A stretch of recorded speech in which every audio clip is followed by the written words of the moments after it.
Are you ready? Are you ready? Are you ready?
Are you ready?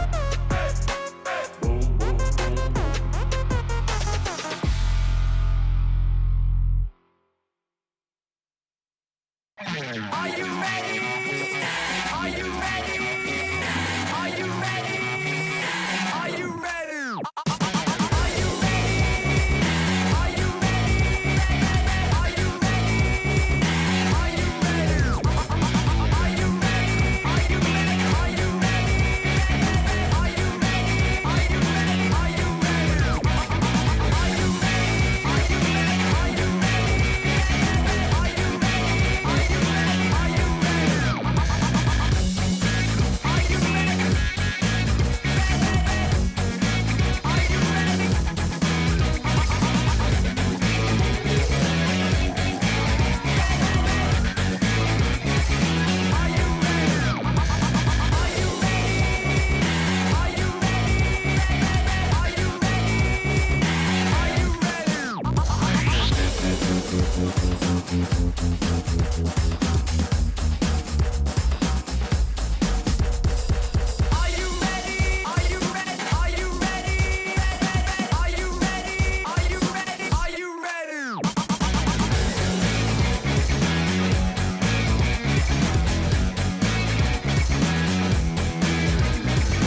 Are you ready? Are you ready? Are you ready? Are you ready? Are you ready? Are you ready? Are you ready? Are you ready? Are you ready? Are you ready? Are you ready? Are you ready? Are you ready?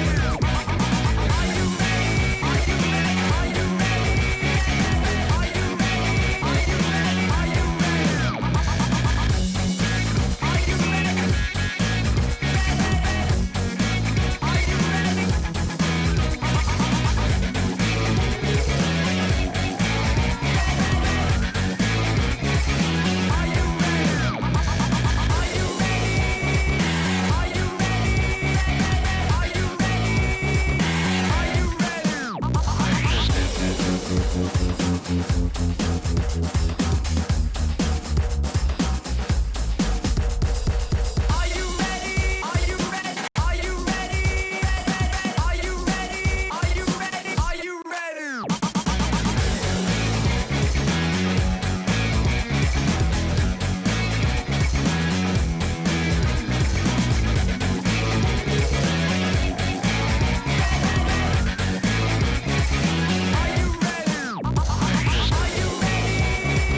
Are you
Hello, ladies and gentlemen. My name is Kyle Lowers, one of the hosts of the PMWL coming up, and I have with me Shifan from XQuest Gaming. So first of all, why don't you introduce yourself as well as your role within the team? Hello guys, I'm Shifan and I'm the captain for XQuest Gaming, aka XQG. And for me in the team, I'm kind of like the co-IGL and also the entry fragger for my team.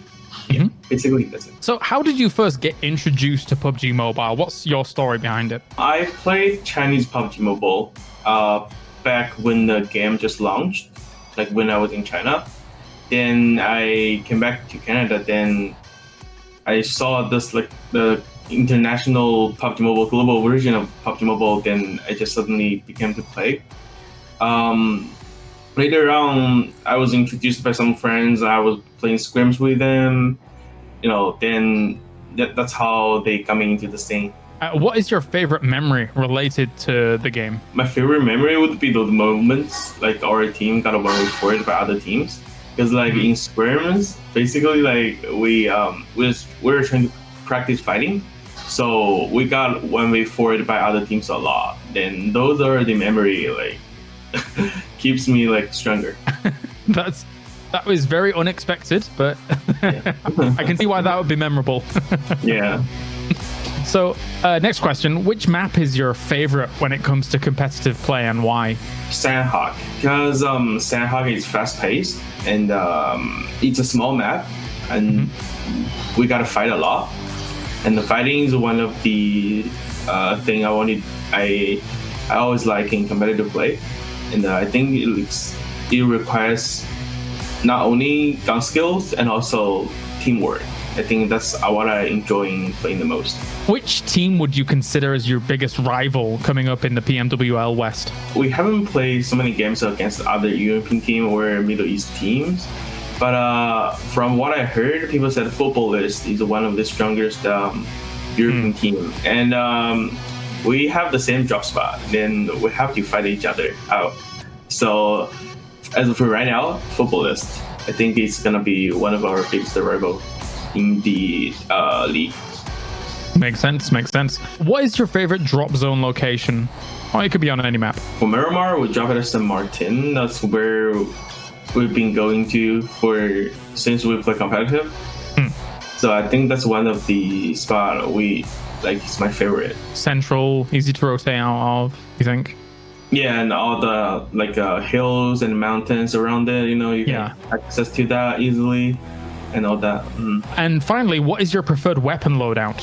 For me personally, I prefer one DMR and one M4. If I have the option, I would go something with that. Well, thank you very much for your time and best of luck in PMWL. Thank you.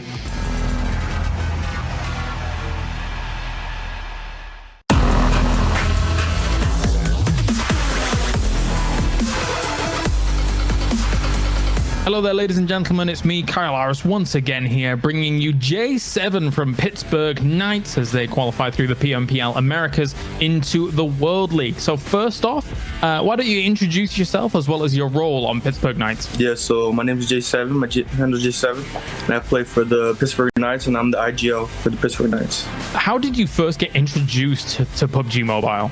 Well, I've been playing mobile games for a while. Like, I played other mobile games, like, professionally. So when PUBG Mobile came with their mobile version, like, that was really huge at the time, and everyone started playing it. I really got into it, and it started with a group of friends, and I just really was passionate about the game, so I decided to play professionally. Awesome. What would you say is your favorite memory relating to the game? My favorite memory is definitely all the LAN events we've been to. So, like, I never thought that a mobile game like that have, LAN events or, like, big crowds, like, with fans supporting, so that was pretty cool. Like, going to LAN events and meeting people in person. Some of the LAN events have been fantastic. People working on AR and stuff like that. It's been really cool. Which map would you say is your favorite when it comes to competitive play? Oh, definitely Erangel. I mean, they're I think we're like the second best Erangel team in terms of kills wise, behind loops. So we definitely perform in Erangel. Okay. Is there any specific reasons why Erangel, or? I'm not sure. I think we're just really comfortable with that map. We played it the most. And I think just more comfortable, yeah. Which team would you consider as one of your biggest rivals through the PMWL? Definitely all the North America teams. Definitely Loops now, since, they're up there. But definitely all the North America teams, because we play them all the time. And we scrim them like every day. So how would you rate your team compared to some of the PMWL participants? Well, I think so far we haven't looked good in PMPL, but with the new addition of Sixes, I think we can be very strong, potentially like one of the best any teams in the scene. And what is your favorite drop zone location across all maps? You know, we like going Gakka. I think the Gakka split that we have in Erangel is really good for us. For like rotation wise, it's kind of like in the center of the map, kind of to the west. And we can really get to like any spot with the split we do. That's fair, that's fair. And final question for this is, what is your preferred weapon loadout? Preferred weapon definitely it has to be the DP. DP or M4, those guns are just really meta right now, especially the DP recently. They just do so much damage and they're very versatile with long range. Especially when you're lying down, you can get that little bipod out. Very, very strong, I suppose. Yeah, you just laser kids like really far. Yeah, definitely. All right, well, thank you very much, J7, and good luck in the PMWL. Thank you, appreciate it.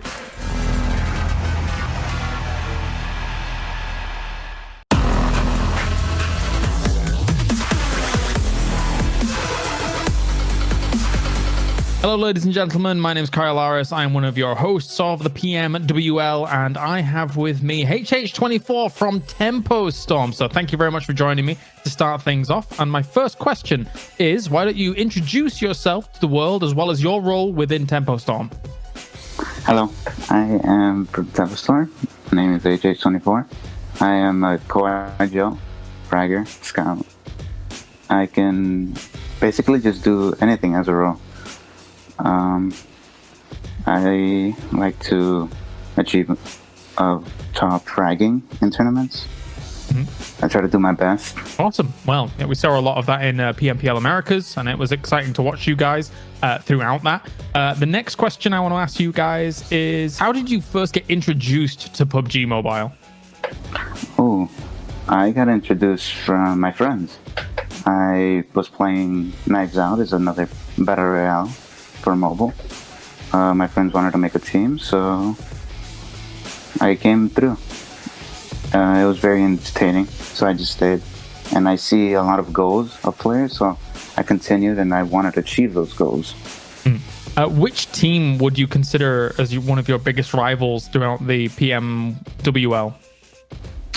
The biggest rival is all of them, because we shouldn't really be judging who's best or who's the scariest, because we can just tie from any, to be honest. Do you feel that a lobby on a world scale can be a little bit unpredictable sometimes? You obviously you have scrims with them, but does it get a little bit more hectic in these kinds of lobbies? We try to stay calm, so yeah, it still does. Still pressure, but we try to stay calm and concentrate. All right. Well, that's all the questions. So thank you very much, HH24, for joining us, and best of luck in the World League. Thank you, thank you.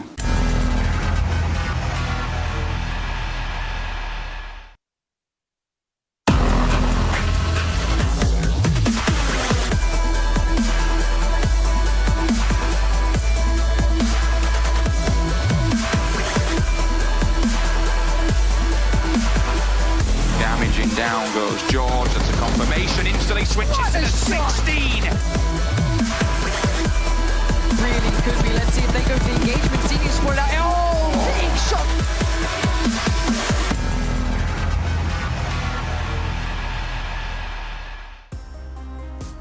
Welcome back, everyone, to the PUBG Mobile World League West Season 0. We're into our third and final day of the very first Super Weekend. We're going to find out who's currently going to be leading the top of the charts at the end of the day and put themselves off to a very strong start to getting through into the finals later on in this next month. I'm Jason Kaplan. I'll be your host here, and I have to bring in two expert analysis that'll be carrying my weight throughout the show today. We have the 7 Worlds Gaming, and of course, we have Glitter Explosion. I have to say this, though, I'm a little disappointed that you guys aren't matching today. All her. Because 7 couldn't handle my style today, okay? He couldn't keep up. Oh, I mean, there's no choker on you, 7. I can respect that. I respect that a ton indeed. But how exciting is it for you, 7 now? We're into the final day of the Super Weekend. This is what it's all about, right? We need to see who's going to be leading the charts. And then, I mean, ideally, I'm not going to say it's confirmed, but I think if you come out first place here, you're pretty much through to the finals already.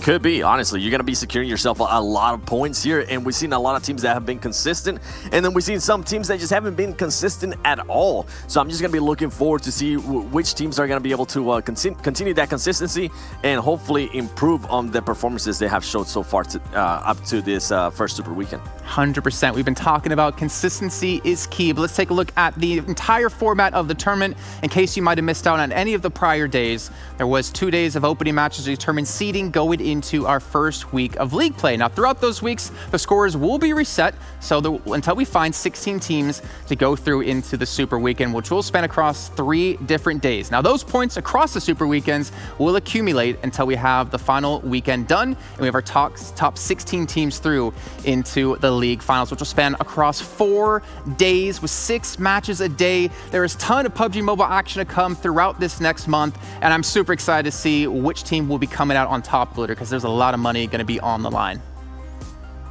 A lot of money on the line, and I am very excited to see which team comes out on top, because I think, like Seven has said, there have been some teams that have surprised us along the way so far of this Super Weekend, and then some teams that we had expected bigger things out of them, and they just aren't there yet. So anything can happen at this point. Anything can happen indeed, and points is what it's all about. That gets you into the Super Weekends, that gets you into the finals. And Seven, why don't you break it down for us?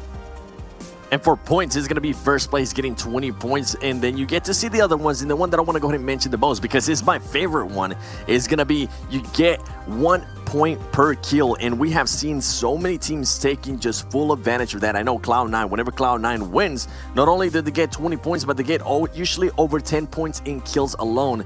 And that's what's currently propelling them to that first place. That's a lot of points and kills, and I can't wait to see the overall standings so we can get an idea of how many kills these teams have. But we got to see, what are they playing for? It's all about the money. It's about the change. It's about the $425,000 of cheddar. And you can see here, $100,000 goes to the first place team in the finals, Glitter.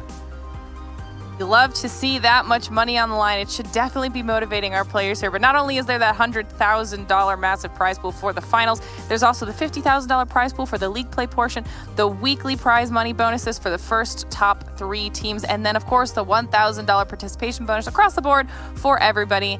And can't forget that $10,000 MVP prize as well. I mean, you can be walking away with, like, what, over $160,000? Exactly. That's a lot of money. Easily over $160,000 with participation, of course, the weekly bonuses as well. But you know what we like to have here on the PUBG Mobile World League? We like to have your guys' input when it comes to who you are, or who are your favorite players. There's currently awards going on. You can vote with the PUBG Mobile Esports Awards 2020 and vote for your favorite stars here. Now, I have to actually wonder, Seven, why is not a section in there for talent? Because I would vote for you, Seven, 100%. That's exactly why, because if they did one for talent, it would just be unanimous. You know, people might go ahead and vote for the chokers. People are going to just go for the good looking. Who knows? How are they going to vote for you then? then? Jason, maybe the nose. I was waiting for it. I mean, voting for the biggest nose, it's clear that I'm definitely going to be winning that battle. But let's take a look, though, at those overall standings. We mentioned before, the points are important. That's what gets you through into the league finals, and that's what gets you the money. Cloud9 currently going to be sitting in first place, Glitter. Cloud9's been doing incredibly well for themselves so far in this Super Weekend. Very consistent across the board. And, you know, we're definitely going to be diving into all of these teams, but 2 teams we probably will be focusing on just a little bit here is going to be Loops Esports and B4, both in 4th and 5th place, respectively, but no chicken dinners to their name yet. And that's very impressive, because that's going to speak to their aggression and their consistency across the board. Yeah, and I think speaking of that, just Loops Esports being able to get 61 kills, that is just so impressive. And then now we're going to the second page here with Nova Esports, Konina Power. I think those teams have actually surprised us in a negative way, because we expected so much more out of them. And something to keep in mind is, guess what? Going into the next league play, you're still going to have to qualify for the next Super Weekend. If you don't, some of the teams that might have not made it might go ahead and take advantage of that, and they could pass you on points, because Nova Esports, so far, in 10 games, they have only been able to go ahead and get 33 points. That is just insane to me. Hopefully today will be the day that they can start things going. And you even saw in 10th place, by the way, as you were talking about chicken dinners, Glitter, Pittsburgh Knights, they have a chicken dinner, and yet they're in 10th place. Then you have B4 and Loops, who are currently sitting way far beyond that. And speaking about those two teams in particular, let's start things off by talking about Loops Esports. They're the fragging machines, even though we do have the frag machines as a team in here, but they are definitely proving it when it comes to in-game. They are showing they have no signs of mercy for any teams out there, except maybe for chickens.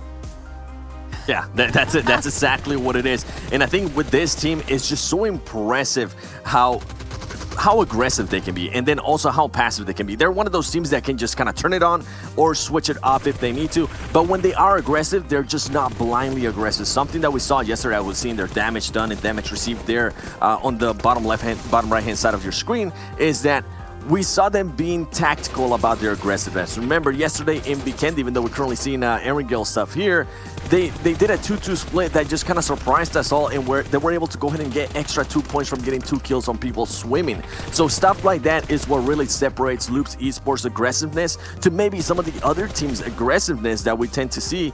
They're just not blind about it. And on top of that, they currently have 2 of the best players out there. Honestly, all their players are amazing, but I think I need to go ahead and highlight Carrillo.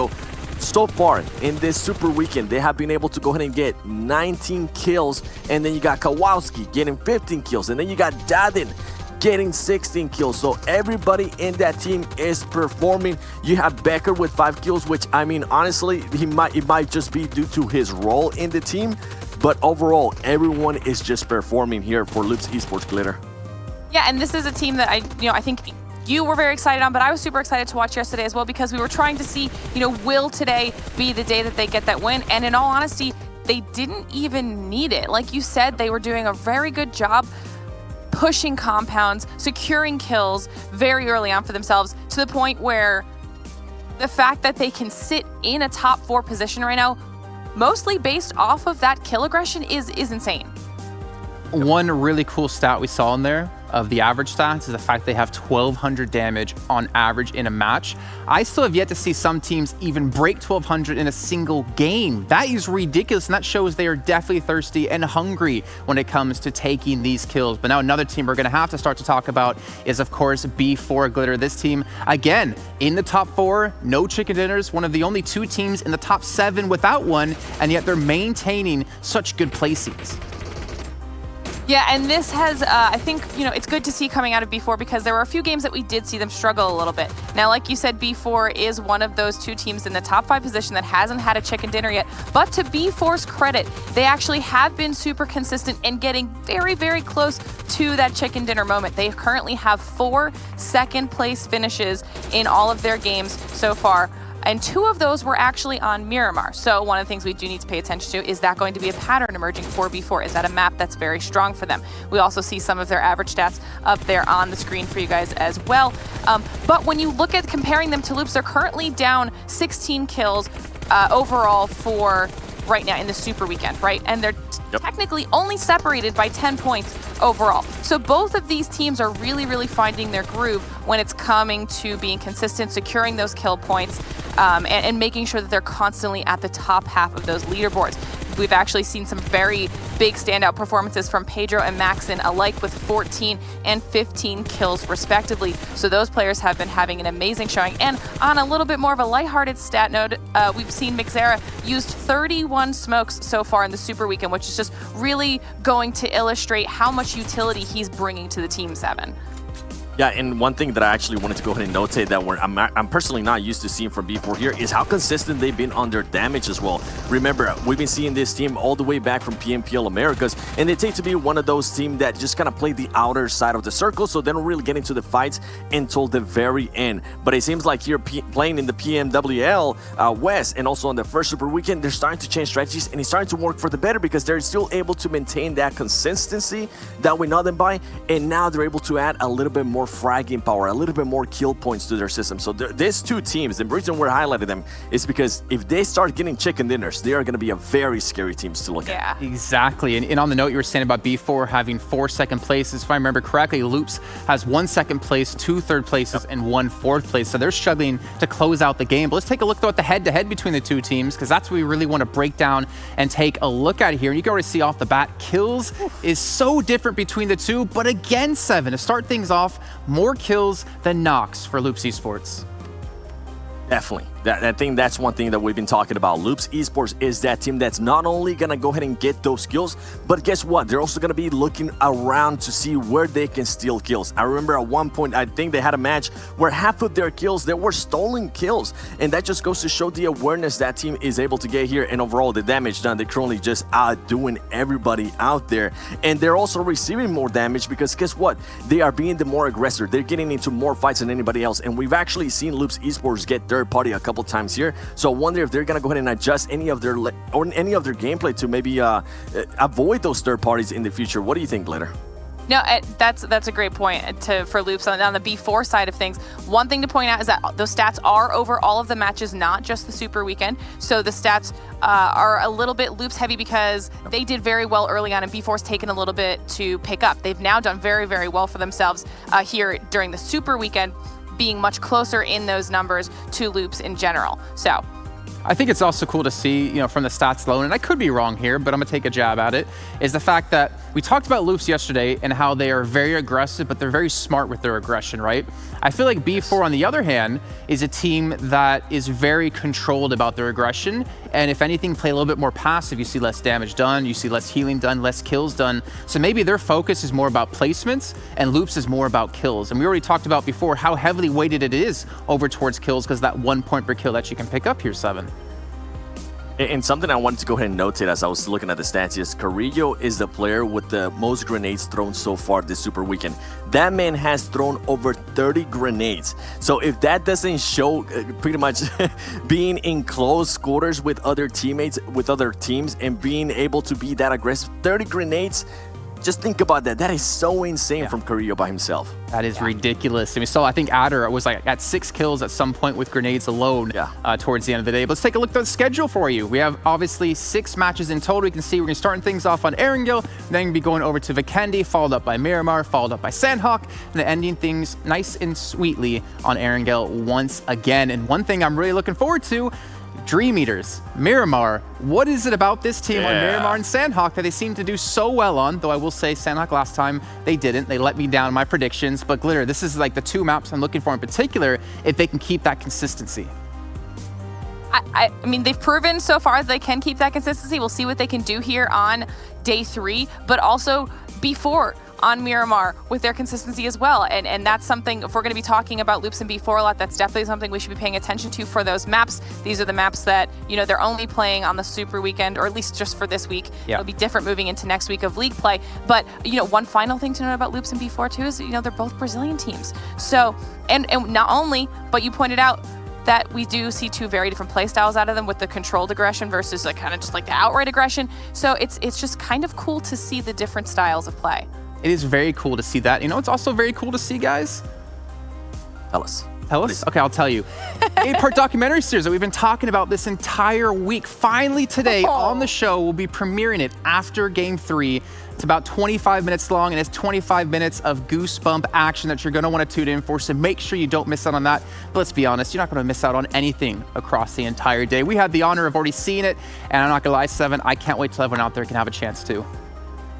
My lips are sealed until everybody gets a chance to see it, all right? I don't want to spoil anything. You just know that it's pretty amazing. You get to see a lot of behind-the-scenes stuff. You get to maybe know the players a little bit more, and it's something that I love that PUBG Mobile Esports is doing here because it's going to be able to maybe get a closer connection with some of these players you're currently watching in this tournament. Yeah, the thing is for me, Glitter, is that you don't really get to see the players behind the scene. You get to see them stream, you get to see them play, you get to see them on stage, but you don't get to see what goes on within the team behind the scenes, and that's one thing this documentary really does show us. Yeah, and I think that's going to be great for the viewers too, because it's going to kind of give you some more insight on their personalities, what exactly goes into everything that they do on the PUBG Mobile side of things. But like Seven said, no spoilers, because now we only have to wait a couple games to get to it, but really, really cool. I was hoping I wouldn't be the one to give any spoilers. Well, I'm not going to do it. So we're going into our first match of Erangel here today, and I want to obviously get into our predictions as well, as we'll take a look at the map. And I don't really know who to start off with here. I feel like I've been picking on you a little bit, Glitter. I feel like I've been picking on you a little bit, Seven. So maybe I should take it. Go first. I go first? Yes. Okay. Yes, Jay. So I'm going to have to go with one of the Brazilian teams, first of all. And I'm going to have to go with Loops Esports. I feel like they're going to come out strong. Maybe they won't get their chicken dinner, but I feel like they're going to get a ton of kills here, and I think they have a name to make for themselves as well. Seven, you want to do the honors and go second? I feel like with Loops just not being able to get that chicken there, I feel like today they're probably going to be looking at it. But before I give mine, Glitter, what's your pick? Oh, such a cop-out. Seven, do we have the same pick? Is that why you're doing it? Do we have the same I pick? don't know, maybe. Let me see, what's your pick? Okay, I know that we've been talking about the Brazilian teams a lot, and I expect massive things out of them today, but starting off the days so far, Cloud9's been doing very, very well for themselves, so I'm kind of leaning towards Cloud9 right now.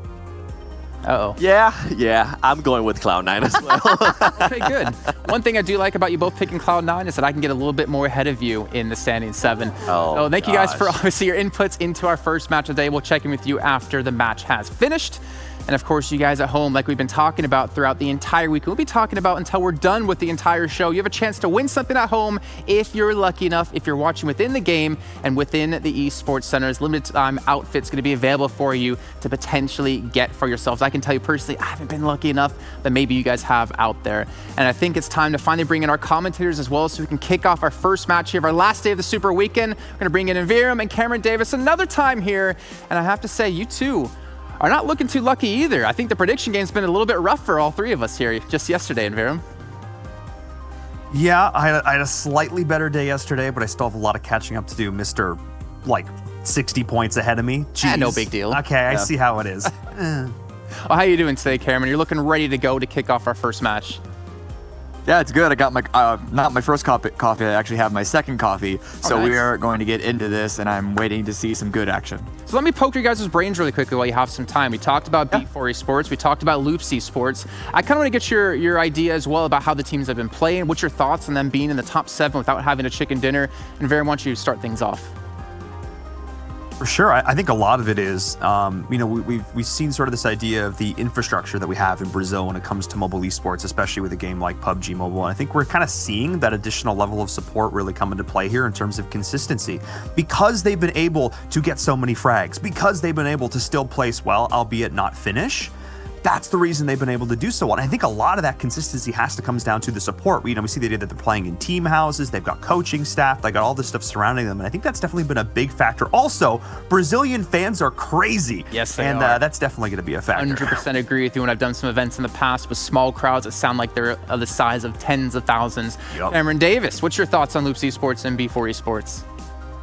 I mean, what can you not say about Loops? Yeah, they haven't been living up to the performance that they delivered in PMPL, but how can you when you win a league like that with such the lead that they did? And they are still performing well. Yes, Team House is nice. Yes, the infrastructure is nice. Yes, having good fans is nice. But when you have the firepower that both Loops as well as B4, but mostly Loops so far historically is, you're gonna be able to find at least a base level of success there. Okay, I like to hear that. I actually really love the infrastructure part that we're talking about. Maybe we'll see more teams get that infrastructure to support them. Like we heard, they have a therapist. Is therapist even the right word? What I'm looking for? Before we're talking tonight, they had someone they talked psychologist? to. Yeah, psychologist. There we go. I knew you were there for something to help me out. So I want to get into prediction games now. And Viram, let's start off with you. Who do you think's going to take match number 1? I'm going to be in solidarity with the analysts here. I'm going to go with Cloud9. They are winning against Erangel teams so far. I know it's lame. Cloud9, they win a lot on air. I want to win. What do you want from me? I respect that. Cameron, who do you got? It's Cloud9 as well. You can't knock it. It's the obvious pick. I feel bad for all of you when I win with Loops Esports. Why don't you guys take us into our first game of match number 1 of our final day of our first Super Weekend. All right. We're going to see if you make eat those words there. Jason, let's see which team is going to draw first blood here on the day. Walk away with that chicken dinner. Thank you all so much for joining us for the PUBG Mobile World League West. Getting things started, I expect things to be as explosive as we've seen them yet, Cameron, because, we've sort of seen an increase between Friday, between Saturday, and now here on Sunday of the amount of aggression. Friday, teams played super passive. Yesterday, a little more aggressive. Today, I expect to be full on bedlam. I hope so. Just when you recognize the fact that the points are going to be reset when you go into league play in terms of qualification, all that you can do is just try and get as many points as possible of the day. There is no downside unless you're in first place and you fall out of first into second, because then there is money involved there. But for most of these teams, there is no downside to having a fail play. you want to try and go for maybe not the super high risk, high reward plays, but at least more than just let's prone dead center and cross our fingers. Yeah, I think anytime you're crossing your fingers right now, if you're playing PUBG Mobile, it's time you're not shooting your gun. Let's be real. Nah, that set me up perfectly. Thank you so much, Cameron. No, I'm looking at this, and I think with this playing path too, teams are going to be able to roughly get enough of where they want to go. We're probably not going to see too much aggression unless we see like a super Western circle. And okay, no, we should be fine. No need for super crazy fights early on, but we'll see if teams seek them out anyway. That's, I think, if I'm a team like Nova Esports who's coming in today in dead last in 16th place, I need to rack up some kills. If I'm looking at yesterday and I'm thinking to myself, I finished on the day with 4 kills. 4 kills, yeah. Cameron. Yeah, like it's not a good way. 1 kill in each game and then none in the last game. If you're Nova Esports, you need to step up today. And if you're a team like Cloud9, you need to continue to deliver. If you're a team like Loops, you need to deliver here. These teams, we're starting to get more and more personality out of them. I need to see teams defining that personality and really owning it and playing into it and capitalizing on it. Udakil is here. I mean, they're in a really good spot with this central circle. Because the plane was so far east, they do have a couple of teams that aren't too far from them, but the bigger story here is actually there are 2 teams dropping on US9. This isn't necessarily the first time that we have seen this, and it certainly might not be the first time that we've seen a fight not break out, especially because actually Dream Eaters seem to be giving up this city quite easily. Oh, okay, that's why. It's because they only have 2 players in US9. 2 of them are south outside the field. So yeah, in that case, absolutely give it up and give Alpha Legends all of the space that they need. Don't even try and pretend like you have a whole army here. Now, we've seen this time and again early on. Sort of the handshake, the respect is what I call it, is the idea that teams are not really going to fight so much when people aren't kitted out yet. They want to take, I'm not necessarily sure if a fair fight is the right term, but they're going to try and take a fight at least on more even terms, because just gunning down someone who hasn't even been able to pick up armor or helmet or anything yet, it's not super ideal. But we are going to see, like you mentioned before, Dream Eaters relocate here. Jumping aboard with Meku, who is one of these players who's been able to survive in these final circle situations so beautifully, leaving his teammate, though. No, they do have a vehicle there as well. But Dream Eaters, one of those squads that didn't really impress us so much during the opening week, but man, this weekend, they have looked so impressive. Their Erangel has been okay, but really, it's on Miramar where they have begun to shine. But speaking of Erangel, and speaking of shining, Wildcard won yesterday, game number 1, so definitely eyes on them to see if they can repeat that performance here today. Yeah, I mean, they're going to need to, because even though they did certainly look better yesterday than they have this entire event so far, they're still a little low on the standings. And, you know, there's only so many times that you can get burned before you give up on a team. But Wildcard still is a level of the expectation, because it hasn't been that long since they were performing at the top of the game. I think it's really only the start of this week. Mm-hmm. 5 days ago, there's been so much action, it's actually hard to remember that we're still only in the first week of this event. That they really hit their decline. And that's actually a really interesting point to make a note of, this idea that while, you know, there's been so many games, the idea of insurance. These guys have been playing for 3 straight 15 games, competitive games over 3 days. Like, that's a lot of action, just like mentally looking at this. And of course, teams are used to scrimming and they play a ton of this game, let's be honest, but it's different being in a competitive environment. Yeah.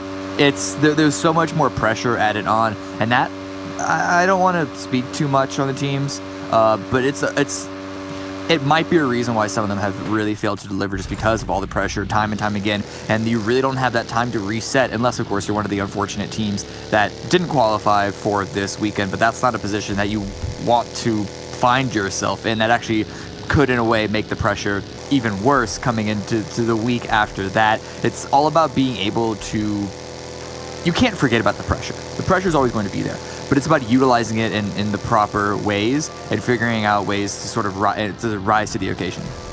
Yeah, channeling it into a healthy and constructive way, using it to drive you forward, because none of these players would be here if they weren't competitive.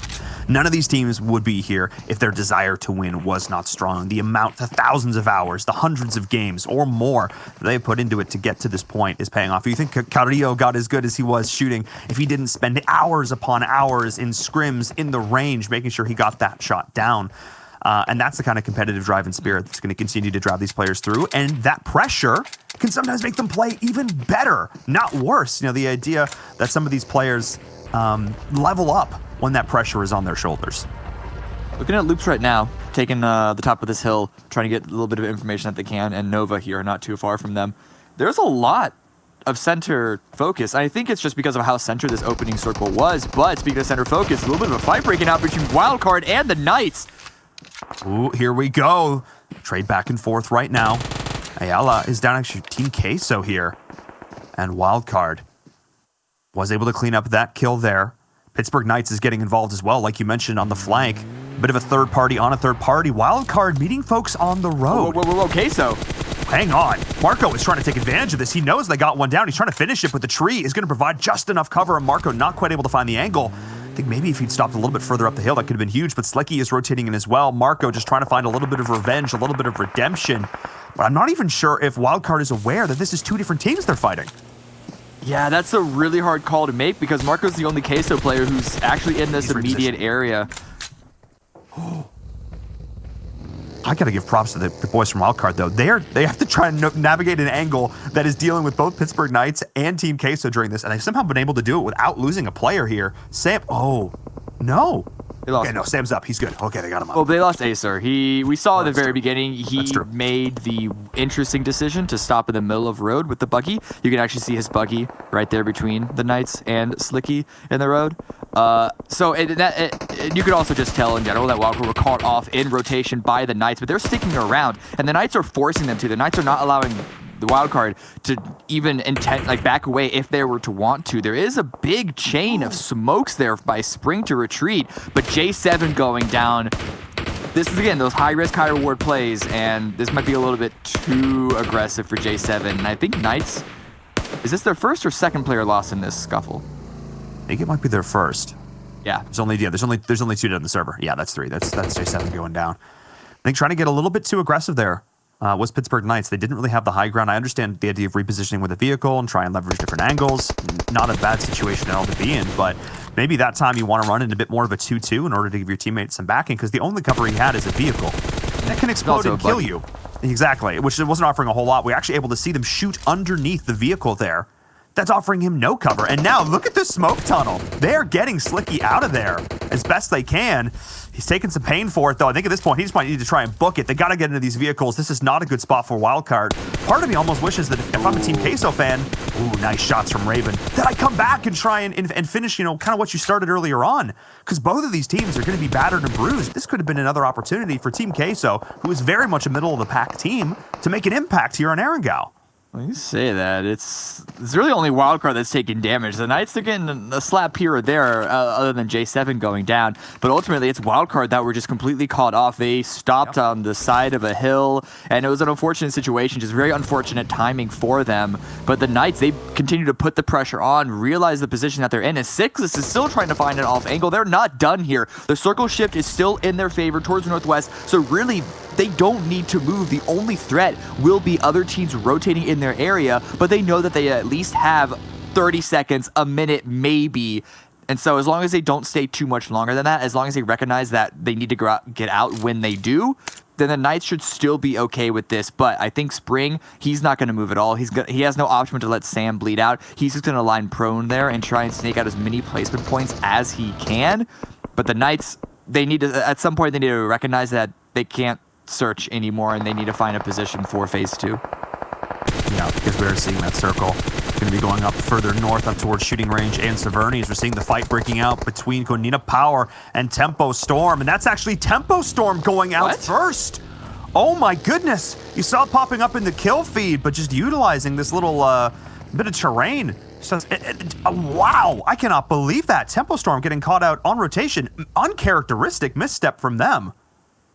Oh, so okay, so this is interesting. I didn't realize that. The first kill that Wildcard got wasn't against the Knights. It was actually against Queso, which I think, okay, so that actually gives a little more benefit of the doubt to Wildcard for why they stopped when they did. It was a lot more chaotic and confusing of a situation. They thought they could have had an easy kill. Unbeknownst to them, Knights were in the perfect timing of their own rotation to take full advantage of it. So, still not the best. I don't know if it was the best play for Wildcard, but it's really hard to make like the perfect play when that happens. Yeah, obviously, you're trying to make the best play you can with the information that you have. Yeah. And all of a sudden, a team is in a complex that you drove by, didn't realize they were there, they start taking shots at you. But I mean, look, Spring's decision to play safe on the trigger discipline, to not go too aggressive here. As I say that, has allowed them to even pass Tempo Storm now. And Tempo Storm was the team who won Erangel both starts of the days during regular league play, but they have been so much more quiet here on our Super Weekend, and Spring is going to get by unscathed. The scouting, you saw Sixless originally do one pass with the buggy and then Carnage doing it again. The two new members of this Pittsburgh Knights squad going out and playing scout as we jump back on board now with Dream Eaters. Dream Eaters, who, as I mentioned before, one of these teams that's really impressed us this Super Weekend. I want to say that was Spring actually shooting at Knights, but okay, maybe not. Maybe I'm just trying to read into things. Dream Eaters making their own wide wrapping rotation of the Northeast away from Yasnaya, but it's going to be a knock from Solke onto two of them. Oh, this is really not good. Great shots by Footballists. Oh my goodness, those shots at that range, jumping in and out of vehicles, out of moving vehicles? Oh my goodness, Footballists. Is it going to be that kind of day? Is that the kind of day we're going to have? Oh my. I love it. And they're still chasing this. They smell blood in the water. They are like sharks right now, Cameron. They also have a really good position to take here with this warehouse. It gives them good line of sight to gather information while we head into Phase 3, because Phase 3 is about to pop. I don't expect them to go super aggressive unless the circle gives it that opportunity. Where are we moving to? Wow, okay, yes. Really good that they didn't actually commit to that fight against Dream Eaters, because now they should just ignore them and focus on macro. But I don't know how you ignore teams when their circle shifts this far away, the water is in play, there are cities in play. This is going to throw a wrench into a lot of these teams' plans. Yeah, this is big. And you know, C9, who likes to play the western side of this circle, they like to play around Everest, they like to play around George. They're now going to have to rotate all the way back around. They might even have to eat some of the blue damage there, which I think would make a safer rotational path here. But Nova is still up, involved, and in this, and this is huge for them. They need to try and take over a compound, but nowhere is safe at this point. They're going to be going up against Konina Power as well, splitting the team in half, and Konina Power is already in position. Nova is late once again, and splitting the team. This just kind of feels like Nova in a nutshell. They've just been one step behind. They are able to trade at least one down there onto Tixie, which again, this star player that we ranted and raved about on Konina Power has not been a factor this entire weekend so far. But GFan is there, the corresponding player over on the side of Nova Esports. Gonzo, nobody saw that. You're fine. It's fine. So Konina Power in a really good position to continue to punish Nova here, but the issue is there are so many more teams rotating in from very, very similar, if not the exact same directions, and they could get overtaken. The terrain in this area does give them opportunities to take more isolated fights that are easier to take than in other areas of the map, but you still need to keep your head on a swivel, and as you mentioned, with Tixie down, and it doesn't look like they're in a position to try and get that revive, especially with this rotation by Easy here. Konina still need to try and find something. Gonzo is totally isolated from his squad. Good shots onto G-Fan. Can't really find too much from that, unfortunately. Yeah, and they're just trying to basically just keep Tixie down at this point. They've managed to get their player up, and now Easy going to continue to rotate in as well. Gonzo now out of position, and this is actually Nova playing this pretty well. Able to find these different angles, constantly shifting things up, and now this is two members down. And I talked about the idea that Konina Power was splitting Nova. Nova had one member isolated, but it was actually the other way around. It was Nova Esports punishing Konina Power for being too spread out. Yeah, the two players on the north side on this castle here, Axer and Rob, they really weren't able to find the angles that they were looking for against Nova. And it was a really good play by Nova to keep themselves on the west side of the castle to basically take a 3v2, 4v2, and once Tixie was down, it was a 3v4v1 here. I would have maybe liked to see what would happen to Konina Power. The two up here went more aggressive, but then for what play, could have just easily given her position up and actually go out in 15th place. I don't know, it's a 50-50 play. I will say though, Konina Power, they're currently in, 15th place overall? There's a point that you got to go for some big play. I mean, we're literally looking at the two teams in 15th and 16th place, respectively. These are the two teams that need to have a big day. And cannibalizing each other at the bottom is really not how you go about that. You want to take down a top team that could cause you problems later on as the circle continues to go down. Taking out the other teams near the bottom doesn't... Whoa, Rob. Bob's just going to send. He's just going to send right now. Axer is making a lot of noise. Oh my god, I actually don't mind. So basically, you had Axer just shooting, just trying to basically cover not only the sound of the vehicle rotating in, but also distract them. But oh my goodness, AZ, he's just going to try and go for the angle here, and HCL is going to rotate in from the other side. What might have seemed like a great play from Konina Power might be about to bite them in the butt as they're getting collapsed upon from 2 angles simultaneously. AZ needs to try and find an angle of his own, but he's getting pressure all the way from the back. But I think this is just too many angles. This is just too much to cover. Going to be dropping on in. Gonzo might be just that here in a second. He's able to win the gunfight up against...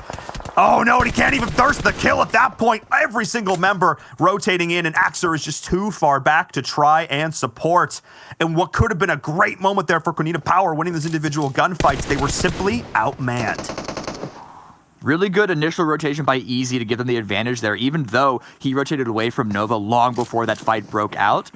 He was still, I guess, the reason why they won that fight. I don't know if he rotated specifically for them. I think he might have rotated for phase 4, but the circle shifted far east. He was now worthless in that position, so he grouped back with the squad. They flushed out Konina Power, and now they need to focus about traveling eastward. But it's not just them. Wildcard are finally eliminated. That's not too much for surprise. Trying to snake from all the way in the north into this south hard shift, not the easiest thing to do, but Loops going big. 0 kills so far, but they already get some heavy damage onto Cloud9. Yeah, and that's uneven out. Cloud9 rotating in late, getting caught in the rotation. I hate to sound like a broken record, but it seems like they lose a player or one or more every single time when they do that. They took a little bit too long. They did make the rotation that I was talking about, rotating all the way around Everest, coming in from the west. But they haven't put themselves in a great spot here because Loops and TQ, they've been fighting for the last 2 minutes. You even saw it in the picture-in-picture there during that Chapel fight. And now Loops is in a great spot. They've got all 4 members alive. They only have 1 kill to their name, though, which is kind of surprising considering how much we've been seeing this team fighting, how much we've been seeing them pop up on the kill feed. Team Queso is still close, and they want to try and find a moment to strike. They're going to do it, but C9 might be here in the back to deal with this, and now Team Queso's getting third-partied. I mean, how can you not when you're on the west side of this map? It's incredibly difficult, but going on to Loops, I love their current position. Yes, they have only 1 kill right now, but this is the perfect position for them. We know they like to play close towards the edge and pick up teams rotating in with the circle shift in the way that it's been going. They're in the perfect spot for it. Yeah, but what's great about this is they have angles that they can plop down, they can defend themselves, but they can also pop back up and take multiple fights in multiple situations, which is kind of what we're seeing them do exactly right now, as Matic is actually getting downed from this play from Loops. Matic, of course, coming into this on the day, 20 kills so far in the Super Weekend. Our fraggiest player, I don't know, we'll have to come up with a specific term for that, Cameron. He has the most kills. Fraggiest, yeah, we'll go with that. He has the most kills of any single player coming into this day. They weren't obviously able to confirm the kill, but still, if you can take down a little bit of that helmet, that armor a little bit, make him a little bit less of a threat, well, if you're any other team on the server, that's going to feel pretty good. More shots coming in. They're just trying to establish their space right now. A lot of teams aren't really moving anymore because the circle's about to close. And it's another hard shift towards the east. Okay, so Loops, what do you do at this point? Do you stay and gatekeep, but by doing so, end up maybe putting yourself in a bad position? Or do you want to slowly move eastbound while keeping your head on a swivel and taking those fights? But by doing that, you could put yourself in a bad position to take fights. This is actually a very hard decision for Loops, I think. Yeah, this is going to be a hard decision for a lot of these teams because everybody is sandwiched. Everybody. There is no right decision here. There is only trying to make the best decision. And Loops is going to try and play this a little bit slowly. If they can get 1 or 2 picks before they make this call, before they make this rotation, that can make their life so much easier. But they're going to have people shooting in the front, on the side, up and down, left and right. There are teams in every direction. None of them set up for this east circle. You have 1 team in the circle right now. You've 1 player, not even a team. It's a player. It's a player. Maybe C9. All right, C9's starting to rotate. That's it. You have like 3 people. Okay, I'd be worried if it were any other team, but we know how good Loops are at pushing forward and taking spots away from teams, not even just beating them there, taking it. The problem is the teams for the west of them didn't peak where they wanted to. Like Dream Eaters are still here, Queso are still there, so maybe they could get shot in the back, but at this point, Loops can't stick around and they have to go aggressive. Initially right on top of Cloud9. Yeah, Pyra is here, but I actually think that C9 has a worse angle in this situation. I actually think this rise that Loops is holding is a little bit better for them, has a bit more of advantage. There are teams behind them, but not nearly as much. C9 has put themselves in a spot where they are now totally surrounded. Smokes are the only thing keeping this up. Pyra is now staring down 3 members of Loops. This is massive. Bayo is trying to take this. Adder is raining in nades, but this is Loops in a great spot to eliminate C9. One big name, though, from Adder could change everything, but I don't think this is going to be enough. Loops are in a great spot here, unless they're going to get third-partied, which they are. Hang on a second. Hang on a second. C9 may be able to take advantage of this. A momentary distraction. Cloud9 pushing it over the top of the rise, and this might be Loops going down. Bayo, no, that was the shot, Bayo. No, they're getting shot back as well. There is no right answer, Cameron.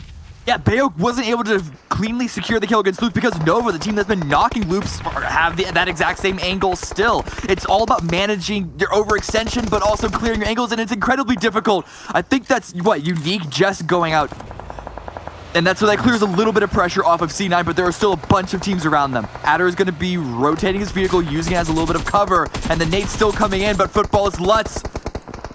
Oh, that's Adder in a terrible spot now. He's got Footballists on one side, and he's got Loops on another. That vehicle's about to explode. He's got to push. They hear him coming. Can they find the shots? He's going in as well. The battle between Kayowski and Adder in close range. Oh, man, I wouldn't bet against Loops any day, and that actually might be C9 in a world of hurt. Pyra, the last man standing. The nades are going to rain on in. Adder is going down. Pyra is taking all the damage in the world. Bayo not being able to confirm that kill. Loops was 1 bullet away from getting knocked out. And now it is C9 on the back. No! Footballists, long range, goal! Okay, hot take here. Footballists have the best position in this. Okay, no. Footballists and Umbra have the 2 best positions in the circle. And even though it's a hard shift away from Footballists, they just need to push forward and clear out the weakened Cloud9, who have been eliminated, and the weakened Loops. Okay, if that nade was perfect, that would have been amazing for me. But that's fine. We'll nail it next time. But they just need to continue to push forward and take all these kills. They already have 8. And as long as they reach the hill in front of them, don't look to your east. The east doesn't matter. As long as they reach it to the hill without Umbra putting too much pressure on them. And right now I can see Umbra moving around and trying to take a more defensive angle in the circle. Footballs can do good, but actually, are they trying to go more east? I don't know if I think I would have liked to push into Nova here a little bit more. I mean, you've got Uter Killers to your right, you've got Nova to your left, but play on the short side. They're going to play all the way around the angle. And now, especially with Nova being distracted by Uter Killers, I don't know how much I love this decision from Footballists here. We'll see. Kayowski is just trying to stay alive at this point as we see the battle raging between AZ and Halls right now. The shots are there, though. Beautiful position from AZ. He's going to try and confirm as much of these kills as he can. He wants to secure those points. Yes, please. Especially considering only 4 bandages to his name right now. Nova Esports is in a world of hurt, especially with the circle going to start to rotate in pretty soon. Ooh, I don't know the meds that AZ has either. So Nova is looking pretty not great. But Footballists able to make it just under the hill. They were perhaps too intimidated by the potential of Nova and Umbra. Maybe weren't able to keep up with the kill feed as much as we were able to. Obviously, being the bird's eye, being fly on the wall, we see everything. But Loops are now eliminated. Yeah, I know. They've been loud. They've been active on top of that hill. I cannot believe it. I mean, making a mountain out of a molehill is what this feels like, except it's a good thing in this case because it's Nova who have no going HP. their way. They have no HP. They've got no meds, but they have a dream, and they've been able to take out Loops and Umbra now, or help take down those teams. This is massive. They've managed to make their way into the top 4. This is wild. Yeah, this is really, really good for them. And now that they've been clearing their area, they have such a strong spot on the high ground. The angle isn't perfect, you can see, against Footballists, but they have so much space to move around with. AZ's backing off because of his HP. He doesn't want to, get into a lot. But now it's going to be Alpha Legends taken out. We're looking at the top 3 squads. Footballists, who is that? Uter Killers and Nova. And no one's in the center because there is nothing to play in the center. And we're seeing the fight breaking out between Uter Killers and Footballists here. Multiple members of Footballists, actually 1 member of Footballists is down. The rest are a little bit battered as we're seeing Uter Killers totally spread now. This could be a little bit of their downside here. 2 players fighting into 3, not ideal. That grenade I think is going to be good. Oh, it is just money. It is just money. And Sandro is trying to send now, but that's not the play at all. As the team was just getting absolutely demolished. They're getting eliminated, but now Footballists are just going to push up here with 1 player down. It is G-Fan up against the world in the 2v1 situation. AZ is here. We'll see if they're going to be able to try and play this slow. How G-Fan is going to play this. This is not an ideal ideal situation because footballers are able to go for the res, and he cannot do the same. They could just push up right over this Rise, give him too many targets to shoot all at once. Cameron, this is looking like a terrible position for Nova Esports. This looks like it might be Footballist's game to win. Yeah, I would have liked Nova to go a little more aggressive just moments prior when the fight between Footballists and Uter Killers broke out, but maybe they just didn't have the information, and because of that, they're now in the bad spot that they are right now. They're letting Footballists just stream over the hill. The G-Fan's going to have to hit some amazing shots, and he's dealt some good damage, but now that he's spotted, there's only so much that you can do. Still second place for them, but Footballists get themselves another win, and that is 13 kills. Wow, super solid win there for Footballists. They were basically just able to make order from the chaos. They were able to just work their way in, not from the west, but more from the south, actually, in that situation. They're able to catch teams off guard, trying to deal with teams like C9. And in Loops, all of their other top competition, they were able to help take them down. And they were already pretty beat up playing against each other. And then when you see that situation, Footballist is able to come in, clean up a lot of those different kills. 13 for them, a 33-point game to start the day. Oh my goodness. If you're a Footballist fan, you feel happy about that one. Yeah, it's pretty good. And you can just see how chaotic that, I call it the Badlands, the area, like, what is that, southwest of Razak is. There are so many, it's almost like a mini Miramar, but it's so packed and so, like, tight in with each other. It's so chaotic, and your control of your vectors, you need to be very, very precise with them. And if you're not able to take out an aggressor within a matter of multiple seconds, you can be in a bad position. We saw exactly what that looked like with Cloud9's situation, but then Loops immediately after as well.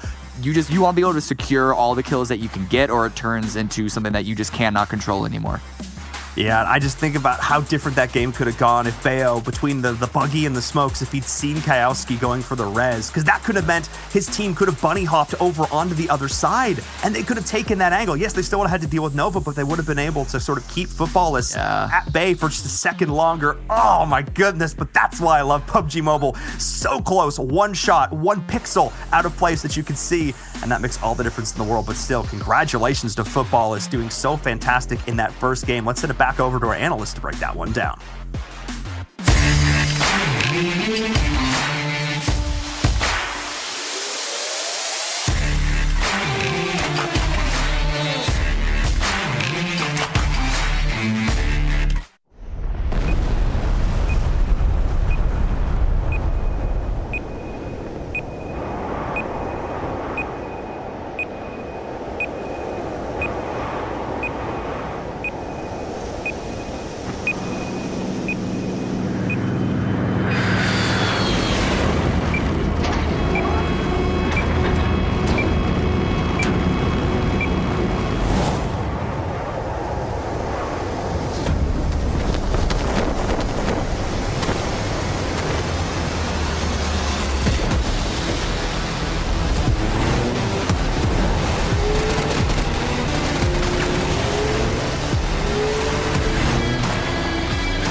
And the Footballists have done it yet again. Another chicken dinner to add to themselves, not to mention a ton of kills as well. We got to talk about them off the bat here, Seven and Glitter. Also, there's a lot of other teams we want to mention who were at the bottom of the overall stands that we'll talk to a little bit more, or talk about a little bit more later on. But let's start off Footballists. Get themselves a chicken dinner right off the bat, Seven. Yeah, Footballers being able to get the third chicken dinner of the weekend and being able to back it up with 13 kills. I think that is so huge, man. This is one team, remember, going into the first week of league play, we were saying, hey, they can be very consistent, but we just haven't seen that little bit of an extra out of them. Well, guess what? They came into this weekend to shut some people up, and they're doing just that when they end up getting the wins. 13 kills, 13 knocks, and only 760 healing. That's actually pretty impressive right there. And towards the end, if one of the other teams that we have to talk about, I know we're currently seeing that Footballers information right there, but with Nova was one team we touched at the start of the broadcast. We're saying that team is currently towards the bottom. They had 33 points. They need to go ahead and show up. And guess what? They did just that. They almost doubled their points in one game on what they have done in 10 matches. They ended up getting 26 points. So that is so impressive. Oh, you can see it there. Football is getting the first, but 26 points, not to mention the 12 kills. I think not only did they double their points practically, they also doubled the amount of kills they had, I feel like, as well, Glitter. Yeah, no, this was exactly what Nova Esports needed to do for themselves. We saw them very early on in the game doing their stereotypical rush on Konina Power. It went mostly well for them, and they kind of just carried that momentum throughout the rest of the game. But some other names that I'm very happy to see up here in some high standings. We got Uder Killers up there, Alpha Legends were up there, and we actually saw Konina Power sneaking in right at 8th place. We saw some surprises as well, with Temple Storm being the first one knocked out, being only able to get 1 point, and then we saw Wildcard Gaming Team KSO B4. It's good to see whenever these teams do go out early. It's good to see some of the other teams just kind of step it up. And I believe you are right, Jason. Nova Esports only had about 9 kills so far in 10 matches, and they just absolutely destroyed this match. And another one that we've been mentioning that I know we kind of need to keep an eye on is Alpha Legends. Keep in mind, Alpha Legends got a win yesterday. They ended up getting 14 kills. Well, guess what? They were able to at least back it up today with 3 kills and some placement. So that's so many scary teams, and the talent out there is just so insane. If anybody can get in a groove here, if anybody can carry some momentum from the good matches, oh man, I'm just hyped. Well, let's take a look at our do-the-do moments. And something I did also want to say about Alpha Legends, the fact that they carried momentum over from yesterday. And it's not easy to do when you have practically 24 hours of time from your last game played to your first game played. But at least having a decent place in here is a phenomenal start. Obviously, Uder Killers, we talked about before, able to get up there towards the end. They actually just fought it out against Footballists and then eventually did drop from that. But Glitter, we're starting to see the names that were quiet the last 2 days really show up, and that's a great sign for them. Exactly, because they need these points. Everybody needs to remember that the points that all these teams are currently securing in this Super Weekend are what is going to contribute to whether or not they finish in the top 16 and qualify through to finals. So the fact that Nova was able to really step up to the plate here when they've been at the very bottom of our list so far for the entire Super Weekend was huge for them. We actually see the fight that they were having that I had mentioned earlier, where they rushed and fought Konina Power there. That was just right up in those highlights. And then we're going to be jumping on board with Loops. I know we had talked about Loops and Cloud9 very early on at the top of the show, and they were two teams that actually kind of went out in the mid game due to some very unfortunate, circumstances, and I think that was kind of shocking for all of us, Evan. Yeah, it was. Pretty much everyone here on the talent show picked either Cloud9, myself, or Loops, Jason, which I ended up still beating him by 1 point, but that's not here or there. Something I do want to go ahead and mention, though, talking about teams that just been kind of towards the bottom, as we're seeing some C9 highlights there, is that Konina Power had one of their highest kill games so far this weekend, and it was only 3 kills. Konina Power at least showing that they're finally starting to wake up here, and that's good. That's one team that I know they can go ahead and carry momentum over, and if they're able to do that, they're just gonna be a beast to be reckoned with. But overall, I just love this first match, man, especially towards the end of the day. You usually look forward to teams stepping it up towards the end, especially if they're struggling, and teams like Nova, teams like Uter, teams like Umbra. I love seeing those teams towards the top and taking advantage of the situation. But overall, I think we got to go ahead and give some more props to Footballists here. Footballists has been very, very consistent throughout the weekend. Currently, before this match, they were in second place, only separated by 7 points from Cloud9. So I wouldn't be surprised if maybe we see them go ahead and jump that leaderboard. And if Footballists is able to go ahead and continue this trend, this is the first team with 3 chicken dinners. Oh, I wouldn't be surprised if we end up, at the end of the day, seeing them still in first place. What's also important about them, as we saw in the stats before, is the amount of healing they did, right? If we think back to yesterday, they had a chicken dinner with like 200 healing. So that shows when they pick fights, they win fights, and they win them extremely quickly without taking much damage. And that's really tough to go up against if they can be consistent in doing that, Glitter.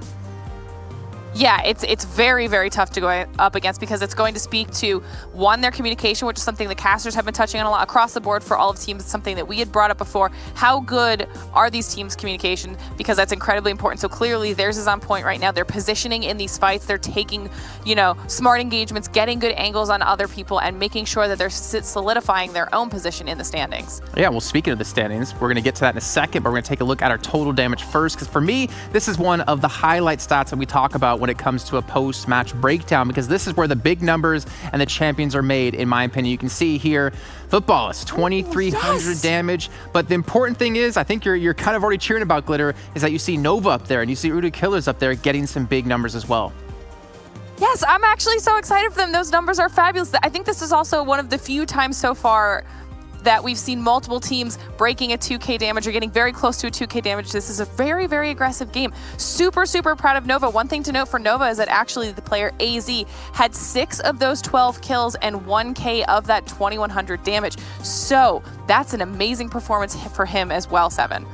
Yeah, and I think with this one here, we gotta go ahead and talk about B4. We've been saying how they can actually be aggressive every now and then. Well, guess what? They only ended up getting almost 200 damage and 0 kills. And same with Team Unique. And then you have Temple Storm at the end with only 11 damage. Not sure exactly what happened there, but they're one of those teams that I feel like they need a win to go ahead and wake up. We know they have the firepower. We're gonna be focusing on them a little bit later on, but Temple Storm needs to go ahead and wake up. That's rough. 11 damage. That's just like one, pot shot from so far away. But let's take a look at our top players from that last match. As you mentioned before, Glitter, we're probably going to be seeing some big things from AZ, and there you go, 999 damage done with the 6 kills. But it's still important also to see we have players like Nano getting on there for the first time, I think, ever.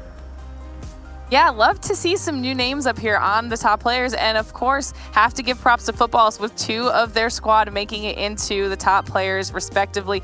Almost 1K damage on SoulK, 600 from Maroom. 10 kills between the 2 of them when they had 15 overall, so they had 2/3 of their team's kills. Or was it even less? Was it 13? No, they had 13. I can't do math. That's just impressive. Yeah. Quick math. Yeah, I'm not going to try to do that on air. I've been burned by that too many times in the past. We saw some top players. Maybe one of those players is someone that you want to vote for when we go into the PUBG Mobile Esports Awards 2020. You guys can vote within the game. And you can see at the bottom, 64 lucky players will be randomly selected to play with the most popular players on PUBG Mobile World League Season 0. I wonder if that means, Seven, that we're allowed to be one of those 64 players, because I would love to play with some of these guys. Oh, we're definitely allowed. Now, are we going to go ahead and do anything? 100%. We're going to smash them. A lot less. Bro, we'll probably get less damage than what Temple Storm got in that last match, all right? Talk about yourself, all right? Too soon. Hey, talk about yourself, because I'm probably just going to TK you to get my numbers up there in damage at least, Sure, buddy. Sure. Or maybe Glitter. I don't know. You two will probably pick on me. Let's take a look at our overall standings now and see after our first match of day 3 of the Super Weekend does mix things up. And you're seeing Footballists. They've taken a commanding lead now. Damn. Yeah, Footballists being able to go ahead and use that game to their advantage. And guess what? As we were mentioning, 3 chicken dinners, 90 placement points, but something I want to go ahead and mention is 75 kill points for Footballists. They have been so consistent in kills. I know we usually talk about teams like Loops Esports. Well, guess what? Loops Esports was only able to get, I think it was just barely 2 kills in the last match, and Footballists just blew them out of the water. Other teams that I like to go ahead and see here is Alpha Legends. Alpha Legends moving up that leaderboard. That's one team we've been talking about over and over again. Glitter saying that, hey, they're that team that they're kind of towards usually 9th and 10th place, but they're willing to go ahead and take engagements with big name teams. They don't really care. They're willing to go ahead and risk it, and that is so good to see, Glitter. Yeah, I think that they're really starting to get kind of comfortable with how the gameplay is shaking out here in the Super Weekend. So that's been working out very, very well for them. B4 Loops still overall managing to keep their positioning, but taking a look here at the second page, we do see Nova jumping over Kanina Power. We see Umbra and Uter Killers moving up in the rankings. I think this is hopefully a good start that they can then use to snowball into a very good day for them here, since this is their last opportunity to kind of secure those points that will eventually count towards those finals. One also, really cool number in there is the fact that Footballists has 75 kills total, which means they have more points in kills alone than our 11 through 16 teams. That is ridiculous if you combine their placements together with their kills. They are really on a steamroll here. They're actually the top fragging team overall within our first Super Weekend. And also what's important to mention is you guys might have noticed while you're playing the game recently that the Royale Pass Season 14 has recently come out. We have a nice little video to show you what all you can get by picking it up.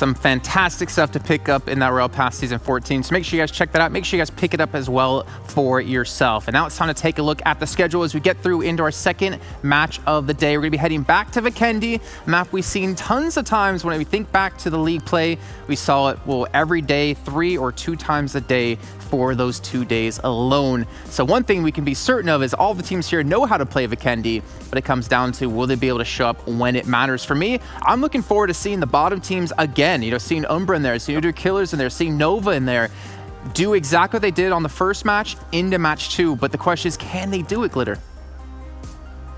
I mean, that's what we'd ideally like to see, and I certainly hope that they continue to kind of shake up what we're all perceiving to be the best teams or the most likely teams to win, because that is going to be very entertaining, one, for the viewers, and two, it's nice to have these teams showing why they've made it here into the World League West. But oh God, I'm not gonna lie, that this prediction portion that I know is coming up is starting to stress me out because I have like many options that I want to choose. Well, from Glitter, right don't now. worry. We're actually gonna Tell us a couple. We're actually gonna be skipping the prediction portion for this match. So you don't have to worry too much. But on that note, what's your prediction for this next match, Glitter?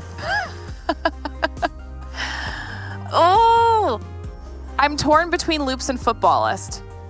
Oh, you're not Okay, gonna let's have not answer. Footballist, Glitter? Wow. You're not choosing Christ. B4? Who are you? Come on. B4 needs Jason, to warm who up you a little got? bit more. They had a rough first start. They need to warm up a little bit more. Fair enough, fair enough. Jason, who you got? Well, she hasn't picked yet. I know, but you know, just taking a moment. I'm keeping the pressure on Let us her. know. You know, I got my pick ready to go. I came prepared for this. I have my gut telling me who You know to what? pick. Glitter? I never choose 3, Loops, so I'm going to go with Loops. Ah, Oh no. Oh no. okay. Dang. Who'd you choose, Seven? I had Loops too. Yeah, me I had too. Loops too, man. But now she picked it. I'll stick with Loops. They're just been really good in Vikendi, and I feel like they need a chicken dinner on the Super Weekend. If they don't, it's gonna give me flashbacks of PMPL Americas when they were just doing so good, but weren't able to get a chicken dinner. Hey, the positive note from it is at least we're all in this together. We'll check in with you guys after the second match to hear what you guys have to say about the action coming up soon. Come on, you're in with this, in this with me, Seven. Now get out of here. Obviously, while you guys are at home and you're watching, whether it's on Twitch, whether it's on YouTube, make sure you're watching within the game in the Esports Center, because you can have a chance, or not even have a chance, you will earn points. And the top 100 viewers will get exclusive rewards as well. So make sure you guys are checking that out. If you're not, you still have a chance to do it, because we have so much more PUBG Mobile action coming in the next weeks. Now it's time to bring in our commentators once again. In Miramar Cameron Davis, I summon thee to join me back here on the stage. Mr. Davis himself, you have been summoned. I have that power. I got to talk about the teams that have kind of risen up the ranks now, the ones who are trying to, at least on this last day. Udyr Killers, Nova Esports, we're seeing some good things out of them, but what's your thoughts on these two teams, and do you think they can be consistent throughout the day, having some results?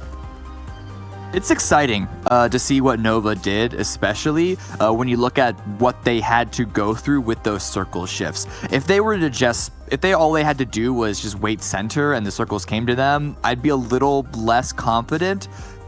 But we know how good Nova can be. And so seeing them finally rise up to the occasion in the previous game makes me, I'm not going to go all in yet. It's only been one game, but it makes me really excited to see if they can't, continue to step it up later on today. I think that's a good point. The thing is, we don't want to see the same teams getting the same chicken dinners, getting the same finishers. We want to see every team fighting tooth and nail to get that chance to take home the $100,000 first place prize in the finals in Virum. Was there any other teams out there that kind of surprised you? Maybe Alpha Legends, maybe Team Umbra as well. These are teams that have been, well, maybe not Alpha Legends, who have been kind of quiet throughout the first 2 days. Well, I actually think I'm gonna turn that a little bit. A team that's surprising me is actually Konina Power, who came into today in 15th and is now in 16th, because we know how good this team has looked. There are some other squads that have come up, they have risen. That's fantastic to see them step up on the day, but Konina Power is yet to do that. I also want to note, in that last game, Nova went from 4 kills total to they got 3 times their kills in that last game that they had in the totality coming into this weekend. On top of that, we are now 10 points away from 15th place to 10th place. That is how close these teams in the back half are. Any single one of them steps up, they can go off. And the thing is, they already have an advantage over the other 4 teams who are currently sitting out watching this, right? And the thing is, there's still 2 more weekends to come. There's still a chance to re-qualify through into the next league play we have coming up in, well, actually just a few days as well.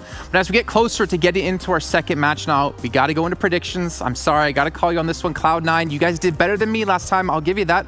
I'll buy it by 1 point. Let's start with you, Naviram. who's your prediction? Who's your team you think is going to take match number 2?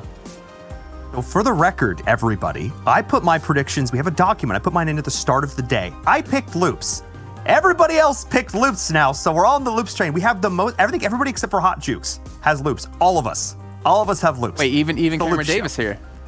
Yeah, the only thing, there is nothing certain in this world except for death, taxes, and Loops performing on Vikendi. Well, you know what? We'll see if they can do it yet again. Keep that consistency we've been talking about. Why don't you guys take us into our second match of the day?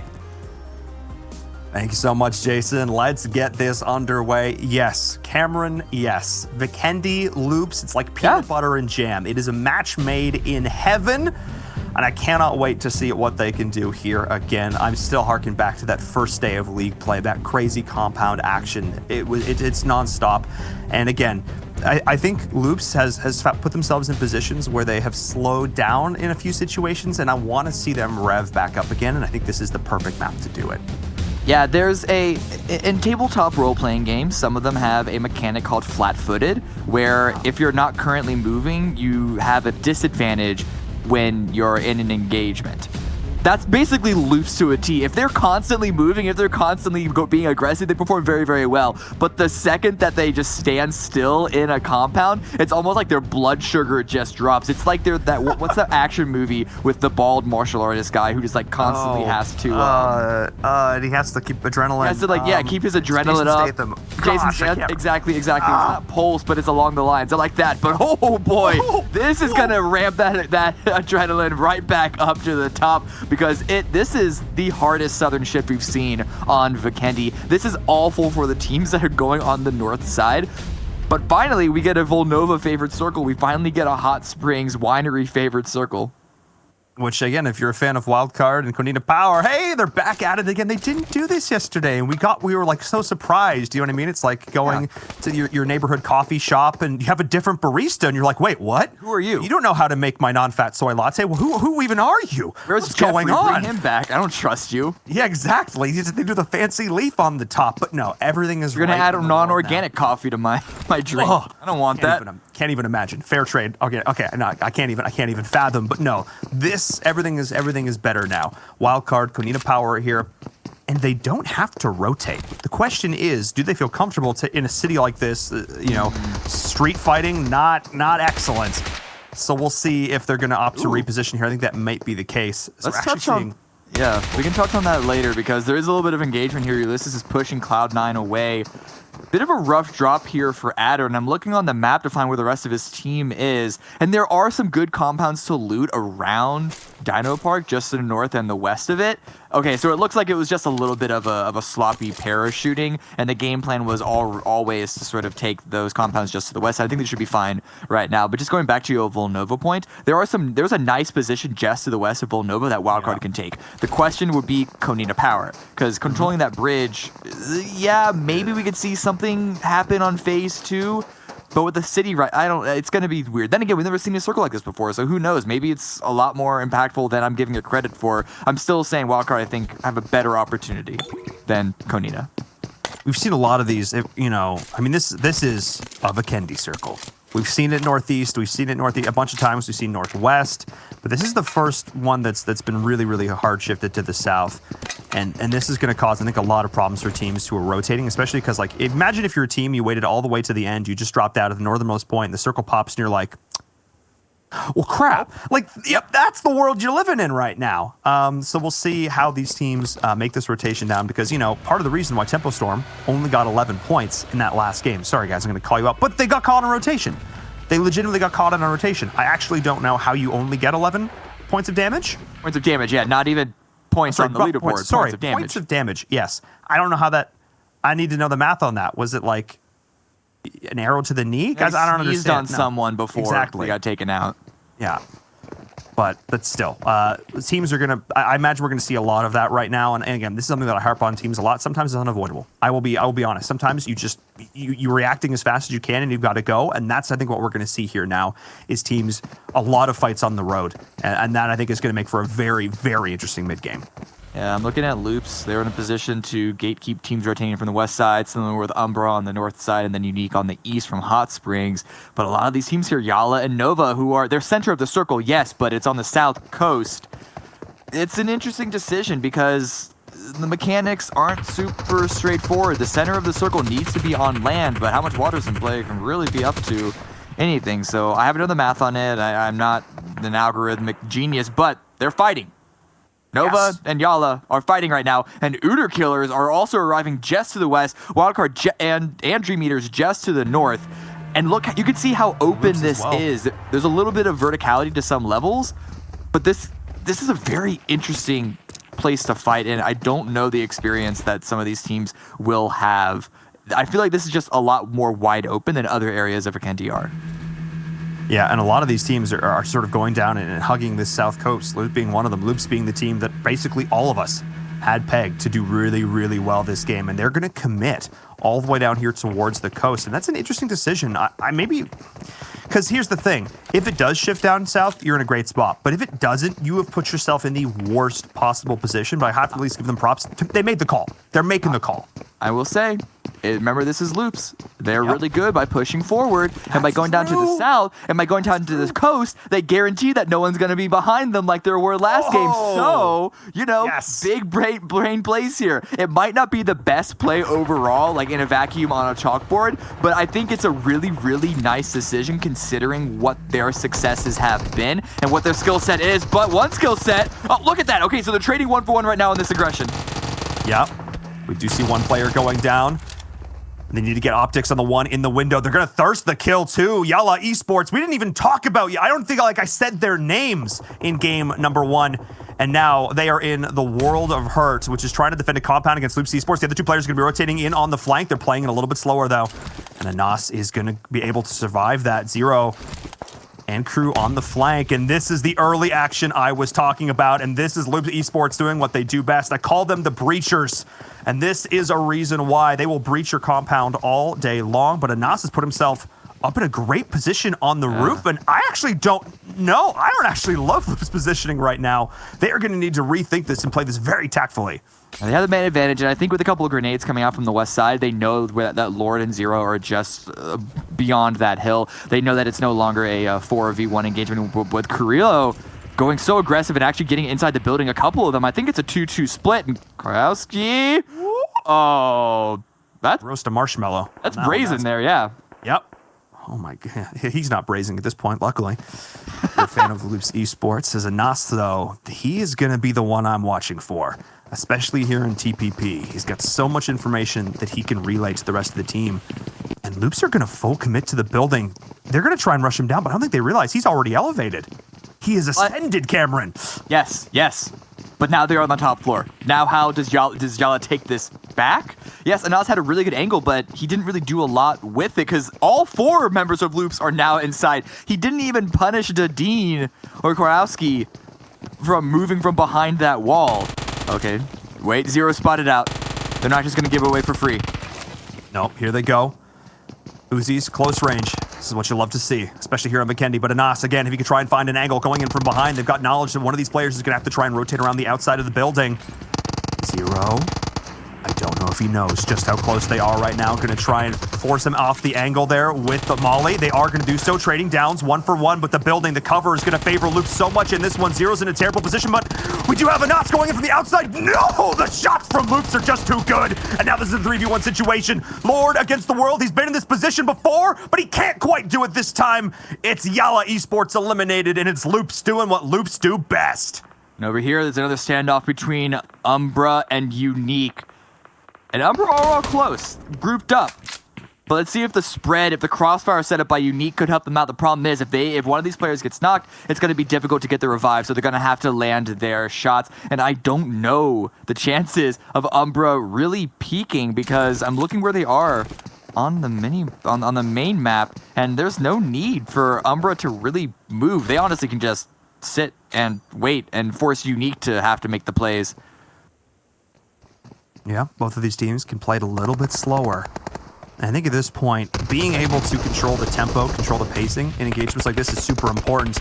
But Unique is deciding they want to throw a spanner in the works on this one. They're going to full send on in, trying to collapse, trying to find the angles. 2 members of Umbra are down. Only 1 member of Unique able to thirst the kill. But emphasis on the flank as well. They're going to be trying and collapse on the halls as much as they possibly can. And 1 man against the world right here. Can he hold on? Can he survive? As the players are going to be pushing upwards, trying to go for the clutch revive to start this off. The nade is not going to connect. He should be at a pretty good angle there for this one. Yes, able to get the res. This could be huge because even one additional bullet in a fight like this can make the difference, but this is still looking so solid for Unique. Who is that? The Loops actually have an angle to third party this, so Nempus does go down, and you need to slow down their push. That means that Umbra can just hang out on the top. Lightning off on the side building could give them a separate angle and give them information, but I think with Loops pressure, he's going to have to group back up. And Frozen! Taking the fight on the stairs.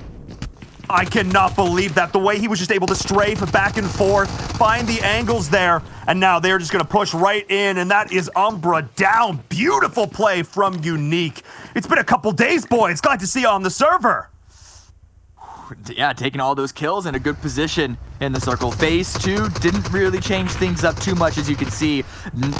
No one's really going to be super upset, but Football is on the move, getting taken out by Queso. Now we're seeing Axel on the flank, going to try and line this one up. They do have a positional advantage when it comes to that high ground and that elevation. But up against Footballists who are hot off their victory in game number 1, especially knowing the Team Queso was down a player. I don't favor their chances, Cameron. The revive is coming through on the Footballists, so that's at least something for them. And 4 players up, and I think Queso, yeah, they're not a fan of their position either. They just want out of this. But pushing towards the east, we've already seen the positions. The strong positions have been taken. Everything else is a lot more wide open than other parts of Vikendi. It could be a little rough for them. Football is not too far behind. Both these squads just rotating along the coast. But they're going to run into some friends. Yeah. Whether it be Uda Killers, whether it be Nova, whether it be Cloud9, whether it be Loops or Unique, the coast is highly populated at this stage in the game. I hear it's lovely this time of year. At least that's what these teams are thinking. Shots, Footballists, they're going aggressive onto this, but they're pulling off. They're going to let Queso sort of actually find all the information for them and backfill, but finding a free compound. Ooh, wow. This could be pretty good. It's still not super central, but Footballists, we've already seen how confident they are taking fights, how confident they are pushing forward. They actually have the most kill points, even over Loops, but the Knights now, Unique going up against them. Raven finding a good angle, but Unique still have all the hard cover. I cannot believe how many compounds, and this is just Vikendi in a nutshell. So many of these small compounds in play. So many. I kept thinking like they're going to run into somebody. They're going to run into somebody. No, they are still able to take over real estate, folks. And that's actually huge here for them as the fight between PK goes. Oh, but Bayo finding some redemption from that last game and able to secure the kill. So Team Unique is down 1 player to start this off. And now the fight with PK could look very, very different because they do have that man disadvantage and C9 is aware they're there. I'm really curious on why Unique wanted to leave from the compound that they stole away from Umbra in the first place. But also, as you mentioned, there were so many compounds, you have to expect there's a player in the compounds like that. And so Annalise overextending like that to get knocked and then immediately killed as well, it feels a little sloppy for me. Yeah, that one, again, the idea of unforced errors. You want to try, the idea that a team puts you in another position, you have no other choice, that's one thing. That's a forced error. But that felt a little bit more like an unforced one. You just put your toe too far over the line, and now it's gone. Sorry about that, team. Team Unique, of course, now going to have to try and rally with only 3 team members. And PK, I think, going to rethink this. They're going to try and make the cross, potentially, over on the other side of the road and meet up with their teammate there, meet up with Sixless, and then they're going to have control of that intersection, and that's pretty big. That's one of the 2 big ones going into this next circle, is going to continue to be so here. But teams are in position. This isn't really, it's not like last circle at all, or not like last map at all. Teams were well prepared for this.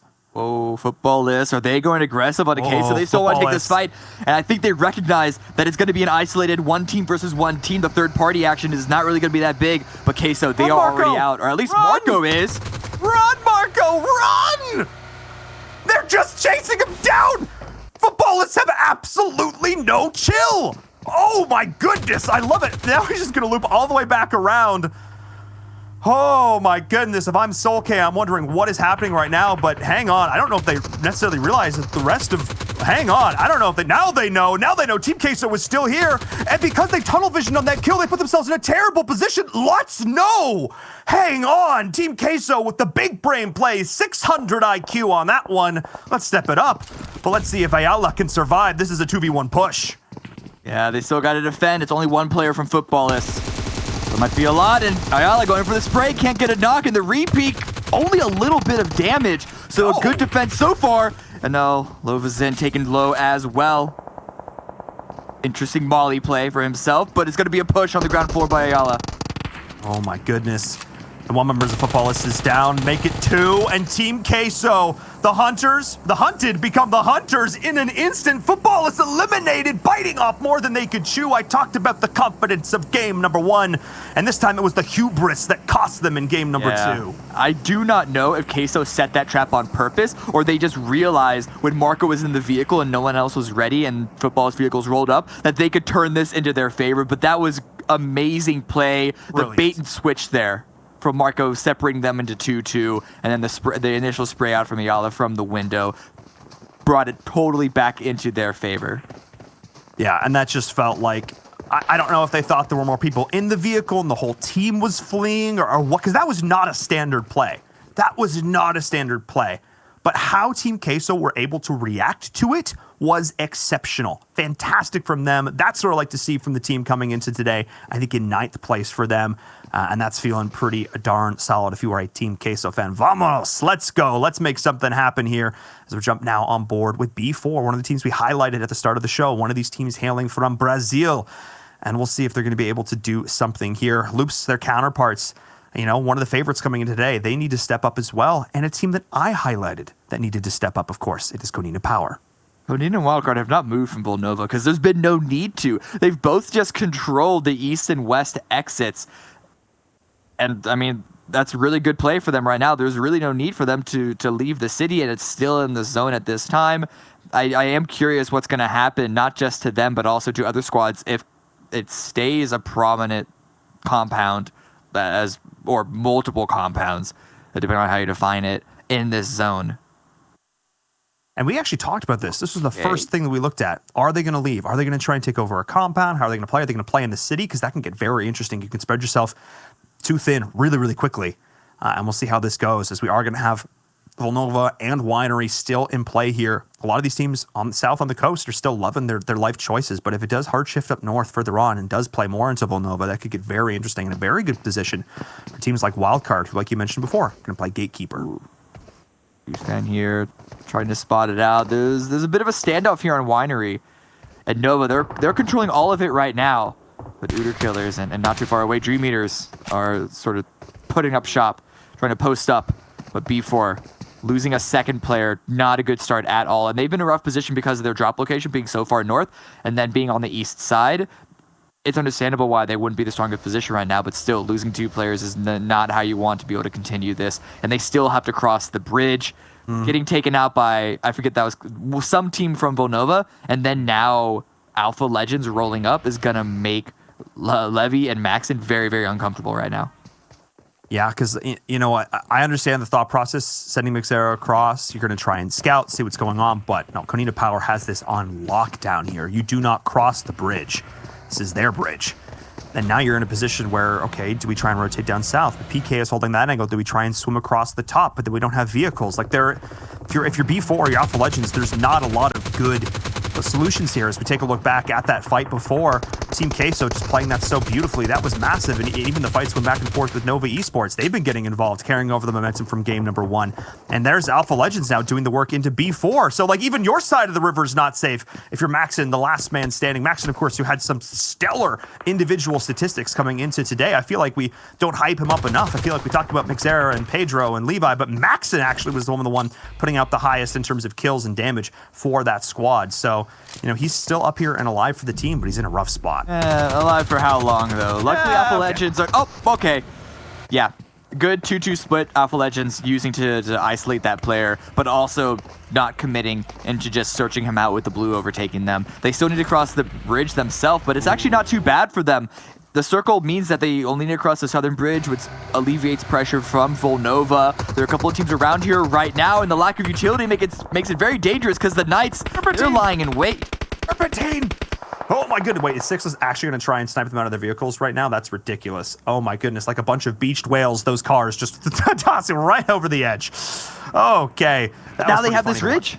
Now you have this ridge, though, but I'm also looking at the circle you saw pop up there on the top right of your screen for a second. Loops in a compound in the center of the circle once again. This could get very interesting as this continues to go on, but Alpha Legends now trying to deal with Pittsburgh Knights. Konina Power is on the flank, and they have this ridge, but they've got to try and minimize every single external angle. And there's Tixie going to try and give him some trouble, but Tixie is the one who gets dinked. Good damage there by Alpha Legends. This isn't the best position in the circle, not by a long shot, but it's a nice big wide open ridge. The problem is the elevation is not going to allow them to get too much information, but they can still hold a number of different angles. Look how wide that they're spread out right now. That was Shasta, I believe, swimming across below the bridge, not wanting to take the drive directly into the Knights. But Dream Eaters pushing closer and closer into Uter Killers. And they're still going to have to go through Nova as well. This is a little slow because look how far the blue has pushed onto them already. Yeah, this is massive. Both of these teams are going to be taking tick damage this entire time, which means it's got to be go, go, go. Miku, head on a swivel. Yes, please. Gets the down. Now, obviously, we're going to try and push back in. It is Nano now trying to survive Meku. Oh, barely gets the first aid off in time. But they're wondering how they got to play this. They just have to run. They just have to run. They cannot survive this. They've just got to try and get themselves out. They don't have a ton of meds to their name either. And Nano only has bandies. This is going to be Uter Killer out, but have they been able to keep Dream Eaters out long enough? They're just going to go down to the blue as well. I think both of these teams, mutual destruction, Cameron.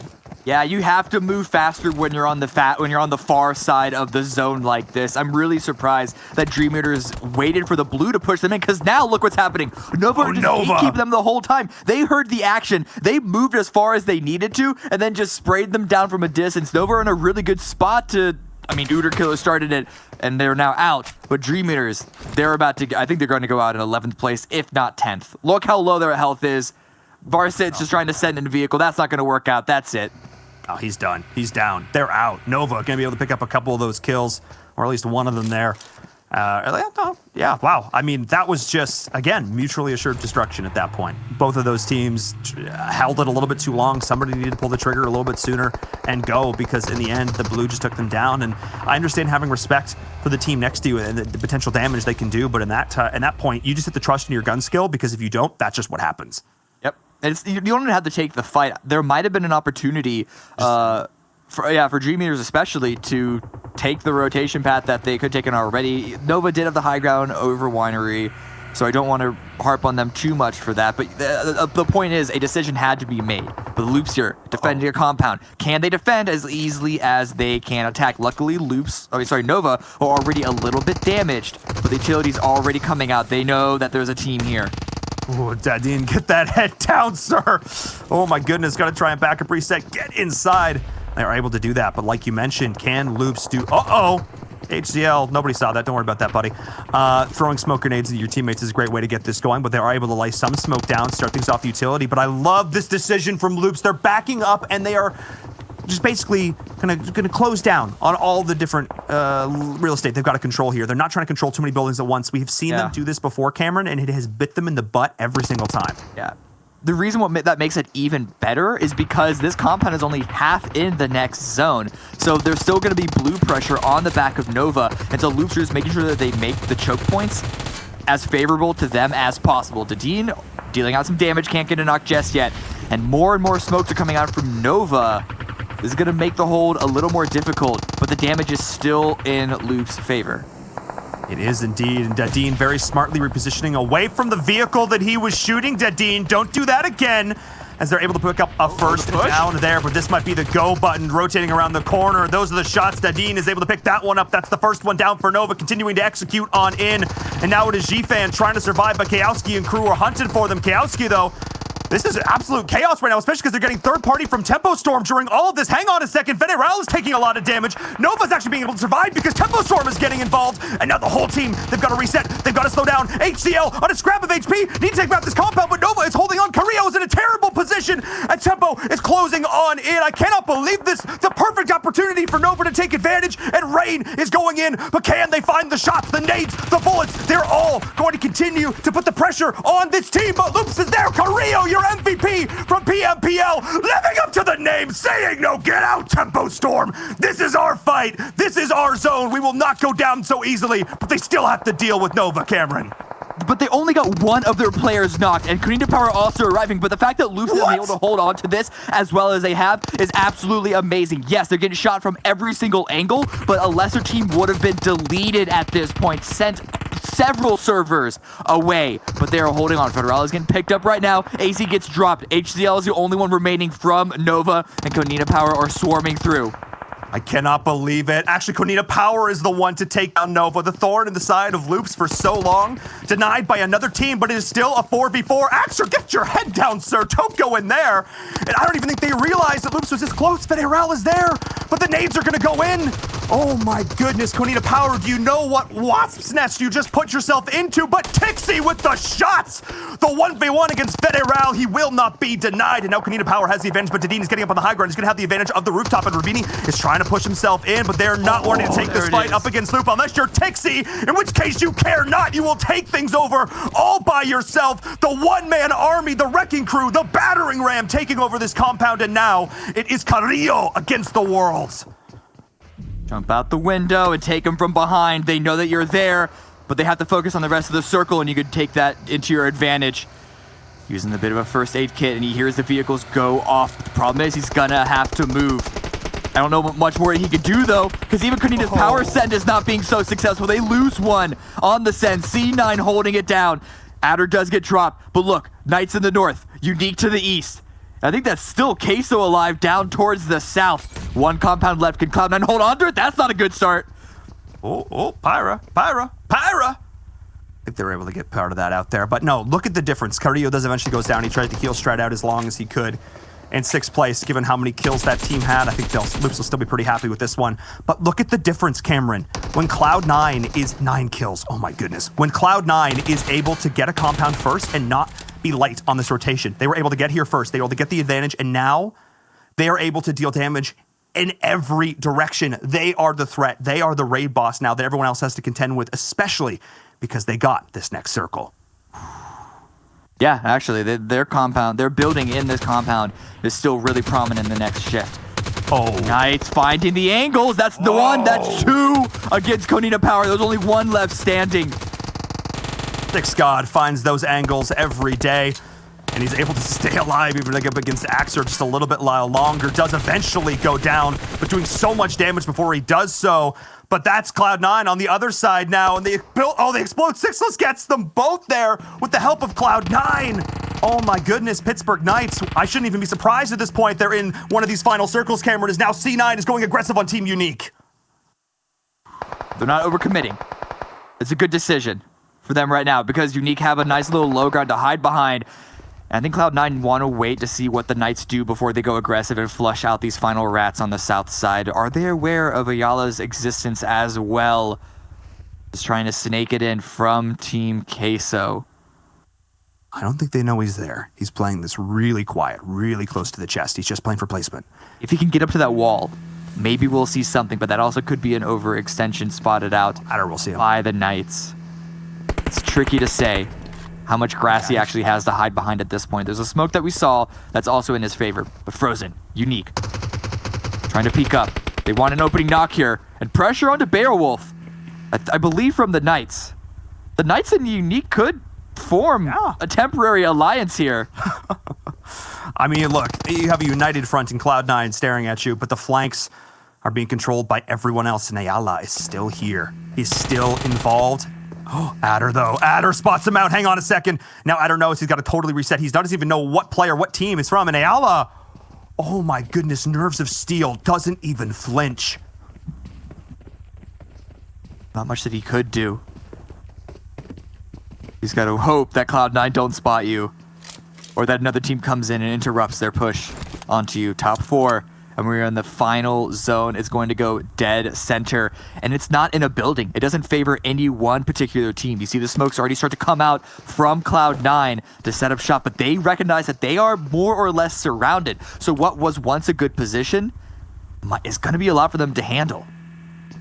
Rosen, though, looking for the flank. Pittsburgh Knights, of course, they won this map yesterday. Their first win here on the Super Weekend. They're going to try and return the favor and do this 2 times in a row. Now Unique is pushing in, but C9 shutting that one down. Adder point blank range, but how can PK capitalize on this?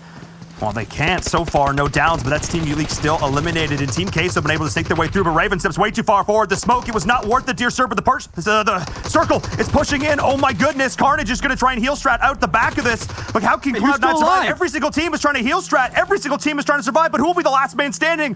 Will it be Cloud9? Will it be PK? It comes down to these two teams. Who's got more meds left in their pocket? Beowulf gets the next one off. Carnage? Oh, Carnage has got this, no problem. Pittsburgh Knights twice in a row playing the smart game, realizing that they had the advantage if they just used their heads, and Bayo trying to spray, trying to pray, trying to find a way, but no, it is Pittsburgh Knights here on Vikendi with the chicken dinner. I didn't expect that decision from the Knights, but they just give 10 first aid kits to Carnage. And the rest go aggressive, and the rest do the best that they can. But they recognize that with the smokes in play and the amount of the building that's still in the circle, despite the center not being in the building, that C9 could have played the inside just long enough so that even with the aggressive plays, there was no guarantee of getting the win there. And so they give all the first aid kits onto one player, and he was wrapping them perfectly. He knew all the timings, he knew how to get it done right, and it worked out. It worked out. They get the second win, 2 Vikendis in a row. Wow, really, really solid there from Pittsburgh Knights. Feeling that they started to find their footing underneath them here in the PMWL West. And I am excited to see if they can continue this trend or if they can carry it over to some of these other maps. Maybe another one of these sort of smaller, more brawly maps like Sanhok. I want to see them continue this trend, taking smart fights, because that, we call it passive maybe a little bit sometimes, but I don't think that's necessarily giving them enough credit here. They are taking smart fights. They know they can win. They are being that third party. They are constantly being this team that everyone has to look over their shoulder for, and I think it's working out for them here. Another chicken dinner to their name. Solid, smart, heads up play. That is what I like to see. Yeah, and they're finally starting to come back into it, because that playstyle that you mentioned, being passive but then finding those opportunities to go big in the end game, that's what they've had before. It's just something happened at the beginning of PMWL that sort of slowed them down. But if this is the beginning of them ramping back up, this could be another team that we're going to be talking about a lot more. Absolutely. And again, it's a team that we know they have individual fraggers as well. We saw Sixless doing the work there, but if they can get all their players on the same page when it comes to their fragging, as well as the smart decisions they're making, they could truly be a team to contend with. Throw it to a short commercial break, and then our analysts are going to break that one down.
It feels like all hell broke loose on that last Vikendi, fighting non-stop and even ending it out with a heel-off between the last two players from PK and Cloud9. But PK did it yet again, guys. They got themselves another chicken dinner, and they're able to do it yet again on Vikendi. But what an insane match, Glitter. Honestly, we were watching, wondering what the hell is going on. There's definitely a couple fights in there that kind of had everybody on the back end just screaming. And then we will break a few of those down for you guys in a little bit. But I think that is not what we expected out of that Vikendi at all, Seven.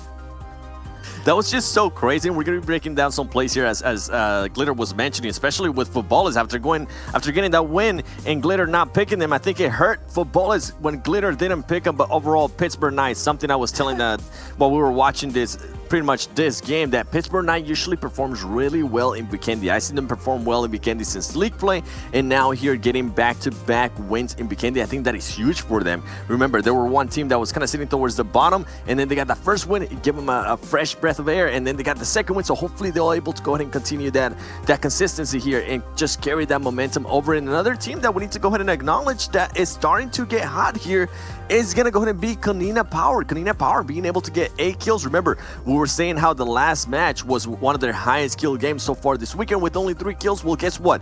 This is looking more like the Kanina Power that we have here. And on the end, that heal up between Pittsburgh Knights and Cloud9, I think Pittsburgh Knights saw it coming first because they gave 15 first aids to my boy Carnage, and boy does he need him because he's a big man. But overall, Pittsburgh Knights being able to get that win, I think that is huge for them, Glitter. Yeah, it definitely was. And moving on to the second page here, we actually see a little bit of a surprise with B4 at the bottom, seeing as they were one of the teams that we were kind of looking out for at the start of today. And then also Umbra coming off of a very strong first game, kind of dropping back down the standings a little bit for our Vikendi match here. Hopefully they can kind of pick it up moving into Miramar. Well, you know who didn't drop off in that second match was actually Nova and Alpha Legends. We were talking about Nova having a breakout game, Alpha Legends having a good game as well. They're in the top 8 on that last match, getting some extra points on their side. I'm curious to see if that obviously will change up the standings overall, but it's good to see that consistency. Kanina Power, like you said, 7, playing well. We're seeing yet again some teams who really need the points able to show up on the last day of the first Super Weekend. But let's take a look, though, at our stats for the Pittsburgh Knights. And honestly, I was biting my nails there. When the second I saw Loops get knocked out, I was hoping Cloud9 wouldn't make it much further on because Hot Jukes had them picked, and Pittsburgh Knights, well, they did it for me, and they did it well. You can see the amount of healing they just did, 7, is redonkulous. You can tell it came down to a heal up just based off that healing. We're usually used to seeing the complete opposite. We're usually used to seeing teams get 2,000 damage and then about 1,500 or a lot less than that in heals. But oh my goodness, they had just such a great strategy there towards the end. And just the fact that they were able to recognize, hey, this is probably going to go ahead and come to a heal off. Give everybody the heals to Carnage, and then everybody just kind of spread out and see if you can maybe go ahead and hurt some of the other people. So I think that was just huge, man. Yeah, one thing you can actually say out of respect for Beowulf there from Cloud9, he realized, I got a couple of first aids left. I got to rush him down, right? I got to find him because there's no way I'm going to be out healing him over the entire end of the game. Let's take a look, though, at our do moments from that last match, and we'll probably see some hecticness, some craziness coming in across the entire match. Honestly, if we were to do like a telestration of a specific point on this game, it'd probably last almost as long as this entire match to Glitter. Yeah, and that's probably because of the fights that we are going to be breaking down for you guys. This will be one of them super early on for Loops. Loops had quite the performance here on Vikendi, which I think a lot of people were kind of expecting out of them since this is a map they historically do very well on. But then, you know, the surprise coming out of Pittsburgh Knights with that play there at the end, 7. Yeah, Pittsburgh Knights, I mean, we mentioned it over and over again. And then one that we actually ended up seeing was that Footballers versus Team Kessel. Footballers, the rush that we see from them, the aggressiveness that we see from them just kind of ended up backfiring big time there on that last map. And then Kanina Power getting into it, making sure they start third-party people. That's something that I really enjoy that you'll probably be able to see here in a little bit. Kanina Power being able to third-party people, I think that's good for them. They haven't been able to win those kind of engagements with other teams just by themselves. So you know what? If that's not working, go ahead and adjust. See what can actually go ahead and work for you. And then you see C9 here, and this was just a cluster of third-partying that you're currently seeing on pretty much over here with Cloud9. You had Loops Esports. On top of that, you had Nova Esports, Tempo Storm. Everybody was just in a section, and Loops was just spending them off. Don't worry, we'll be able to break a little bit down of that for you. And then you see Sixless, and another thing, as you were mentioning, Jason, yes, Beowulf did recognize that he was probably not going to have enough heals, and he was just looking for that person. He was just looking for that last man Carnage. So it's good to see that aggressiveness there towards the end. Sadly, it didn't end up working out. You know, we always talk about a total damage graphic that we're going to have to be able to show you at home. I almost wish we had a total healing graphic as well, because that would be heavily skewed towards 2 teams and 2 teams in particular. Let's take a look, though, at the damage overall, and you can still see it's not really leaning one direction all too much here, Glitter. It's pretty much even between, 4, 5, maybe even, 8 teams. And, this is really, really good to see, especially when some of the teams on that list are Konina Power and Nova and Alpha Legends, all of them putting out a lot of damage, finally getting to see a little bit of action of Wildcard. But Pittsburgh Knights, we're going to keep talking about them. Cloud9 doing a ton of damage. Pittsburgh Knights has 8 kills, and I believe, if I'm not mistaken, one of Seven's favorites, Sixless, actually had 5 of those 8 kills. Ooh. Yeah. Hey, that is good to see. That's one player that we always talk about. If he's able to go ahead and carry some momentum, he'll be really good. And I know he was saying some Twitter saying that he's throwing or stuff like that. Well, guess what, boy? You got to give yourself some credit if you are able to go ahead and get some of those skills. And Umbra, Yala Esports, those are especially Yala Esports. I think we've seen them over and over again towards the end. I hope that team's able to go ahead and maybe have a great game here coming into the future. And overall, I think Loops, surprisingly, for what they were able to do there with what was going on around them, I'm surprised they lived that long because they were getting third party by everybody. I'm also surprised by something else in the damage numbers there. Footballist, 255 damage with only 1 kill off the back of a chicken dinner they just had on our first match. Maybe it was because of Glitter's bad luck for them. Maybe it's because she didn't choose the team. I don't know why I keep pointing to her. I don't want to keep being so mean. I didn't choose them.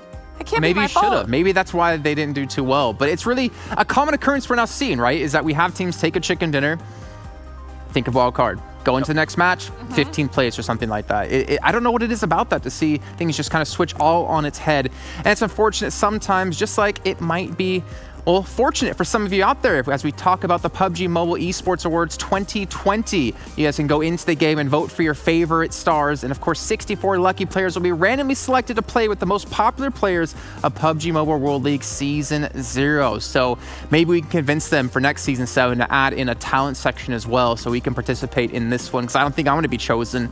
But we have a couple of plays that we want to break down. Which one's going to be the first one, Seven? The first one that I'm actually going to go ahead and show here is going to be the Footballist Rush. So let me go ahead and switch it up. I know you're currently seeing loops there on the screen. Well, don't worry. We'll switch that up for the next one. If you want to take this away, Glitter, go for it, because it's going to be Footballist versus Team Queso. Sure. Now, this was a play that we wanted to highlight specifically because I'm pretty sure when we were first watching it, we thought that this might end up going in Footballist's favor. Now, you see that you've got down on the left side of the screen, you've got Axel and Marco super far away from Ayala. So technically, Footballist is in a 2v1 right now against Ayala. We can see the fight does start breaking out, and as that happens, Marco tries to start rotating a little bit closer to that building, see if he can maybe get an angle on any of those players to help Ayala out. Now, as that's happening, one of the Footballist players does get knocked. Axel has moved all the way up from where he was on the edge of that ridge over there, and Queso is able to just kind of completely knock them out of that building. And you see really, really early on in that corner, all the way down there, Lutz was out far off in the field by the car. Like, I think that was a surprise for us, Seven, when we watched that push cook come in from Queso. Oh, it definitely was. And just wanted to go ahead and just point out that that player was actually knocked by Team Queso, and then you had somebody else just third-partying from loops. Overall, I think Footballist was just maybe a little bit too aggressive, and then they're currently probably going like this right now on that Twitch chat saying, Glitter, please pick us in the next one. So you know what? Let's go ahead and switch over to the next circle here, which is going to be Loops Esports versus Nova Esports. And something we want to go ahead and highlight here is how aggressive Loops Esports is. First of all, how tactical they are. They currently have players just all over the place holding up angles just in case anybody does try to third party them. And something I also want you to keep in mind is Tempo Storm currently up there. They're just waiting. They're waiting patiently. They're trying to figure out what's going to be happening here. So let's go ahead and play this out a little bit longer. I want you to keep in mind when Loops Esports is able to go ahead and knock down the first player from Nova, I want you to see how quick they go ahead and react to that. How quick they're just going to change gears and just go for it. And right there, as soon as somebody gets knocked, guess what? The call gets made. Kawasaki, remember, he was hiding over here at the start. He's going to go for it. Federal, he was currently pretty much looking that way, but he said, you know what, it's time to go ahead and rush up, and they just become so aggressive. Everybody from Loops Esports becomes super aggressive, and I'm just gonna go ahead and let this kind of plan out a little bit more as CFan is now getting closer. You see Easy getting knocked as well, and something to go ahead and mention is that the Nova player actually ended up knocking themselves. So they ended up hurting each other, but Loops Esports being so aware of that, they just went for it. And guess who's getting closer and closer? That Tempo Storm. I know Monica was watching this and she was just hoping that Tempo would go ahead and destroy. Sadly for them, it didn't end up going out that way. And the reason why I wanted to go ahead and show this part as well is something we've been talking about. Loops Esports has been getting third party a lot. And I feel like they finally starting to go ahead and notice that. They know that if somebody knows that Loops Esports is nearby and they're in a fight, they're probably going to go for him. And everybody from Loops Esports realized that as soon as they heard Tempo Storm rushing in, they moved back into the building and they were able to reposition each other. I love how Carrillo was able to go ahead and heal up, and Tensa and Rain currently just in a bad position outside of that house. And guess what? Carrillo, being the beast that he is, he goes heads and 2v1 them. He's gonna go ahead and have that ring of fire around him, put that man in a towel and give him some confetti, because Loops Esports, even though they ended up dying at the end there, they were able to just maintain that first third party really well. I mean, even after that, you had Konina Power then come in and try their chance against Loops. And then you had Cloud9 even fighting from long range within the zone, trying to attack them as well. I think the coolest thing about that clip, though, as you kind of point at the beginning, is whenever Loops smell that one drop of blood in the water, they swarm over them like sharks. And this is something that's well drilled into the team. We've seen this happen time and time again. They get a knock with a nade, they swarm. A team knocks himself out with their grenade, they swarm. There's no second guessing, there's no miscommunication. Everyone knows to attack, and I think that's what makes Loops Esports such a scary roster, Glitter. Yeah, and I think we've talked about those split moment decisions, making those fights that much more important for those teams. You know, the ability to be like, okay, the second you know that the team you're fighting is at that disadvantage, taking, you know, the initiative and pushing up on them. That's why they're so successful in those engagements. They don't wait and go, oh, should we? I don't know. There's no, you know, kind of going back and forth on it. If somebody says go, they all go together as a team, and it works every single time. And do you think maybe teams out there, Seven, notice when Loops are in a fight and if they're within range of all this fire and all this action, that they purposely go out of their way to then fight Loops, knowing they might have the advantage against them and can knock them out? For sure. I think it's just something that teams are going to go ahead and do regardless of which team it is. Okay. But if it is Loops and they are able to go ahead and keep that kill feed, and they know somebody from Loops is down, of course, I would personally even go for it, because then if you're able to go ahead and knock him out, guess what? That's going to be a beast that you don't have to worry with at the end of the match. Okay, well, let's take a look at our overall standings now after our second match is done here in our last day of the Super Weekend. And we've been talking about Loops, we've been talking about Cloud9, and Cloud9 have reclaimed the throne here, back in first place with 170 points, Glitter. You know, and I think, you know, they're just been so consistent across the board at this point that we kind of expected them to do something like this. I think it's nice to see that we're seeing more and more teams breaking that triple-digit point threshold, like PK has successfully continued to move themselves up the ranks. Kind of same thing with Alpha Legends, seeing them move up, but we're seeing Dream Eaters and B4 moving down a little bit after some less than stellar performances on these first two maps. So moving into Miramar, are these teams going to kind of change it up, as we've seen Dream Eaters do quite a few times now? Yeah, and I think something to keep in mind is Team Queso. They've been able to not perform to the extent that we would like them to, but they're at least able to go and maintain themselves within that top 10. And guess what? Nova, at the start of the day, they were dead last. Well, that's not the case anymore. They have more than double their points from what they were able to get in 10 matches in just 2 matches, and that is so impressive. And then we see another team in Konina Power finally step it up on the kill departments. And I feel like that team is one of those teams that kind of depends on their fragging power so much that it's good to go ahead and see those gears starting to change, those horses starting to make a run for it. And I cannot wait to see what they're going to be able to do here in the next match. I think it's important for those teams who are currently like towards the bottom of the table at the moment to realize it's only the first Super Weekend, right? It's not a great start for you, but it's not like at the end of today you're not going to qualify for the league finals. So I think they need to keep some pressure off their shoulders, relax, you know, keep trying to play their own game. I think that's what we're seeing out of Konina Power, is that confidence is really starting to build in as we get from match to match to match. And guys at home, again, if you haven't been paying attention to the game, I have to ask you, why not? There's a new Royale Pass Season 14 out. And again, for I think one more time today, we're going to talk about and show you what all you can get in the new pass.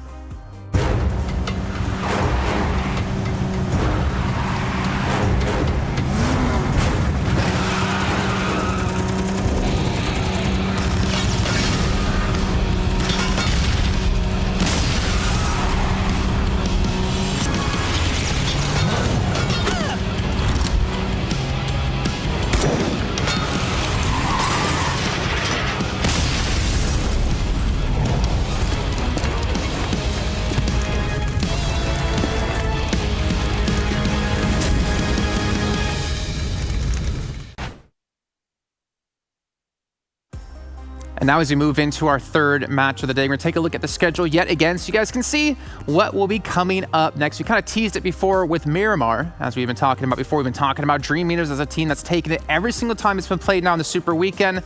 It kind of leads me to the question, guys, will they do it yet again here, Seven? I've been more of a dream crusher this past 2 days. I say they're probably not going to go ahead and do it. I'm going to go ahead and switch gears here. I kind of want to see it. I want to go ahead and see them just fully dominate Miramar because why not, man? Why not? They're that one team that kind of needs it. I hope they're still focusing on the other maps. So for me, I think Dream Eaters is probably going to go ahead and take this win. I'm picking them. That's my prediction. See, I'm looking at Glitter right now, and to me, what she's thinking in my head is, well, B4 Esports were in the end as well against them. They got switched around the last time on Miramar within the hill, and she does love B4. Does that mean your prediction's going to go into B4? You know, I mean, just so that, because I feel like so many people are kind of on the Dream Eaters train, and while I agree that they have done very well 3 times in a row, that's asking for a lot from a team. So Jason's not wrong, and I am going to go with B4 this time around. Can read your mind, but you... Oh, what's that? Not football? Yeah, why not footballists? Don't pick footballists. Don't pick footballists. They told me I got can't your back. pick them anymore. I got your back. Well, I went with Dream Eater, actually. I'm going to ride the train that is Dream Eaters because I feel like they can do it a third time. They've shown such great play when it comes to it, and we'll see who's going to be right and, more importantly, who takes home the chicken dinner after this match. We'll catch them with you guys in a little bit of time. And of course, for you guys at home, as we've been talking about, there is still the lucky draw going on. Maybe you're one of the lucky few. As long as you're watching within the game, within the Esports Center, you can get one of these sweet limited time outfits. And also, I do want to say for you guys who watched at the top of the show, or maybe if you missed the top of the show, after this match, we'll be debuting part 1 of Between the Battlegrounds. It's going to be something you're not going to want to miss. It's the documentary, the 8-part series coming in. So make sure you stick around after the game to see all what that's about. We're going to bring in our commentators yet again for the last time of the day. We got Viram and Cameron Davis. And I gotta ask you guys, 2 times Dream Eaters have won Miramar. 3 times, as Glitter said, seems to be too much of an ask. And Viram, do you agree or do you disagree? I mean, I put my predictions in at the start of the day. I picked Dream Eaters, so y'all are just copying me at this point. It's a lot to ask. But in either case, they've still shown that they can perform. Even if they don't necessarily get first, even if they don't necessarily get the chicken dinner, I think they're still gonna look pretty good. And Cameron, I have to agree with that. Just ultimately, when you look, even 2 wins in a row just shows that you're comfortable with playing the map and you can collect points. Are we going to see a 3rd win? I mean, I'll be honest, not likely, but I would be surprised if Dream Eaters win out super early on, and that's why, for predictions, I'm also picking them to hopefully at least do well. So we got 3 Dream Eaters here is what I'm hearing. Yep. I like it. Keep picking the same things. I like that. One thing I do want to bring up, though, is something we've been kind of talking about throughout the day, Kunina Power. They've been so quiet the first 2 days. Come into day 3, they've looked a lot better. They're starting to pick up some kills. Do you guys think this momentum will carry over here into match 3 and potentially the rest of the day in Viram?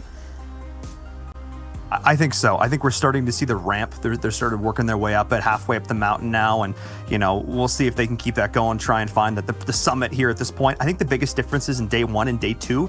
Tixi got shut down immediately. He was the first one down in every single fight. Bad angles, getting caught out, not necessarily being with his squad mates.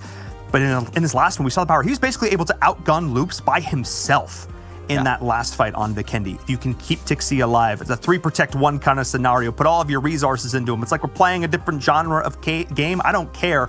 Get Tixi in a good position, and Kunina Power will do well. Also another team I'm looking at really quickly, Cameron, is Pittsburgh Knights. Yeah.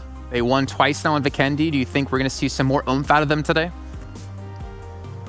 I think so. They're looking a lot more confident. And if you want to compare them to Kunina Power playstyle-wise, I actually think that they should do better on Miramar. But they haven't really delivered on anything other than Vikendi, so I don't want to... it's going to be a little weird, but I think we might see Knights actually deliver and pull up. Okay, well, we'll find out if the Knights can deliver here in our 3rd match of the day, the halfway point of the day. And Viram and Cameron, you guys take us away. Thank you so much, Jason. Our 3rd map of the day. The Super Weekend is almost at a close. The teams who made it here are all so happy that they not only got a chance to compete, but they're able to rack up all of these points in order, these are the ones that matter, of course, Cameron. I mean, all the rest of it, just playing to get here. You're playing to get the opportunity to compete, but this is the Super Weekend in full force, and everybody wants to be that first team to walk away in that first place spot at the end of this weekend. Let's see if they can do it. Going over Miramar right now, and I just because we have a little bit of time in the beginning before hopefully action, or maybe not hopefully, but likely action's gonna pop off. Just talking about Konina Power, because yes, they looked better last game, but what you said is spot on. Tixie has been taken out in the very beginning, and it's not even just losing one of your star players, it's the fact that they just haven't been able to find positioning to sort of get their feet properly under them and hold their ground and take these fights. And my worry is that Miramar is one of the maps that you can punish teams out of position even like more likely than in other maps because of all of the wide open angles. When this map first came out, first got introduced into PUBG, that was one of the biggest things you had to learn compared to Erangel, was the fact that you could get shot from seemingly anywhere. In Erangel, there were at least more like set lines of sights to worry about. In Miramar, it's basically open. And so I worry about Konina Power in that respect, just because we've seen their weaknesses throughout this entire weekend, throughout this entire league. And I want to add some context on that, because I think your point about lines of sights are super important, and this circle is definitely going to cause some teams to play around with that, as they're going to be having some sketchy rotations going up north here, to say the least. They started off day number 1 with 2 kills. Just 2 kills. Yesterday, they were able to rack up a few more. They were able to rack up, I think, 8 kills, or 6 kills over the course of the day, so a little bit better. But they still, I mean, it's again, we're trending in the right direction, but we need to flip a switch today for them. And another team that's down here towards the bottom, of course, it's Uter Killers as well. They need to do the same, and they're facing up against a B4 who have done so well on Miramar. Almost getting the chicken dinner yesterday. An amazing play from Dream Eaters. Some would say a bit of a throw from B4, but I think it was just Dream Eaters, again, going to the next level, a little ultra instinct kicking in from them. But we know they're another team to watch here on Miramar. Now they're facing off with, as you mentioned, Uter Killers.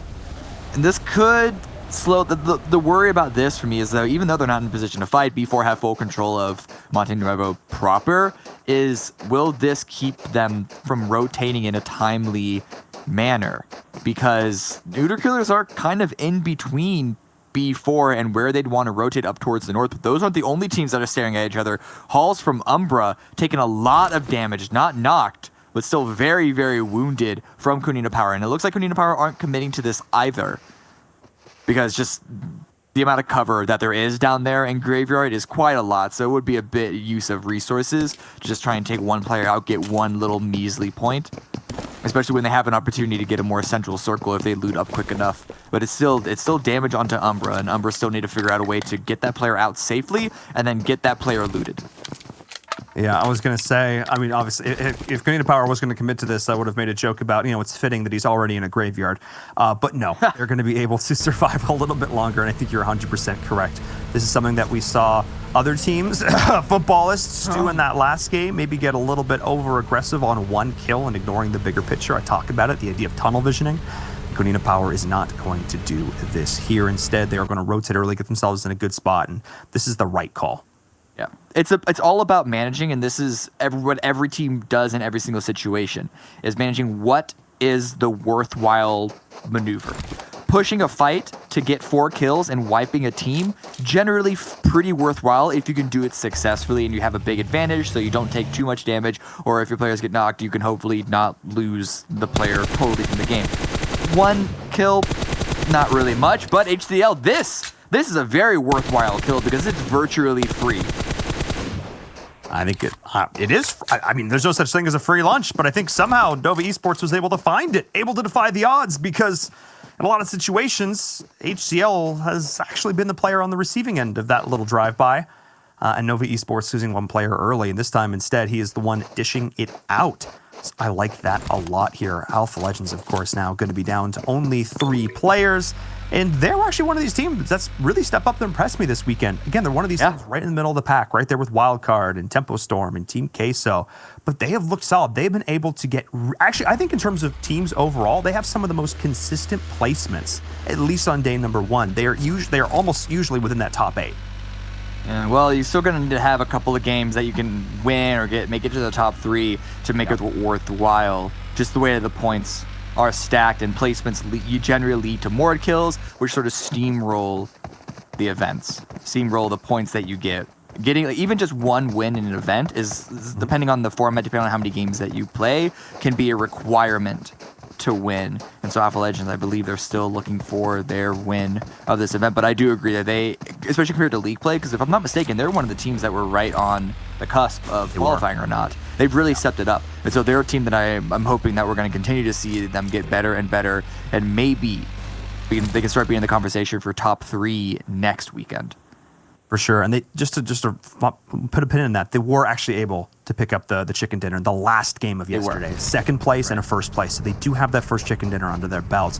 But again, they need to be able to carry the momentum forward. It can't be a splash in the pan. And another team, if you're adding things to pans, queso, not necessarily the first choice I make in terms of food products, but they have definitely been involved in the conversation and not just talking about excellent cuisine. They have been involved in a lot of fights and oftentimes trading even. I need to see them, though, for Team Queso, be able to come out with more of an advantage. They never take a fight without losing at least one player, and that's the big difference maker between a team like them and, say, Loops, who are able to full 4-0 wipe squads. Ooh, looking at Nova here, and this is the other duo from Nova. We didn't touch on it, but Nova dropped in 2 sets of duos completely separated from each other. And then the rotation from the west side is joining up.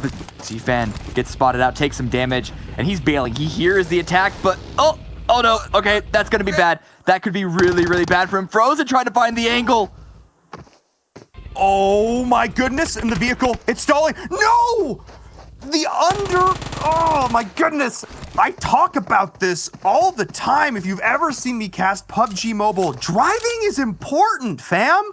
Like, it's actually a thing that you should be cognizant of developing those skills, and you see it there. He probably could have gotten out of there, but he had to rush the angle down the hill because he got his tire stuck, and that, forcing his vehicle to flip, there's a chance he lives there. There's a good chance he lives there. Instead of that, and now Nova Esports is down, and this is the typical Nova Esports position. This is what I talked about not a minute ago, the idea that they usually start a game down one player, and that's part of the reason why we haven't seen them have the same success, and now it's the same old for them. Luckily, their position in the circle is usable even with 3 players. They have no one up above them that they know of, and we can guarantee you're 100%. But over here, Wildcard in the dead center, and Footballers also virtually dead center, but Footballers have the high ground. Slicky have a compound, or Wildcard have a compound. Slicky, I like this push. There's a little bit of a flex onto the ridge line to get some extra pressure while they can and really carve out space and map control for themselves. He's not taking the shots just yet there. He wants to wait for a position. Or maybe they're going. And that's actually Sam getting knocked in all that, ironically enough. Okay. Gotta hit your shots. That they were waiting to make sure that when they open fire, they can secure a knock. All focus fire on the same person. Weren't able to do it. The shots just were not there for them, but they were there for Footballers. Sam gets knocked. It's going to be an easy revive, but it's still an opportunity not taken advantage of. That's not how that's supposed to go. That's not how that's supposed to go at all. And part of the reason why there was like, wow, they can see them to such a delay is because of exactly the thing, the Cameron, that you just mentioned. Team shooting. The idea that you have identified the player that you're all shooting at. You shoot at them all at once. Interesting driving. Yeah, it's weird. All 3 teams looting up around Los Leones, if not in Los Leones, at least around the area, moving at around the same time, and this could come to an interesting position. Ooh, Loops are here. Loops are trying to go for the fight. They don't care that the tick damage is on them. This is up against Stream Eaters, the team that all of us had pegged to do so well today. Oh my goodness, 2 of our top teams in the lobby. He's gonna bleed out. You've got a bit. He misplayed that. Eversit, a crucial misstep, and he's just gonna die. Oh my goodness, bandage first, then pop the first aid. And now Toffee's just forced to run on foot. Loops and them running into them on the road. This could be the end of the streak. The question was asked, is it too much to ask of them for 3 games in a row? And the answer might unequivocally have been yes.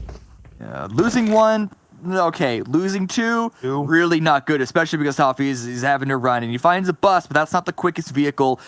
They're a position that the bus is actually one of the best vehicles to have. That's usually in the end game. And so we're going to have to see if Dream Eaters are able to make their way there. Loops, though, picking up 2 kills, picking up some loot. The meds you can see on Dean is not the best, but for the tick damage being as low as it is right now, they're still in a really good position. The only problem is that they're coming in super late. I think that's why you see them adjusting the direction that they're approaching the circle. But over here, Wildcard still holding down onto the compound. They've given up the pressure against football. This is just, you know what, fine. You can hit your shots better than we can. You can take that hill. This is not the hill we want to die on. Quite literally. Quite literally here. So jump back on board with Cloud9, who've been having a heck of a day so far. First place finish game number 1, second place finish in game number 2. Definitely looking like one of the top teams to beat on the server. And once again, Nova Esports finding themselves getting a little bit caught out. Carrillo, though, driving's hard, guys. Let me follow that up. I'm joking, it's not. Driving is like mildly okay difficult in this, but it's actually pretty straightforward. How they've optimized it for mobile is actually super impressive to me. So probably don't knock yourself out while you're driving. As Lutz is just, wow, that was like a... Okay. Okay. Oh, it's not supposed to be like that, Cameron. That's not the way that story is supposed to go. Lutz was being mean. He was going for a saucy finish kill there at the end, and then he just turns and he snaps on HCL and... Oh, no. And look, B4 are coming in from the north as well, so Nova are still, or at least what remains of it, it's not looking good. It's just been... I don't want to say that they've... their play at the start of the game wasn't awful. No. It was just, I think, droplets of itty-bitty misplays, small overextensions, bumping your not having your vehicle prepped for a hasty retreat that added together into this incredibly unfortunate Miramar round for them. Yeah, really unfortunate. They're not out of it yet. One team member is still alive somewhere out there in the world. Easy. Thinking to himself, this game might not be that. We'll see how it goes. As Lutz finally going to be getting what's coming to him. Finally going down. This time it is B4, one of these other top squads when it comes to Miramar, putting themselves in a great spot. Football says the high ground. We will take a higher ground. Football, they're fine fighting here. Yes, they lose one to Lutz. They didn't expect B4 to be right behind Nova. I don't want to say it's a little bit of over-aggression. That's information that you can't necessarily expect teams to have, but it does remind footballists, and it reminds all of us how much information there is to gain. What's the phrase? The only thing that I know is that I know nothing. It's sort of a similar concept, especially with how big and how vulnerable there's so many vulnerable angles there are on this map. Yeah, but a team that's trying to limit that as much as possible. It is Pittsburgh Knights, trying to take themselves over a little compound here, playing bumper cars, because that's how you do. Dream Eaters, C and Loops just go right on by.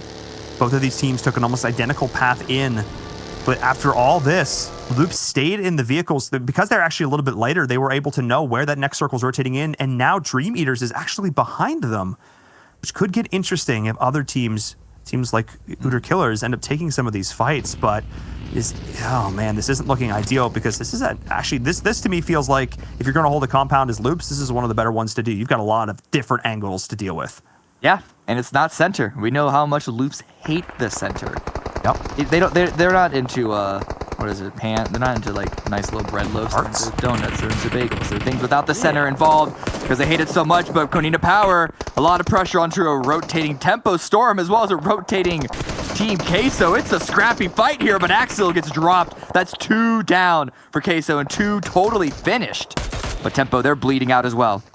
Oh my goodness, Spec, the last man standing pretty much for his squad here. HH24 is going to have to rotate in. They were able to get back behind cover. Tempo Storm will be able to get these revives up. Ayala's like, hey guys, just don't mind me. I'm just gonna go hide in this building and die. Anyway, Marco is still off on the other side. Marco, of course, the player who had that stellar vehicle play in that last game, will now have to have some more stellar plays to keep Team Queso in the running here on Miramar this time around. But Tempo Storm making the best of that situation. But all those gunshots, it has drawn the attention of some other squads. And the angle that Konina Power have, Tixie's being very, very conservative with how he's peaking. But the angle that they have could keep Tempo Storm sort of ingrained. But HH24, he's going out. They want to have a split position in the dead center of this phase. This is very, very ambitious for Tempo Storm, but for a team that's had high expectations and very, little results comparatively, going for a maneuver like this might be just what they need. Queso do, of course, go out in 16th place, but a lot of damage onto Unique, and Frozen, unless he figures something out, could be not long after. Yeah, I definitely want to check back in with this fight. It's Pittsburgh Knights doing so much work. There are the shots from Sixless. He was saying in chat after that last game, boy, I do not like Vikendi. Clearly the team does, but maybe he's feeling a little bit better here on Miramar. What are you looking at, Cameron? This shift. Hard shift towards the southeast, and no one is dead center. It's going to be a lot of positions around the sides and loops. They're still in a good spot for themselves. Knights, if they can remove Unique and then hold off Yala that are going to be rotating from the north, they can be in a good spot too. Lots of questions still to be asked, a lot of questions still to be answered. There are a lot of teams still 15 up trying to make their way in. The one thing going for them, I think, in this situation with this particular circle is how much different elevation they have to work with, all of these different cracks and crevices to try and play around right here, all these different angles. It can be the worst thing ever, but it can also be your best friend if you can line it up just right. Put your back to a brick wall, in this case a stone wall, and then just fight outwards from there. I'm a big fan of the Knights' current position. As you mentioned, the elevation is very much in their favor, but they're also in a spot to catch out rotating squads. That's Alpha Legends out. Wow, 15th place. We were just talking them up about really stepping it up this weekend, but I suppose they get shy when we talk about them on camera. Grenada Power also taking a lot of damage, and Axer going down, getting dropped by a headshot from J7. The Knights are using that elevation to their advantage the best that they can. My goodness, the kill feed is just lighting up right now. Because of this hard shift, so many teams were forced to instantly react. There's nothing proactive you can do about that. You just have to respond as best you can. And now Yala Esports are pushing in here on towards Grenada Power. It is Lord, of course. I have been so hyped by this player. They have done so much cool stuff over the last few days, this weekend in particular, finding themselves in multiple like 1v2, 1v3, 1v4 situations and almost coming out on top. We'll see what they can do here up against Grenada Power, who were able to stabilize. Yeah, but again, their position, their health may have stabilized. Their position is still, they need to really be aware of the angles that they can take versus these teams like B4, like Tempo, like Wildcard, but also the angles that the Knights and Yala can take against them. It's going to be they're going to have to ride the line here. And I don't know how successfully they're going to be able to do it because I'm not even sure what those angles are, if I'm being honest. You're going to see so many smokes thrown out, so much utility. Really what they just have to hope for is that Yala and Knights help them out and trying to clear out B4, trying to clear out Wildcard. Really what they're looking for here, the idea that these different teams all around them will be so distracted fighting each other, they won't be able to fight them. But Wildcard, they've got themselves a shack. And that's about it. That's all they have to their names at this point. We can see Yala Esports rotating up on the high ground there, just trying to find some angles. Look at Zana up there, pan out. Just, all right, what can we do? What can we do? What can we do? Says Nova Esports now, being knocked out once again, starting the day off so strong. 2 great opening games for them. But now being eliminated, just taking, I wouldn't even say taking fights, Cameron. They were getting fought at. Yeah. People were just shooting at them. They had no control over that situation. They got like an opening kill, if you remember, against, I forget the squad that it was. Maybe Unique? Either way, they got an opening kill, but then nothing else past that for them, unfortunately. The zone is closing, and you can see no one is dead center because it's basically a valley, the way that this no zone dead looks center. like. Yeah, it's a road, and then like, just look at the slope here on Levy's angle. You basically got to control your own angle, but it's another hard shift towards the south. This is great for Loops. It's great for Dream Eaters, who are fingers crossed for everything they can get. And Unique as well, who, by the way, have 2 up. I thought there were 3 out, but I guess either Frozen or Nempus, the one that was still standing, was able to get their team revived. But again, these teams in the north are going to have to push. Tempo Storm, they're sending it in the vehicles. Wildcard, I don't know if they have vehicles to send it in.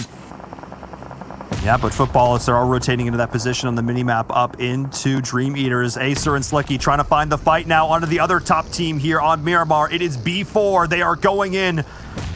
And will this be Wildcard alive before or after? We're going to find out. Is Levi, can he find the nades? Doing a little bit of damage there onto Acer, but they're just passing them right on by. Hang on a second. Acer might be able to stab him in the back a little bit here. You got to respect the angles. Levi, can he find the grenade? Yes, he does. Hot potato. Acer, catch.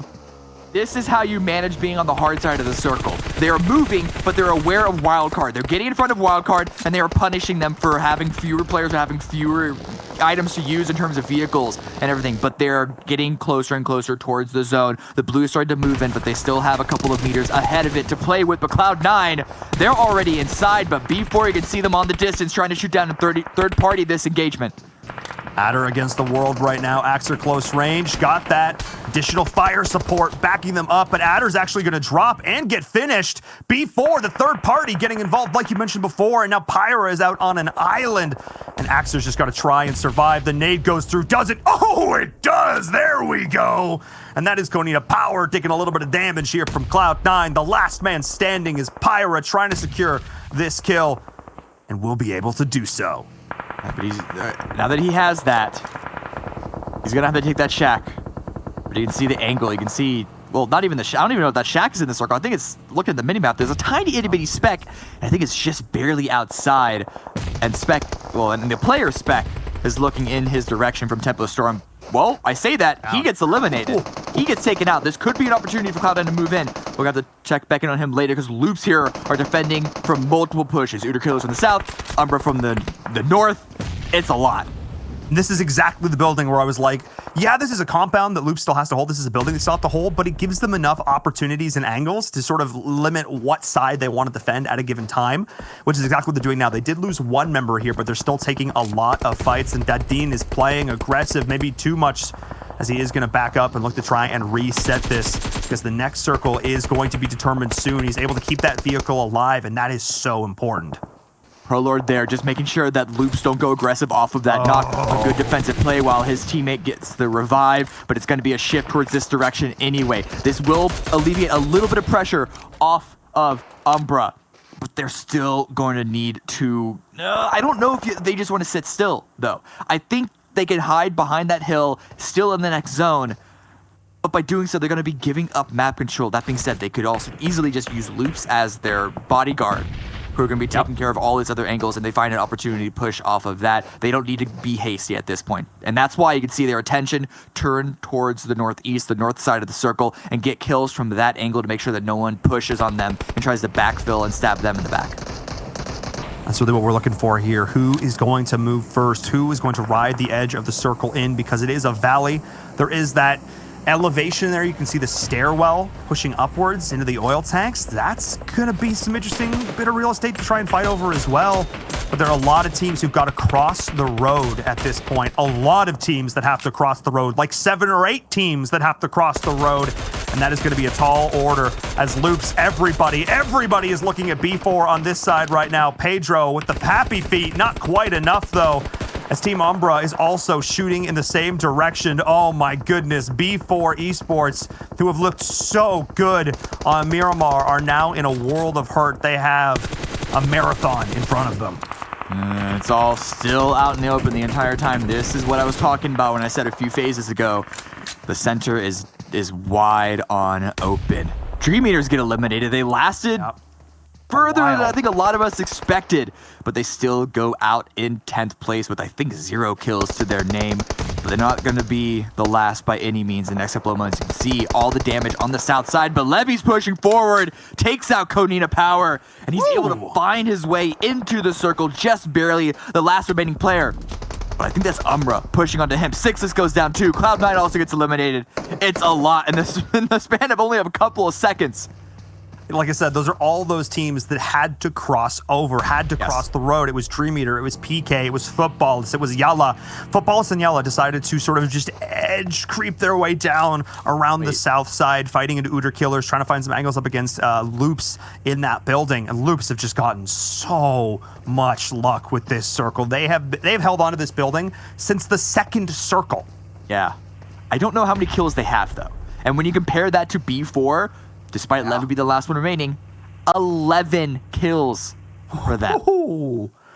And Loops, they've been taking a bit of damage. I think they've actually lost a couple of players. I missed it in the kill feed, but I only see 2 in Federal. He needs to med back up. I think he's using a first aid kit right now. Yeah, it's a full med kit. Back up to 100% HP, but now they only have 2 players. This makes this building even harder to control. So you say luck. They may not be thinking the same thing. We know how good they are at actually pushing forward and fighting, and this sort of doubles down on how not successful they are just defending. Yeah, but they still are able to hold the edge of this building here. They still have it. Soul-K. Ooh, that nade could be a little bit spicy, and now Anas has got to relocate.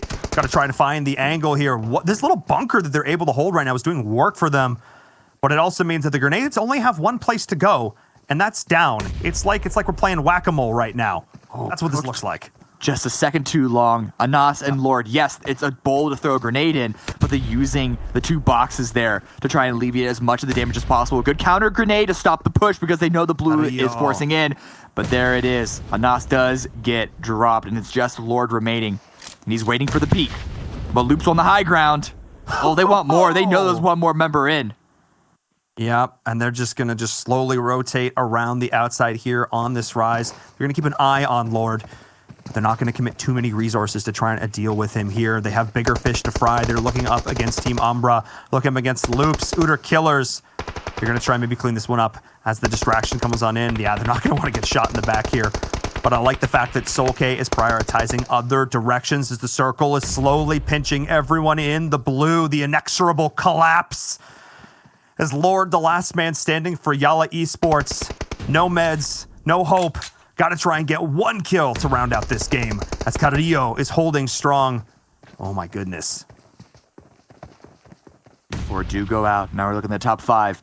But Lord, where can he go? He knows that footballers are looking at his angle. He's able to make it way up and at the same time. Loops push as a duo and take out Uter Killers, and they still have control of this warehouse. Picked up a couple more kills for themselves. And now we're seeing footballists going prone in a field, never an ideal situation. Lord staying alive that long actually made them take a really suboptimal rotational path as Lord has been able to hold on to this. Footballists actually would have, I almost kind of wish in hindsight this 2v1 didn't push them there and taking this Loops angle was just... there. They knew Loops were there holding the high ground. That's where the grenades were coming from. But Loops was on the other end of the compound. They couldn't have known that, but Loops was trying to deal with Team Umbra.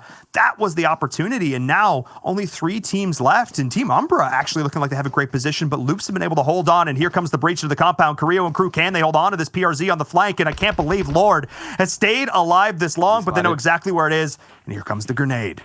Prepping the grenade. Yep, Lord was absolutely spotted. Not far enough, but he's just going to go with the gun this time. Good old-fashioned shooting. Takes a little bit of HP, but Yala do go out, but they still have an advantage. 3 versus 1. Federal's trying to turn it back into their favor, but he does get dropped. 1 versus 3. Here we go. Hall's trying to find the angle, but oh my goodness, this is looking so good for Team Umbra right now.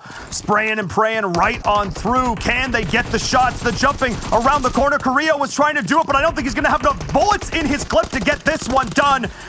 And that is going to be it. GG, Team Umbra with the win here. Beautifully played from them.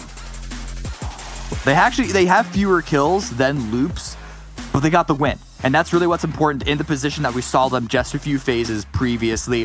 What I said about them using Loops as sort of their bodyguard was what they did, and you can see just how successful it was. They had 4 up at the end. I thought it was 3, but that's because they had the whole entire warehouse surrounded. They were covering all of the angles, and they just take control of it at the end. They saw the time to strike, and they grab it without giving Loops any opportunity.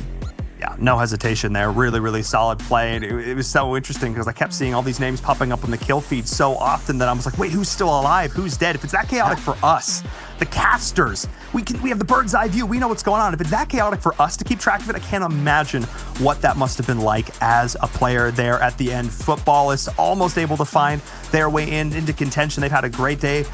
Loops as well, Gala Esports, but no, Umbra played that slow and steady. They had the elevation, they had the high ground, and they made it look great. Congratulations to them here on the chicken dinner on Miramar. Let's send it back over to our analysts to break that one down.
And a massive win for Umbra, a win that they desperately needed to get themselves out of the bottom of the standings. We have to be so proud of them, also be proud of other teams like Pittsburgh Knights, Loops making it that far in as well, even unfortunately they lost a couple players early on, but no one had the correct prediction here, so I think we can all be happy about that.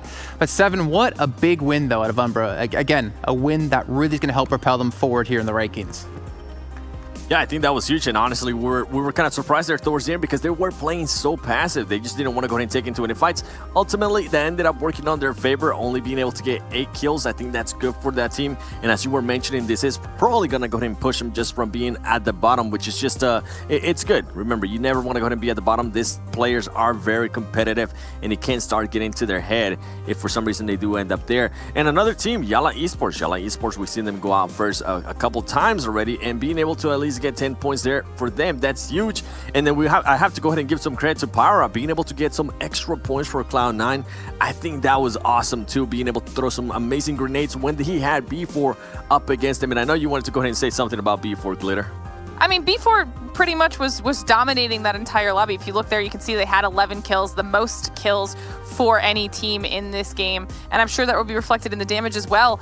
They just had one unfortunate rotation against, I believe, it was Cloud9 with Umbra above them, in front of them, Loops around them. It's just, that one rotation is really what kind of set them on the back foot here. But then taking a look at the second page for the map ranking, Nova, you know, kind of getting a couple points in there, but not as good as the games we've seen in the past. Surprised to see Alpha Legends and Queso down there at the bottom, though. Yeah, Dream Eaters with 3 points there really hurts, Jason. Yeah, to all you guys that called them. This is your fault. Oh, man. You're the dream killer, you said, Seven. Yeah. Had me built up, ready to see a 3-peat out of them. It didn't work out, though. Let's take a look at Team Umbra's stats from that last match. And again, to be honest, that's relatively low damage for Chicken Dinner. I mean, it seems like they kind of third-party and picked off kills where they could get them. But yeah, not really big damage numbers, but it doesn't matter because they get themselves a Chicken Dinner. They get themselves those 20 points here, Seven. Yeah, and with this team, we kind of see them before as well get high places, but not necessarily that many kills. So it's not surprising to see that total damage right there. I know towards the end, even going up against Carrillo, we were like, oh my god, what's going to happen here? Could Carrillo maybe go ahead and pull off a crazy 1v4? I think that would have been insane. But overall, for Umbra, I think it's good for them to go ahead and start being a little bit more towards late games. And then once they get comfortable with that, they can actually go ahead and start worrying about how to rotate, how to get more kills, how to be more aggressive towards the end game, because it's completely different than what they're used to. Yeah, we talked, Glitter, about, you know, having that nice marriage between kills and about placement points. And for Umbra, it seems like their real focus is basically on these placement points. Let's take a look, though, at some of our do-the-do moments from that last match and start to break down some of the plays that happened as well here. And to start things off, I mean, this was really unfortunate, as you saw off the bat, Alpha Legends losing a player right away. Yeah, you never want to go ahead and lose a player so early on, Glitter, because it's just going to put you at such a huge disadvantage. And for Footballers Lutz, I just want to go ahead and say, that was one of the nastiest, and I mean nastiest laser beams that I've seen on anybody else. I'm pretty sure that Nova player next time is going to go ahead and think twice about doing that, because he got absolutely smacked. And then another team we wanted to go ahead and talk about is Konina Power. Konina Power, at least being able to be consistent with kills. They got 3 kills, 8 kills, and now back to 3 kills. Is good for them to see that kind of performance, and one that we really haven't seen that much of today, even though they were able to get 5 kills in that last game. It's Temple Storm. Temple Storm was one team that we kind of wanted to go ahead and talk about, but they're just being so quiet today, Glitter. Yeah, and you know, we are seeing a lot of clips here coming in from Sixless PK coming off a very, very strong game, and Sixless specifically as well. He was able to actually get 4 kills yet again to his name. Now we are seeing some of these kills coming out from B4. They actually had a really good engagement here with Wildcard, where they were able to take out the majority of that squad. That ended up getting them a bunch of those kill points. This was one of the nades we were watching from Pyro when you were saying kudos to Pyro for being able to secure Cloud9 a few more points. That was definitely the scenario that you were referencing there. But, you know, Loops was able to hold this compound. And this is that rotation that I was talking about for B4, where they had to come across that road area. They just got picked off by everybody. It was Loops and Umbra putting out damage, and Cloud9. Pyro was able to put some damage onto them, and it made me so sad because they were set up so well up until that point, and I thought they had the win in the bag, and they just couldn't pull it out in the end, Seven. Yeah, and I actually have an interesting stat for you. We saw how much damage Team Umbra was able to go in and output, about 1,200 give or take here. And then Carrillo, being the beast that he is, he had about 823 damage all on his own, more than half of what that team have. That just goes to show what an impressive player he is. And something that I also noticed as well was at one point, I think it was Yala fighting against Footballers. Carrillo was able to hear that fight. He turned around, he threw a nade, and he was able to get an easy knock right there. So just the awareness that player has is just insane. Well, wasn't it him that you were talking about at the start of the show about how many grenades he's thrown? Yeah. He had 30 grenades, I think, at one point at the start of the show. I'm going to have to go back and see how many he has now. Wouldn't be surprised if maybe he has doubled that somehow. Yeah, I mean, obviously some great stuff. Again, Loops really showing how aggressive they can be. Footballists, I want to see a little bit more out of them. Again, we've seen some highs out of them. Maybe we'll see some more highs out of them when we get over to Sanhok as our next match. But let's take a look, though, at our total damage from that last match. We talked before about Team Umbra. Not a lot of damage done when they got themselves that chicken dinner, but I'm imagining we're going to see a lot of damage for some other teams, and you can already see Glitter. I mean, go ahead. Yes.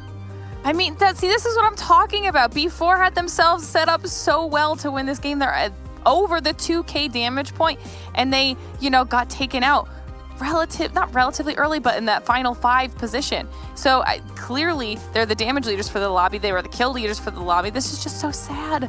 So sad. I was so close, but good job. Good job, 7 with Loops. I'm proud of you. What you mean? I didn't even pick Loops. I had 3 meters. The one time I actually... Oh my God, that was Jukes, wasn't it? That was Jukes. Yeah, it was Jukes. He keeps changing his picks here and there, but credit to him. He's saying now he's starting to try hard on his prediction game. We'll have to see what happens there towards later on. I'm not going to lie. As the commissioner being able to of get just 1 kill? As the commissioner of the talent choices, I think I might have to crack down on him and start to dock some points, because that's not okay. That's not cool, Hot Jukes. Now you're not there watching. I got you. Get him. He's changed his pick a couple times. He's trying to put a mustache shave on us. Whoa. Okay, let's not start calling out other people about changing choices here, 7. And obviously we're going to be getting a couple. Yeah. Well, I mean, everyone gets 1. Just like Spider-Man, you get your 1. And we'll be showing you a graphic about our talent predictions, I think, next week, so you guys have an idea of where we all currently do stand. But I will remind you guys at home of who's currently in first place. It's the guy here on the screen. It's the big man with the big nose and the long legs. You two don't look that impressed. 7's in second, though, at least. And Glitter, I think, still somewhere in the middle of the pack. So all 3 of us, I'd say, are doing a fantastic job. I'm not. You're not last anymore? Nope. Hey, let's go. I think Cameron's last. I think he's been last for a while, and he will be last for a while. Let's take a look, though, at our top players before Cameron comes out, flies out here to Poland, and strangles me here live on air. We can see Carrillo already off the bat as the #1 player with the 4 kills and the 5 knocks, but Sixless, as you've talked about, 7, he's up there as well. Sixless, you got to go ahead and unlock him to be able to get the image there. I know Twitch chat was making a meme out of that. Well, there you go. Maybe he keeps on getting kills. Maybe we'll finally get an image there from them. But that's one player that I mentioned over and over again, man. Even after PMPL Americas, he got hot towards the end of PMPL Americas. Pittsburgh Knights, if you're for some reason this is the first time you're watching the PUBG Mobile World League West, he got picked up by Pittsburgh Knights, and they needed that fragging power, that extra fragging power. So it's good for them to go ahead and see that, because guess what? Ever since Sixless actually started putting out kills, Pittsburgh Knights has improved their rankings, pretty much their leaderboard standings, and it's good to see that. And also Soul K, you gotta go ahead and give some credit to that man. 826 damage, that is insane. And I know we mentioned Carrillo there. Carrillo just knocking people left and right, 4 kills. Mixera with B4, I know Glitter's happy to see that name there. I mean, also, as we talked about, about consistency, Glitter, Solke, that's not the first time we've seen him towards the top. He's been really keeping consistent in terms of his damage, in terms of his kills. And if you're on Footballists, that is a gem to have in your team. Oh, 100%. Footballists has had a very, very strong day today, so I'm not surprised to see Solkai up there again. I believe they had 6 kills in this last match. So they've been doing very well for themselves. We already saw them pull down a win. I think that they're just somebody we need to continue watching for the rest of our matches today. And someone else we need to continue watching, guys. We have an interview from Tempo Storm HH24 going to be joining us here on the desk to talk about their matches over the course of the World League. First of all, I got to ask you, man. There you are. Hey, can you hear me? Oh, hello. Okay, awesome. He can hear me. That means that's a good start to the interview. So first of all, I want you to tell us a little bit about, because we obviously heard you talking with Kalaris in another interview. What does it feel, or what does it mean to you to be playing here in the World League? It means a lot. we can go versus a lot of teams and learn a lot. Okay, meaning a lot, 7. Let's get some questions out of you, man. Hell yeah. What up, HH24, man? Good to see that face, boy. Now, I do have one question for you. Okay, I'm going to be a little bit toxic, all right? Don't hate me after this. So far, in comparison to what we've seen you guys do before, here on this Super Weekend, it seems like you guys are not performing up to par. As we're seeing some of your stats, by the way, 18 kills, 28 knocks. Damn, boy, chill out. But what I want to go ahead and note, HH24, is what are you guys going to be looking to change in maybe future Super Weekends, since you guys don't seem to be performing in top 5 level at the moment? The reason we're not performing is because I'm having some trouble with that, so we can't perform. They're technically a team mat. I recently just got an internet cable fixing, so today is not our best day, but hopefully we can do good with my internet now fixed. Hey, I mean, today might not be your best day, but look at Konita Power. Their first day in the opening weekend wasn't their best day either, and then they came back in the second day. Obviously, you guys could be able to do the same thing, go into the second Super Weekend. Glitter, what do you got for them? Just a quick question, HH. Coming into the Super Week, or just generally into World League, you guys knew that you were going to be going up against teams that you hadn't previously seen in PMPL Americas. So how as a team did you guys adjust to having to play against all of those new squads? With the VOD review, we learned their strategies, and we started edging or centering depending on what type of zone. So then to add on to that question, how much do you actually take into consideration what other teams are doing into your own game? Do you guys just focus on playing your own style, or do you guys heavily adapt to what other teams are doing? We play our own. We practice a lot of our rotations a lot, from NA scrims and everything, and from World League scrims. Okay. Well, it's good to hear that, and obviously wish you guys the best of luck in the rest of your matches today. Thank you very much for joining us here on the desk. Thank you, thank you. All right, so really cool to hear that they're putting in the work, right? They're putting in the time to review the VODs, they're watching people's rotations, they want to be able to catch them off guard, but also at the same time play their own style, 7. Yeah, and I think for me it was interesting to hear an explanation of why they're not doing so well this weekend. And he said he's just been having issues with his personal internet, which might be affecting the other team. So moving into the future here, hopefully they can go ahead and get that fixed, because we know they're one of those teams that can be a top 3. We've seen them at the top at some instances. We saw them just have absolutely amazing days, as we're currently just seeing some of the averages there. Currently they're averaging 3.2 kills per game and placement points 6.1. So hopefully, and 0 chicken dinners. I think that's the one that's more important there, Glitter. Not being able to get a chicken dinner, I think that's huge. Yeah, it's actually kind of impressive if you look at the average kills not being that far off from where they did in week 1, and they had a very, very strong showing in week 1 of league play. So I think what we're seeing here is that it's not necessarily their kills that are falling off, it's just their ability to get those placement points, which, you know, is fixable.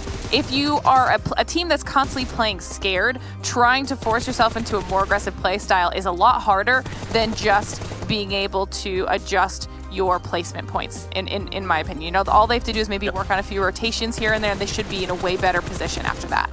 And something that I do enjoy so far, that even though they might not be having the best performance, guess what? They still have one of the top fraggers in Tensa. Tensa currently has 45 kills overall with 55 knocks. That is a player that we even heard us talk about during the opening weekend of just how amazing of a gameplay he was able to have. And then you got other players like Rain, which we have actually seen him picked up on kills as well and being able to put up some good performances. So as he was mentioning, as HH24 was mentioning, if they're just able to go ahead and figure whatever technical issues they might have, this is going to be one scary team, especially in Erangel too, because they're always going to have a Pachinki there for themselves.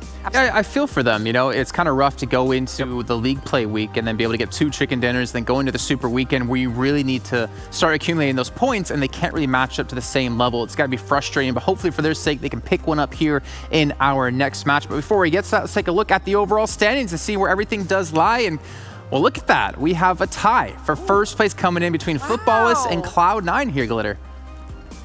That's really impressive for actually a variety of reasons. One, good job on Footballists for managing to climb that far up in the ranks after the games that they've had today. They've been very, very consistent. But like you said, they're matching in their overall point totals, but Footballists has one more chicken dinner than Cloud9 does, and they're still even.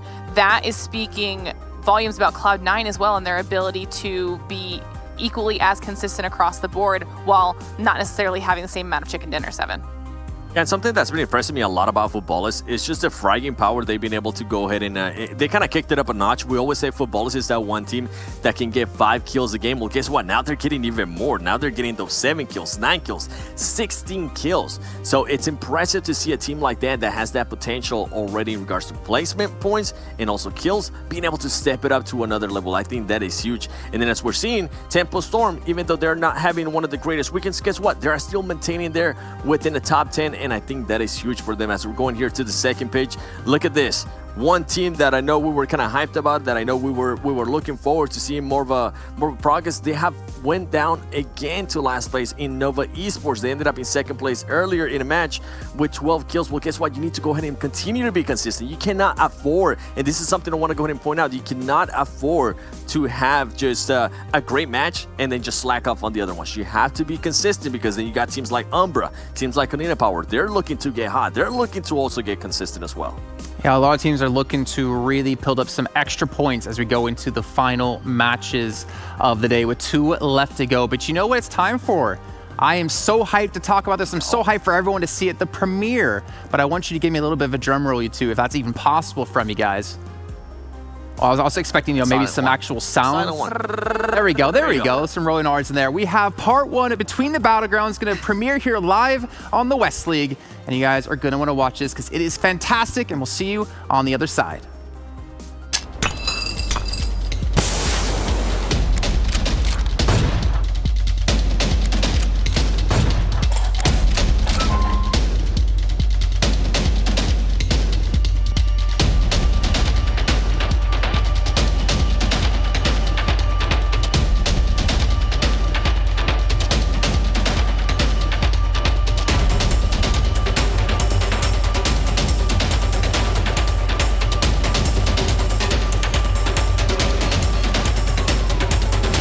is scrambling to stop the spread of COVID-19.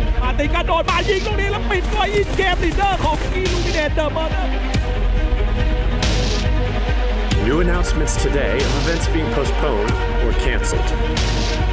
Sẽ là một phép đấu Dark Lee chủ động ấn lên và bây giờ thì ảo rồi và đó là top 1. More and more cases are popping up in countries far from the epicenter of the outbreak. For the rundowns as well. That's brutal. That is so brutal.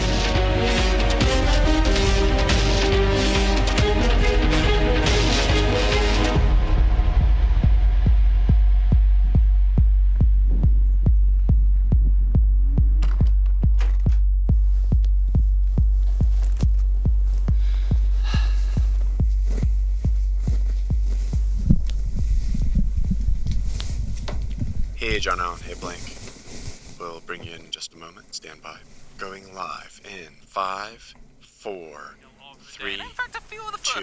You know what? Let's have them stick around for a little while as we have John Allen and Blank joining me. How are you doing, John? I'm doing great. I'm doing absolutely fantastic. As they were saying on the desk, it'll be really exciting. It's going to hopefully set the tone for the rest of the coming days. And of course, Blank with possibly the coolest first name in the world. How are you doing, friend? Yeah, I'm good, man. It feels like the global finals was so far away. But also it feels like it was just yesterday and we're just now picking up the pieces. But yeah, to answer your original question, I'm good, yeah. Definitely so. Starting things off with Erangel, gentlemen. It's, as I say, it's the classic. And I think there's probably no better way to start off a tournament like this when it comes to going to Erangel, getting things ground out there first and fast. Map number 1 here in the PUBG Mobile Pro Leagues. And me and my co-pilot Blank, we're going to take you over the first game.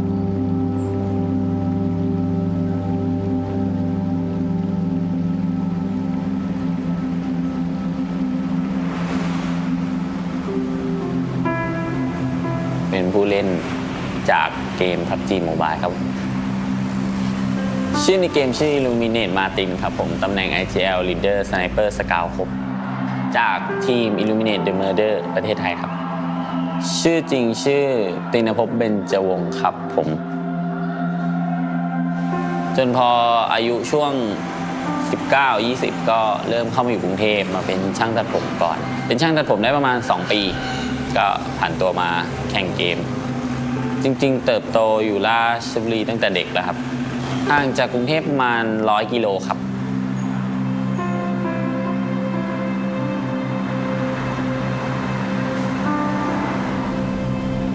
คิดถึงครอบครัวคิดถึงที่บ้านน่าจะคิดถึงปู่กับย่าครับคิดถึงน่าจะปู่กับย่าใช่เพราะว่าอยู่กับปู่กับย่ามาถ้าส่วนใหญ่ตั้งแต่เด็กครับพ่อแม่แยกทางตั้งแต่เด็ก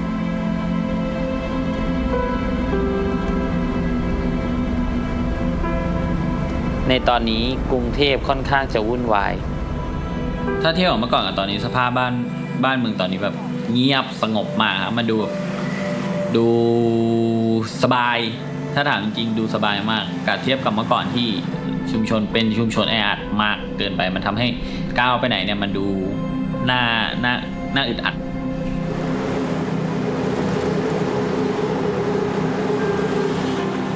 ผู้คนกลัวระแวงกันเองแต่ก็เข้าใจได้เพราะไวรัสสายพันธุ์นี้มันอันตรายมีหลายคนที่ป่วยหรือแย่กว่านั้นกลัวครับค่อนข้างกลัวก็ด้วยสถานการณ์ตอนนี้ฮะมันค่อนข้างลำบากต่อการแข่งขันแต่พวกเราก็ได้แต่ซ้อมคือเราก็ยังไม่รู้ว่าสถานการณ์ตอนนี้มันจะดีขึ้นเมื่อไหร่เราจะยังต้องแข่งในรูปแบบออนไลน์อย่างนี้อีกนานแค่ไหนเราได้แต่ค่อนข้างต้องเตรียมตัวอย่างเดียวเราก็มีเป้าหมายของเราว่าเราอยากจะได้แชมป์โลกเราอยากจะไปถึงฝันผมว่าถ้าเรามีความฝันนะขยันมันก็จะน่าจะมาถึงเองเหมือนกันครับตอนนี้อยู่ที่บ้าน Illuminate Gaming House มี JCZ Erangel แล้วก็ Velmot ครับผมกัดดาร์อยู่บ้านครับอยู่บ้านตัวเองอยากให้มาอยู่ด้วยกันเหมือนกันครับแต่ช่วงนี้มันมีเรื่องเขาเรียกว่าโรคระบาดโควิดกัดดาร์ก็เลยไม่สามารถเดินทางมาอยู่กับพวกเราได้ผมเป็นคนนำครับก็ช่วงนั้นเป็นช่วงสถานการณ์โควิดพอดีครับก็รถตู้เขาไม่ได้วิ่งแบบว่าจากราชบุรีมากรุงเทพเนี่ยแล้วก็ทำให้ผมไม่ได้มาอยู่กับทีมตอนที่ว่าแข่งอันนี้อยู่สาราเนี่ยนั่งเล่นอยู่สาราป่ะที่ระบาย รู้จักพี่ตินประมาณ 3-4 ปีครับก็รู้จักกับพี่ตินที่จังหวัดราชบุรีครับก็ที่ผมกับพี่ตินสนิทกันมากก็จริงครับที่สนิทกันมากก็เพราะว่าผมรู้จักกันก่อนที่จะเข้ามาเล่นเกมนี้ครับเกี่ยวกับการเล่นก็สนิทขึ้นเพราะว่าพูดกันได้ง่ายครับสื่อสารกันแบบไม่ต้องพูดรายละเอียดเยอะอะไรเงี้ยครับก็เข้าใจกันประมาณนั้นมึงลากมันลงไปล่าลีวะล่ะพาไปกระทืบเลยว่าการอยู่แบบครอบครัวใช่เพราะผมเคยบอกน้องๆว่าเราอยากอยู่กันเป็นเหมือนพี่น้องเป็นครอบครัวให้สนุกที่สุดคือบางทีมองว่าความรู้สึกในทีมถ้าเราอยู่กันแบบครอบครัวอยู่กันแบบพี่น้องเนี่ยมันค่อนข้างทำให้ความพัฒนามันไปได้เรื่อยๆเพราะว่ามันคุยกันง่ายเล่นด้วยกันง่ายเก่าอยู่รอเลยยอมไม่ได้พูดนะปีนี้จะเป็นปีที่สำคัญสำหรับทีมเป้าหมายก็เป็นแชมป์ครับเป็นแชมป์ global คือแชมป์โลกอะครับเป้าหมายของพวกเราคือแชมป์โลกเคยแข่ง global final ก็รู้สึกเสียดายครับ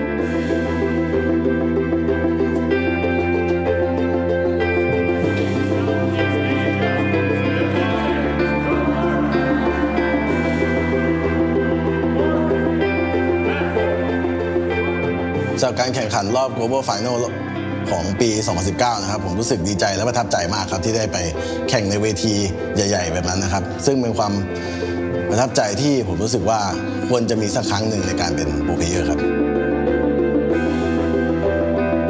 ถ้วยดีเหมือนกันครับถ้วย Global หรือถ้วยโปรลีกไม่ต่างกันอาจจะเป็นประมาณว่ายูโรใบหนึ่งฟุตบอลโลกใบหนึ่งสำคัญมากครับที่สุดแล้วนะครับกับการแข่งขันเกม Esports ของ PUBG MOBILE ครับนี่คือถ้วยใหญ่ที่สุดแล้ว It's second place that is up for grabs, but with Illuminate taking an early knock, okay, some interesting stuff. Southern Plain, blank, what does that mean? It means Northern Circle.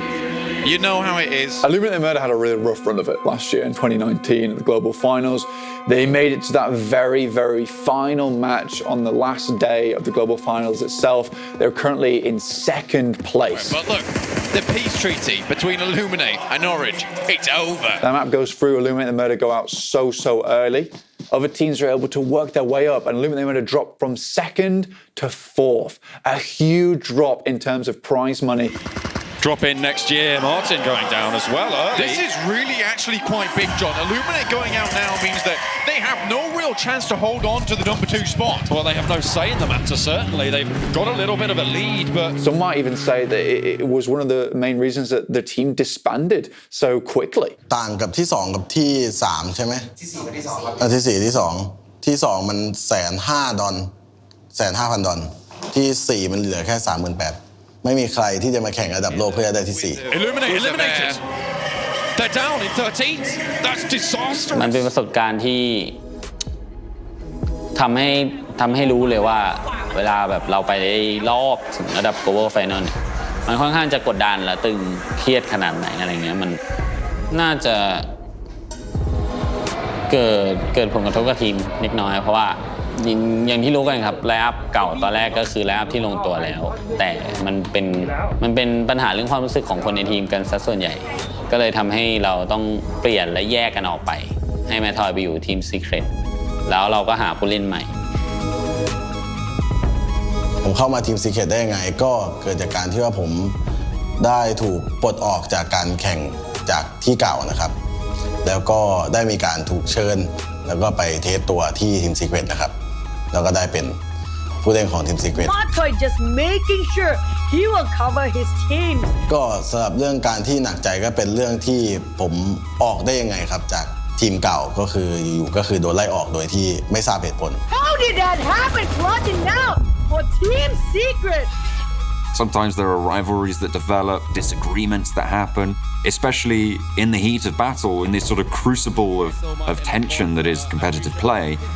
Sometimes players don't get on, sometimes teams don't get on with players, and they have to part ways, they have to change it up. Lagu di ujung anjir, lagu tengah-tengah. Mana ada di ujung, tengah-tengah. Gua jadi pos UNG. Apa lu tengah-tengah? Lu tengah-tengah. I like seeing the dynamics that exist between the teams and watching to see if that passion can bring them to the top level of competitive play. That's when, that's when the sparks can fly, and that's when fantastic things can happen.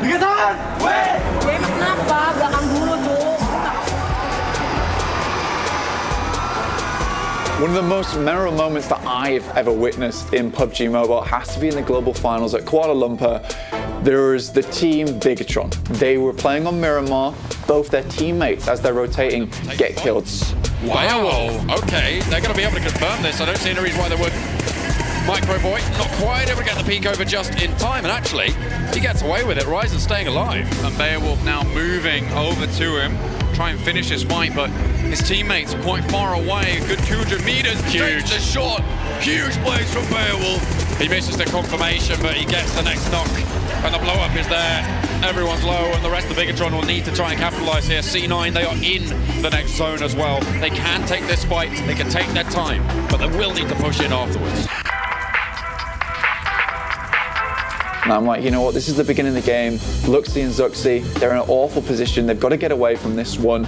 It's going all badly. I don't expect them to make it very far here. They keep going. They keep on trucking. The two twin brothers. Ride or die for these guys. Hang on a minute. It's Bigatron. The duo's still alive, and they're coming in from the sidelines. Entity might have just been sent a lifeline. I mean, this is the best duo you could hope for. It's Luxy and Zuxi, the twin brothers in unison, coming in to try and clean up this fight. They make it all the way to the end of the game. They're up against top Esports there. Move him now. Looks like they're going to try and crest the ridge marker. Has been spotted. That's Bigatron to pick it up. And now it's 2 versus 2. The twins. They are going to take on top Esports. Eagle and Hope both looking to try and hold it down. They're on the deck.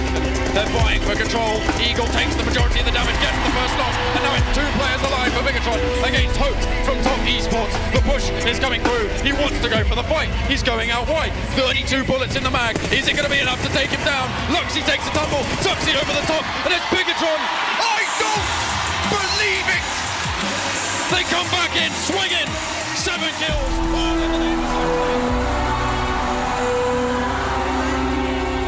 Zuxi and Luxi, 2 players versus a whole swath of other players in the lobby with 4 members on board, 16 alive at the time when there were only 2. They managed to win that match, and I was like, you know what, yes, these guys, they deserve to be the top of their game.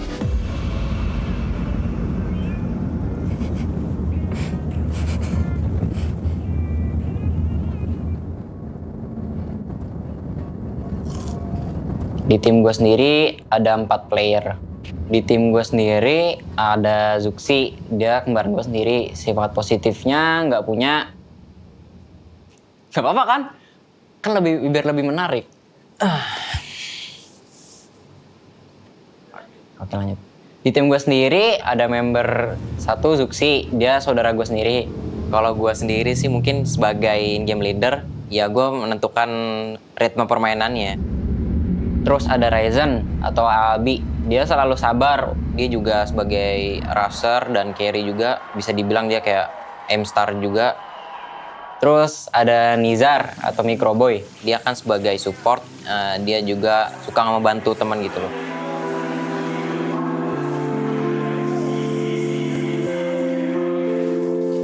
Orang lain mungkin waktu gue welcome masuk Bigetron gitu kan, orang lain ngeliat gue tuh masih bocah, nggak bisa apa-apa segala macam kan, dan gue tuh itu menjadi tekanan gue sendiri supaya gue bisa buktiin kalau gue itu jadi salah satu pemain yang terbaik. Perasaan gue di Kuala Lumpur gak nyangka, bener-bener gak nyangka itu mimpi gue sebelum main itu jadi juara, tapi jadi kenyataan. Dan sekarang kayak udah cepet banget gitu, merasa udah cepet banget, baru kemarin. Sulit banget sih, kayak udah lega aja gitu loh. Gue ngangkat kemarin tuh piala 21 kilo tuh bener gak kuat, dan pas kemarin tuh gue pas juara itu ngangkat dengan spontan tuh gue kuat gitu loh, gue angkat gitu loh. Wih, yang pastinya kita mau juara yang kedua kalinya. Kita mau pertahanin titel global champion kita, walaupun ini PMPL berbeda dengan PMCO, tapi kita mau keras yang ini juga. Itu seneng banget sih, gue sampai nggak expect gue bisa juara kayak gitu. Bahkan orang-orang sih banyak yang bilang Bigetron nggak bakal juara. Ya, nothing is impossible.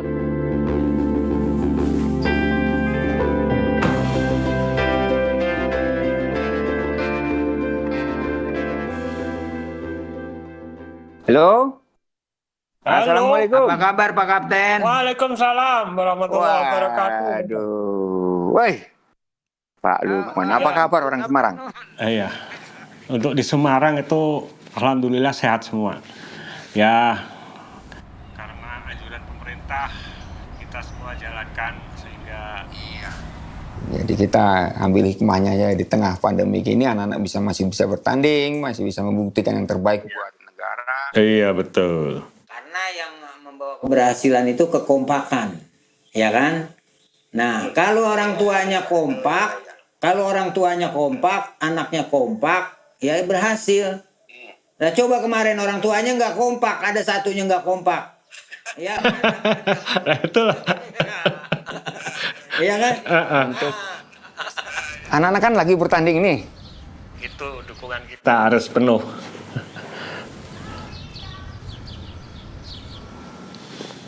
Ya. Ini kita dada-dadanya nggak kayak anak lain ini tadi. Assalamualaikum, I love you, Beterwin. Assalamualaikum. Beterwin. Bangsat lu. Udah danjal buat gue toh. Ketika lu nanya ke semua player mau jadi apa, mau jadi terbaik sedunia. Dan kalau mereka nggak mencapai tingkat ke World League atau globalnya, mereka nggak bakal menjadi juara dunia. Jadi menurut gua ini adalah stepping stone terakhir, ultimate goalnya dari semua pemain PUBG Mobile di competitive scene. Memang udah semua lampu tuh udah kayak tertuju ke arah Bigetron Red Alien. Sekarang kan BTR ini tim yang sekarang lagi megang gelar juara dunia nih untuk di scene-nya PUBG Mobile. Jadi dengan firepower-nya mereka, gameplaynya mereka, tauntingnya mereka ketika menang, terus gaya interview mereka ketika ditanya. Jadi memang ini sebuah tim yang unik, sangat-sangat unik. Cok, diem cok, lagi interview.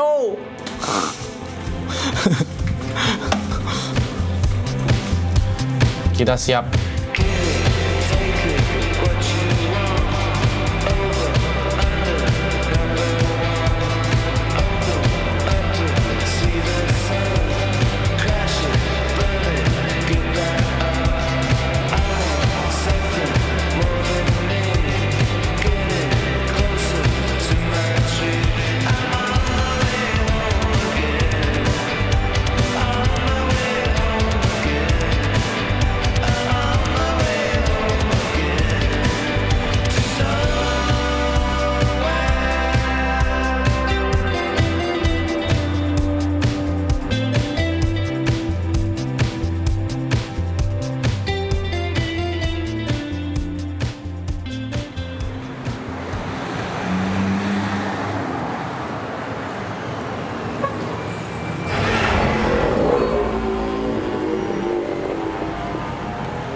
Well, I told you, you're not going to want to miss that, and what a fantastic job the PUBG Mobile crew has done in that first part of between the battlegrounds. I know some of you want to talk about this quite a bit. I'm still getting a little bit of the shakes, a little bit of the chills, you know, reminiscing back to the finals last year.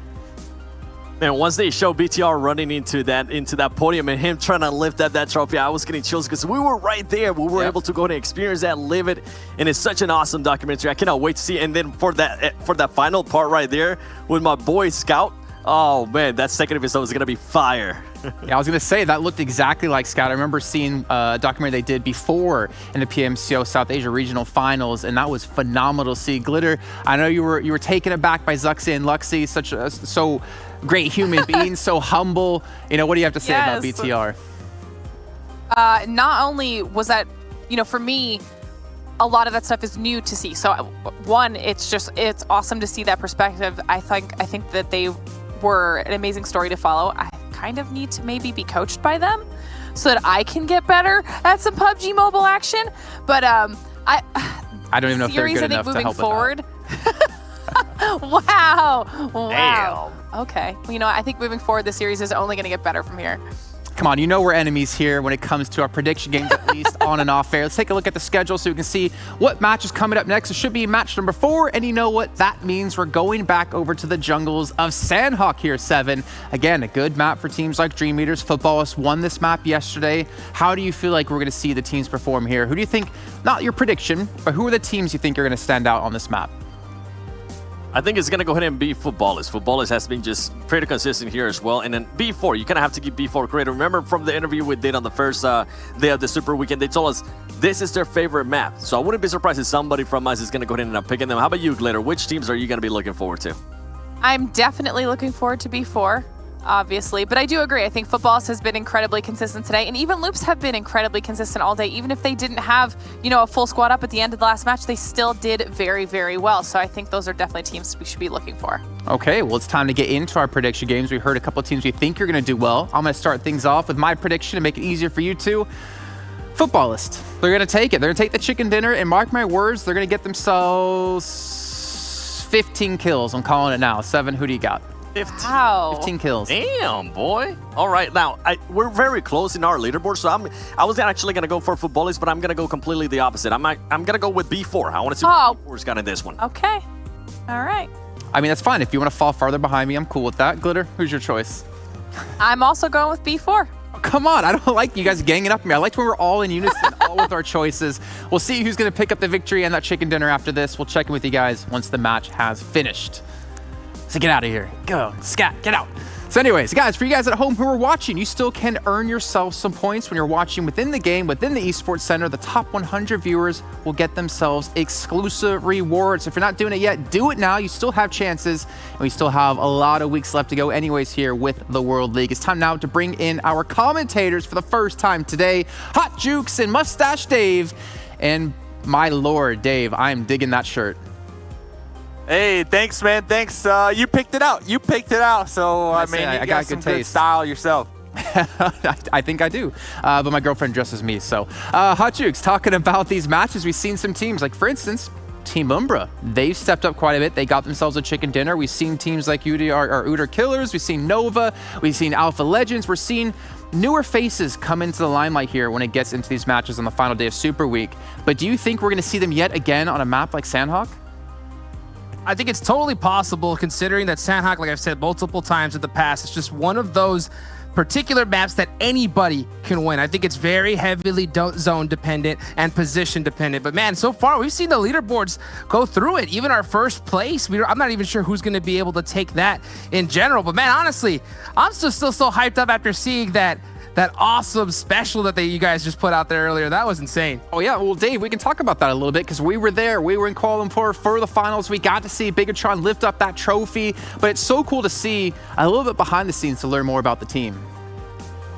Yeah, it was a amazing opportunity for me, you know, to be there and experience the players and the pressure. I mean, I just remember the looks on their faces when they won. They stormed the stage, and like Seven mentioned, they were lifting it up. The crowd was just going crazy. You love it. You love it. And you know what? They're doing a phenomenal job out there in the East right now. I'm looking for teams in the West to, you know, climb up the leaderboards and show the world what we got here on the West side. Okay, well, on that note then, who are the teams you think are going to perform well? Not your prediction, but the teams you're looking forward to performing well when it comes to Sanhok. So not my prediction, so you're not going to change it on me. No. I'm not looking trying at to Cloud9. I'm picking Loops to get the dub, but I'm also looking at Cloud9, and I'm going to throw in B4 as well. Okay, it seems like a lot of people are getting on the B4 train. Hot Jukes, what about you? You know what? I'm not surprised because I put them in our prediction sheet earlier than everybody else. And I want to dispute what you said earlier about me changing my picks at the last second. I'm only doing that because y'all been copying my picks. So I've been doing the little fake out right there. But yeah, I got B4 to win this one. I don't know what you're talking about. No one's copying your picks. No one wants to be in last place where you're currently sitting at. No, I'm just kidding. He's not currently on last place. We can see our stats from B4. I mean, that's the team we have a lot of people supporting when it comes to our match on Sanhok. We heard them talk with Knight saying this is one of their favorite maps. And we'll see what's going to happen when we head into it. So take it away, gentlemen. Let's go, Sanhok, the grassy knoll. So intense. I love to see this map. Dave, we've commented on so many of these here in the past, and every single one is just nothing but action-packed goodness from start to finish. Action, momentum, violence, sweat, tears, blood, it's got it all. It's got it all, and look at this. We're already going to get into it. B4, that's a team that a lot of us are kind of cheering for on the sidelines. That will be the first team to drop on out of that cargo hold door on the plane. Yeah, they're taking off early. That's going to give them a good chance to get some loot. But man, you see all these other squads surrounding them right now. It's always scary, especially I think for all these teams that land on this southern edge of the zone. I think you get caught, you know, possibly trying to split loot. Then you see some other teams drop in a similar area. But it looks like B4 split. It looks like they're okay so far as the rest of these teams jump off the plane. Yeah, interesting split from them. Like you said, they're not going to be punched. You know, Levi all the way out there. Probably going to be spotting and recognizing a couple of the parachutes over there from AZ on Nova. Circle number 1, though, will not be favoring B4, so they're going to have to get some loot and come up with some type of game plan. And talk about teams looking to get into some early engagements. Football is already revving up the engine. So okay right now with the Yump 45 going to be spraying on Annalise, a.k.a. Corn Suit God out here. Who will take this one for themselves? Solke cooking that grenade. Gonna be tossing it. Trying to get some damage out. Just a little too short right there. The court suit. This is always the tough part about these early fights. So much RNG is involved. For those of you that know, random number generator, basically luck, because you just don't know what you're gonna drop on. You can see right now, Solke, he's got an MP, he's got a UMP-45, but no armor at all. And it looks like, as we saw the full corn suit. That's because they don't have any armor either. You got style, though. They got style. And Solke and Lutz, they are going to be grouping on up right now. Lightning going to be spraying the Uzi, trying to connect onto Solke. Will be connecting onto Solke. Lutz over there also going to be fragging on out. Frozen with that Vector. Coming up for the confirm and the spray down. So right out the gate, Football is losing 2 real early on. Yeah, and that's unfortunate. They did end up taking off here, but here comes the rest of their squad. They know that they're hurt pretty bad. They know they don't have a lot of loot, so it looks like they're just trying to press this and get some revenge. With the Uzi, here comes Ron. Here comes Rom pulling up with the Uzi, popping off that hot dog motorcycle, rolling in style. Will be getting one of the knocks.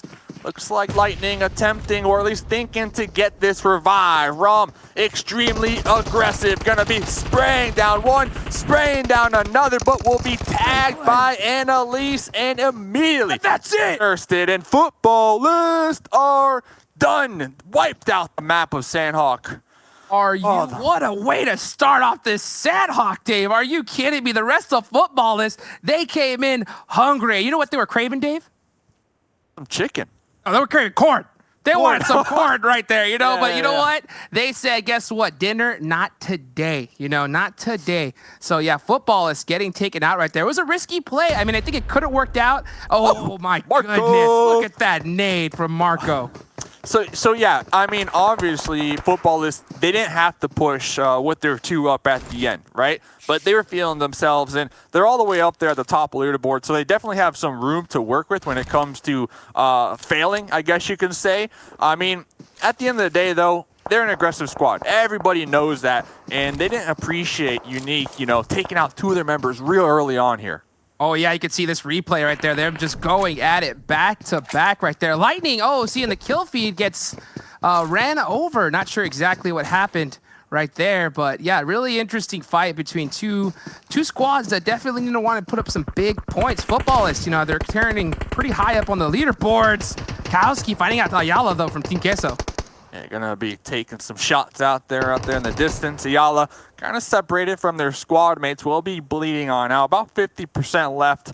Mystic looks like they are gonna be making the push on up, but Kowalski with the spray down, baiting out Ayala right there. And you know, it is very early on. We're only about 4 minutes, a little over that, into the game, so the smokes might not be there yet, as we don't see any popping out from Team Queso. But Axel doesn't have the smokes, but has a grenade in hand.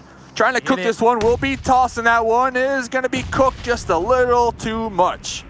Maybe that could be just a grenade also, just to kind of like relieve some pressure, just kind of stop Loops in their tracks so they can hopefully get some room to breathe right here. But you look at Loops, this is what they do best. Just playing so tight together on the hunt right now for Axel. And look at that numbers advantage. Just, it's too strong.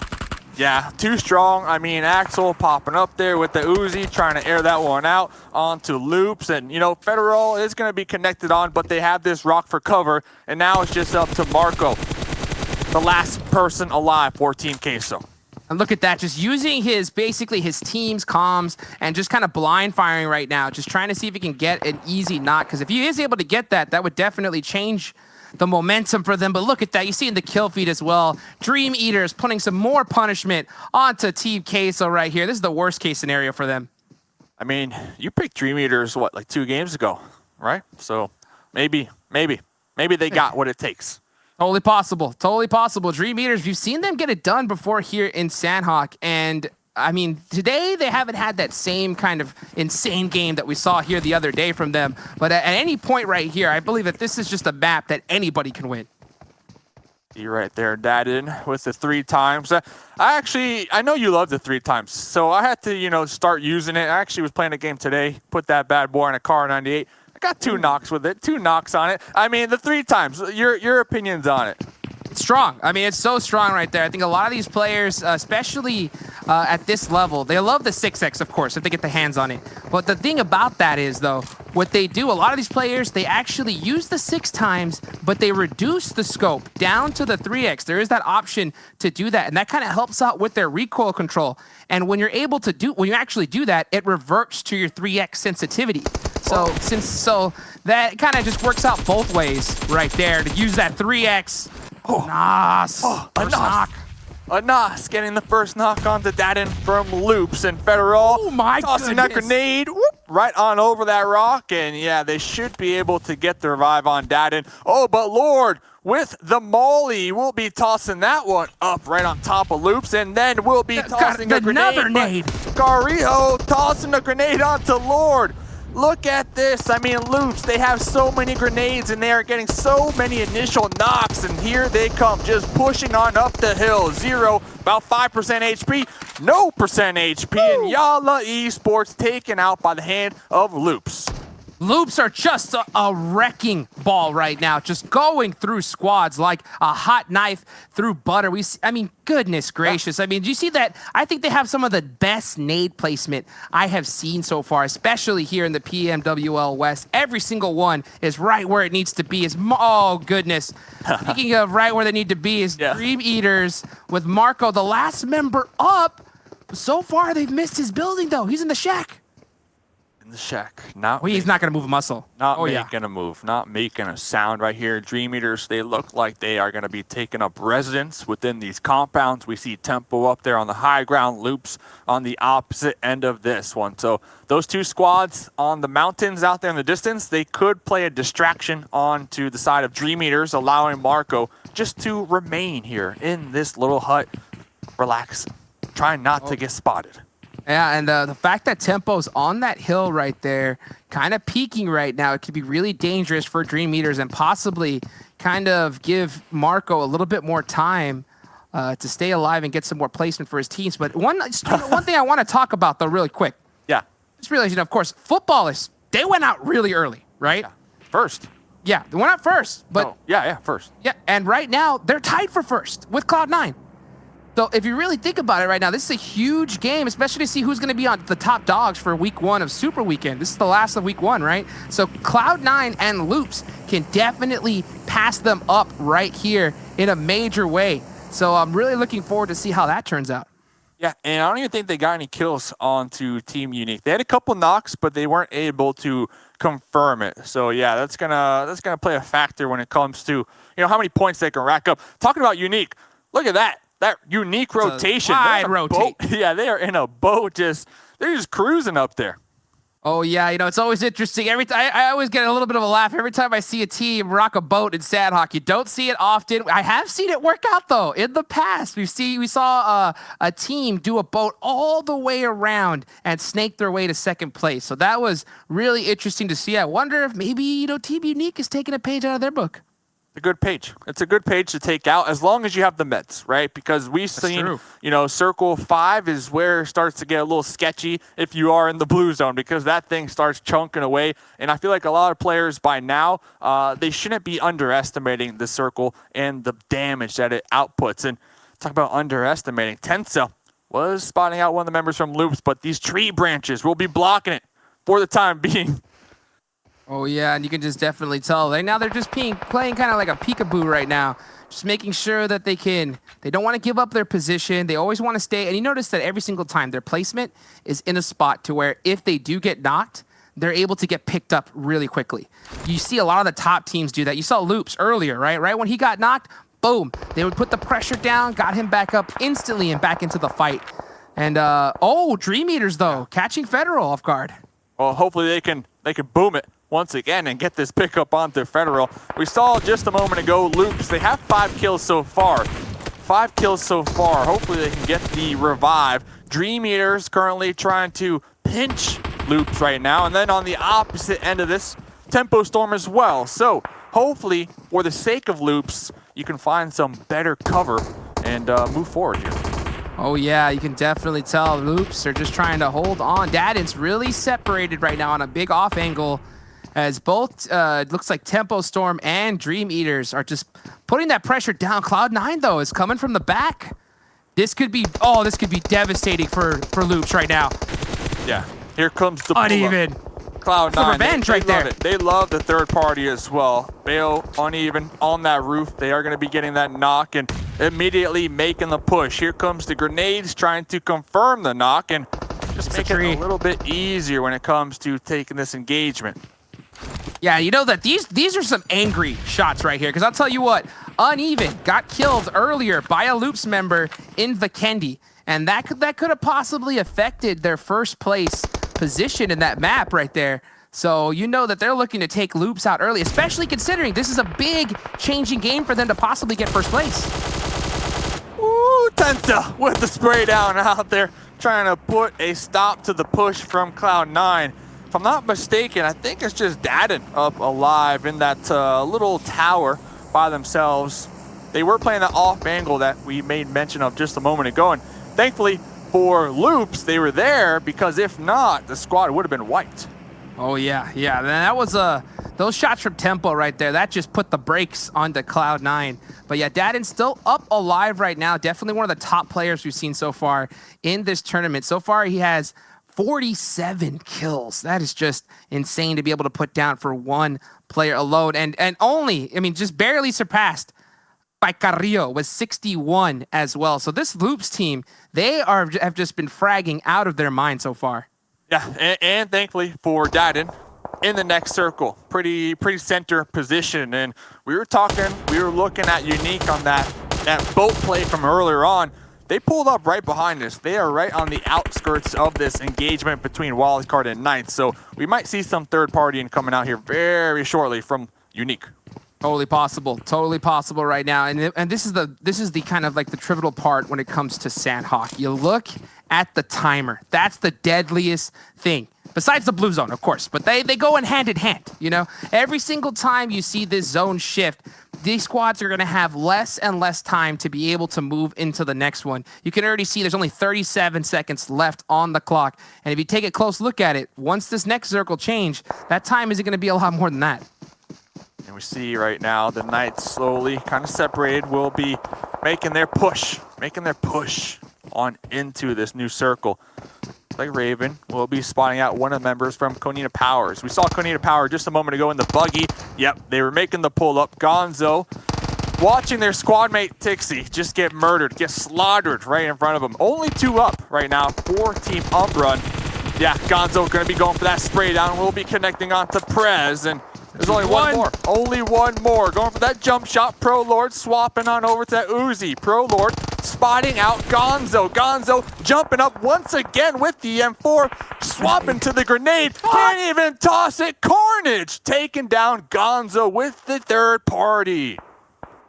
That was quite a bit of a relief right there for Team Umbra. The last game's winners had a really good match on that break. It was a little bit more extended, so maybe they could have possibly cooled down right there. But man, yeah, Carnage just giving them the big assist in that fight.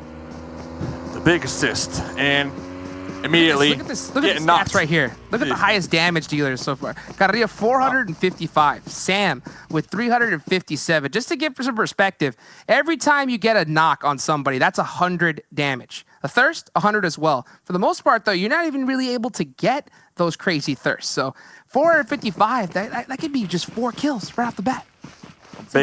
Some big heavy hitters right there.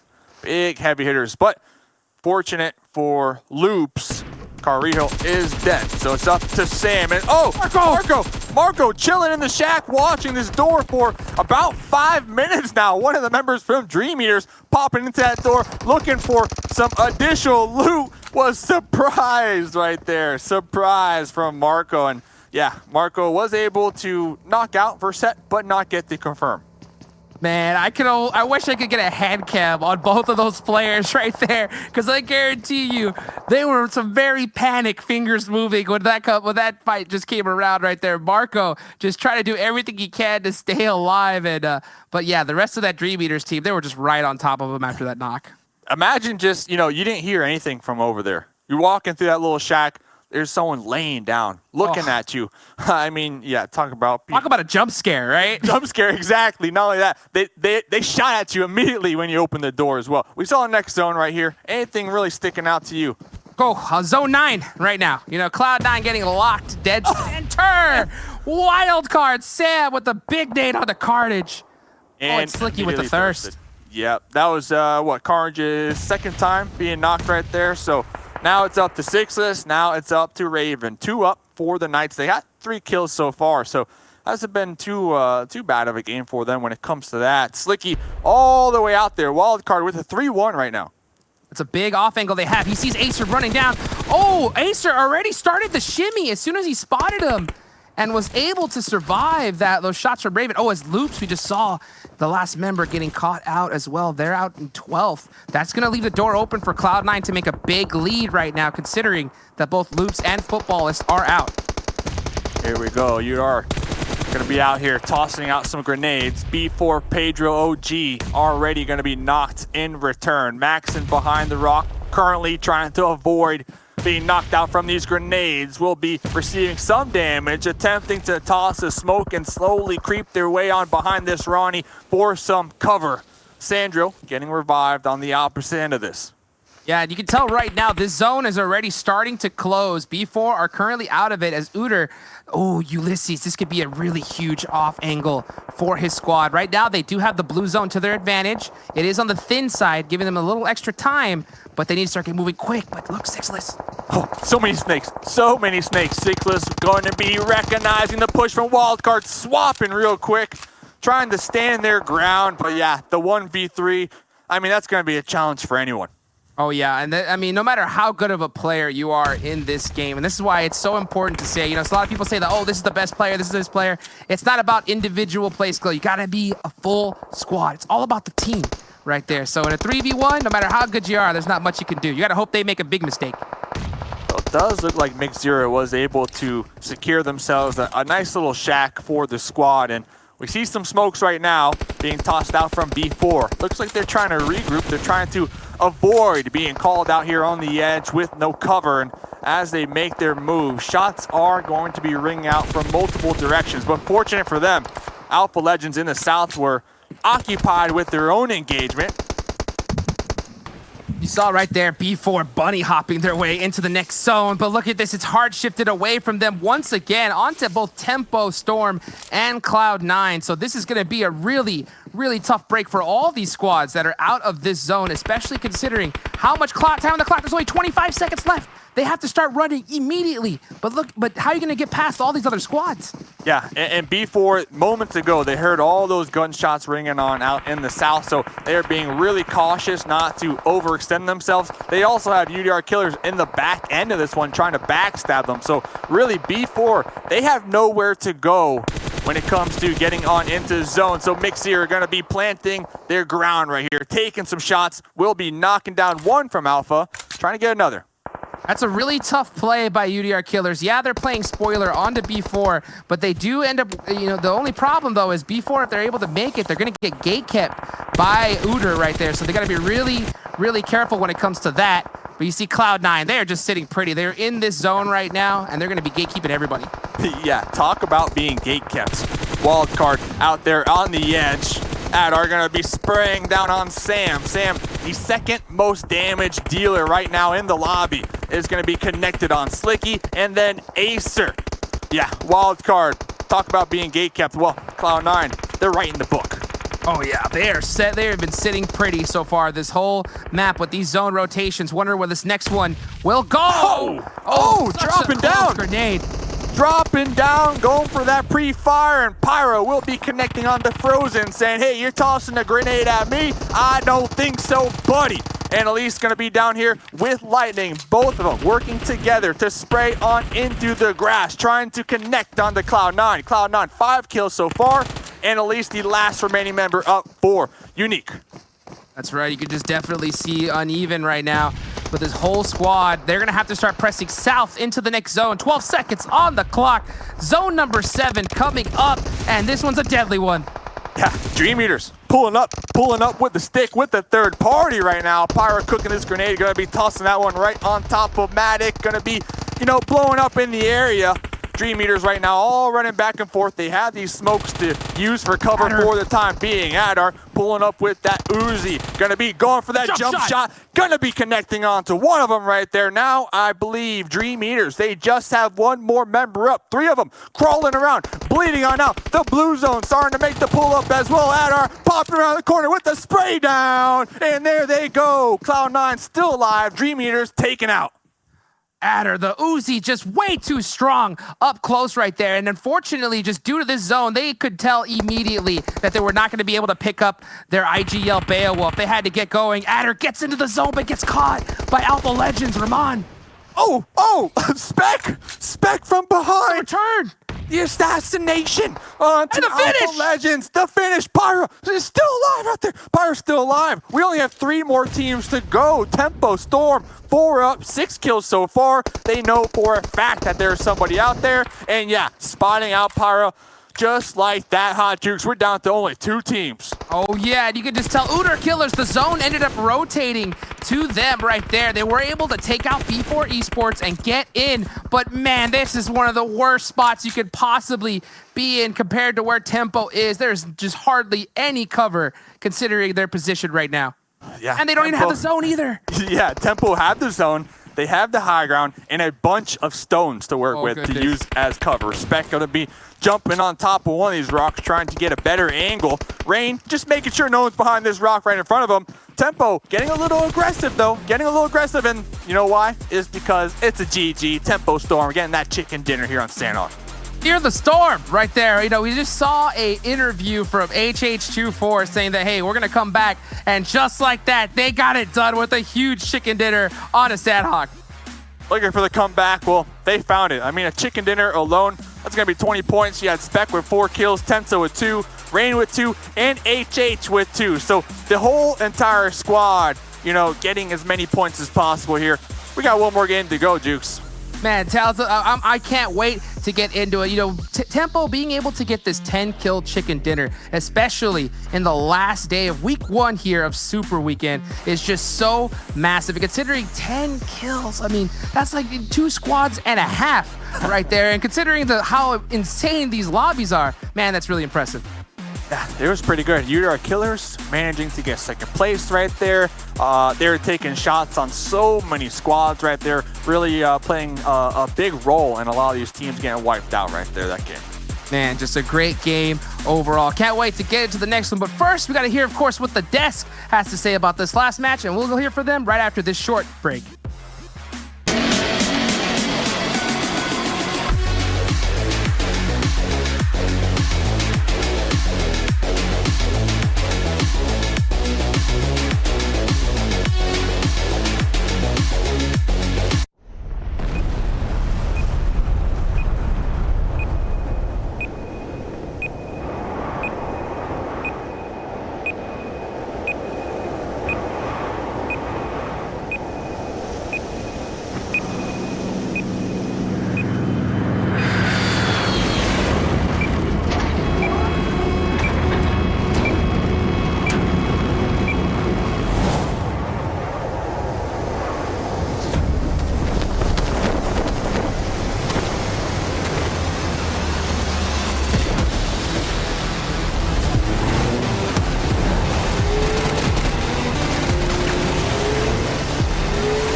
Well, we talked to HH24 before that match, and he was saying that, you know, they're a little bit down on themselves, not having the performance they want to. He was having some internet issues, but you know what? Maybe we're his lucky charm here, because after the interview, they take themselves home the chicken dinner, and that's something they could be definitely happy about, finally getting their first here of the Super Weekend 7.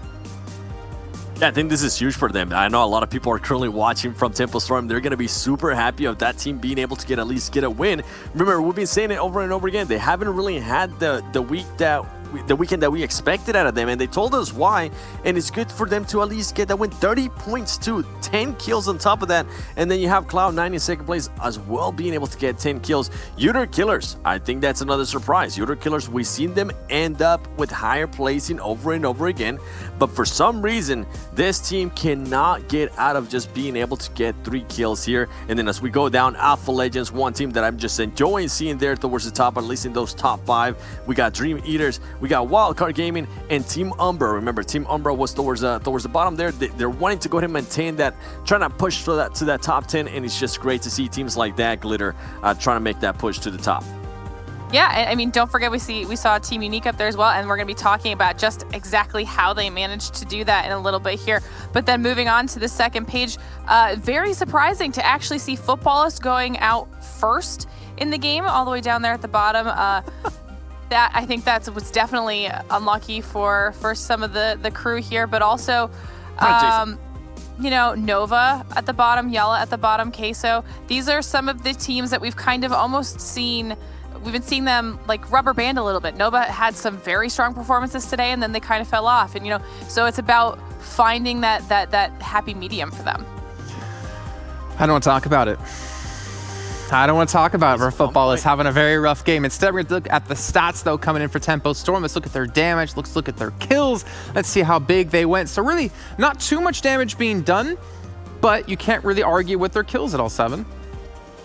Yeah, I think 10 kills, being able to go ahead and imagine they had 7 knocks, so they were able to at least steal 3 kills from somebody else. And one of the players from Tempo Storm that actually put up a great performance was Spec. I'm pretty sure we might end up seeing them the top players. If we don't, he ended up getting about 500 damage, 4 kills. I think that's huge. And then Tensa ended up getting about 2 kills as well.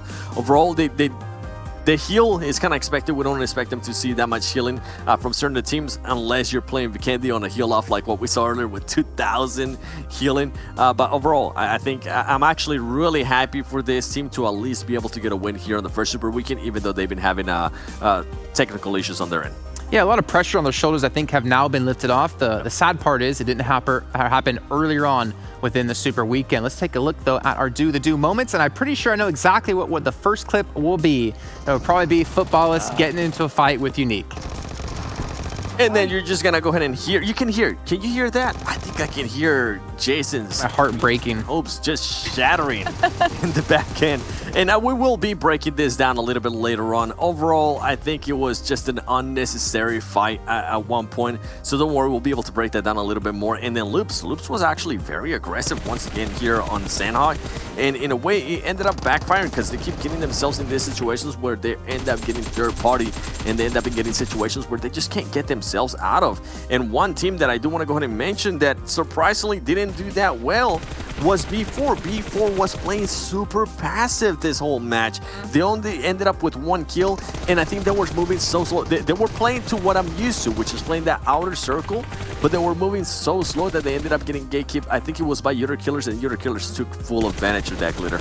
Yeah, I think part of that was that they were making the same exact rotation as Uter Killers for 2 or 3 zones, and Alpha Legends was to their like southwest-ish as well on the edge of the zone.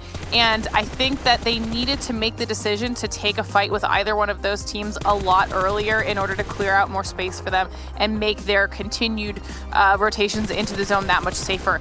They decided to not engage with those teams until they were engaged with first, and then when we did get a chance to check in with them, you pointed out yourself, Seven, that they were very, very low on their heals. So perhaps that's why they were playing a little bit safer and hoping to not take those early game or mid-game fights, but it just didn't end up working out in their favor.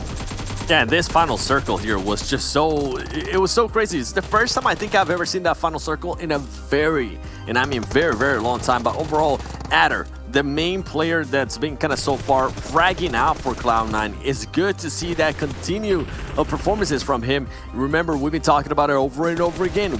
Cloud9 needs to go ahead and have that fragging power. Well, guess what? It is fully consistent now, and I wouldn't be surprised if they're going to be able to go ahead and propel themselves to that #1 spot after Tempo Storm was able to get that win. So congratulations, Tempo Storm, on getting that win. I'm pretty sure Monica's going to be very happy.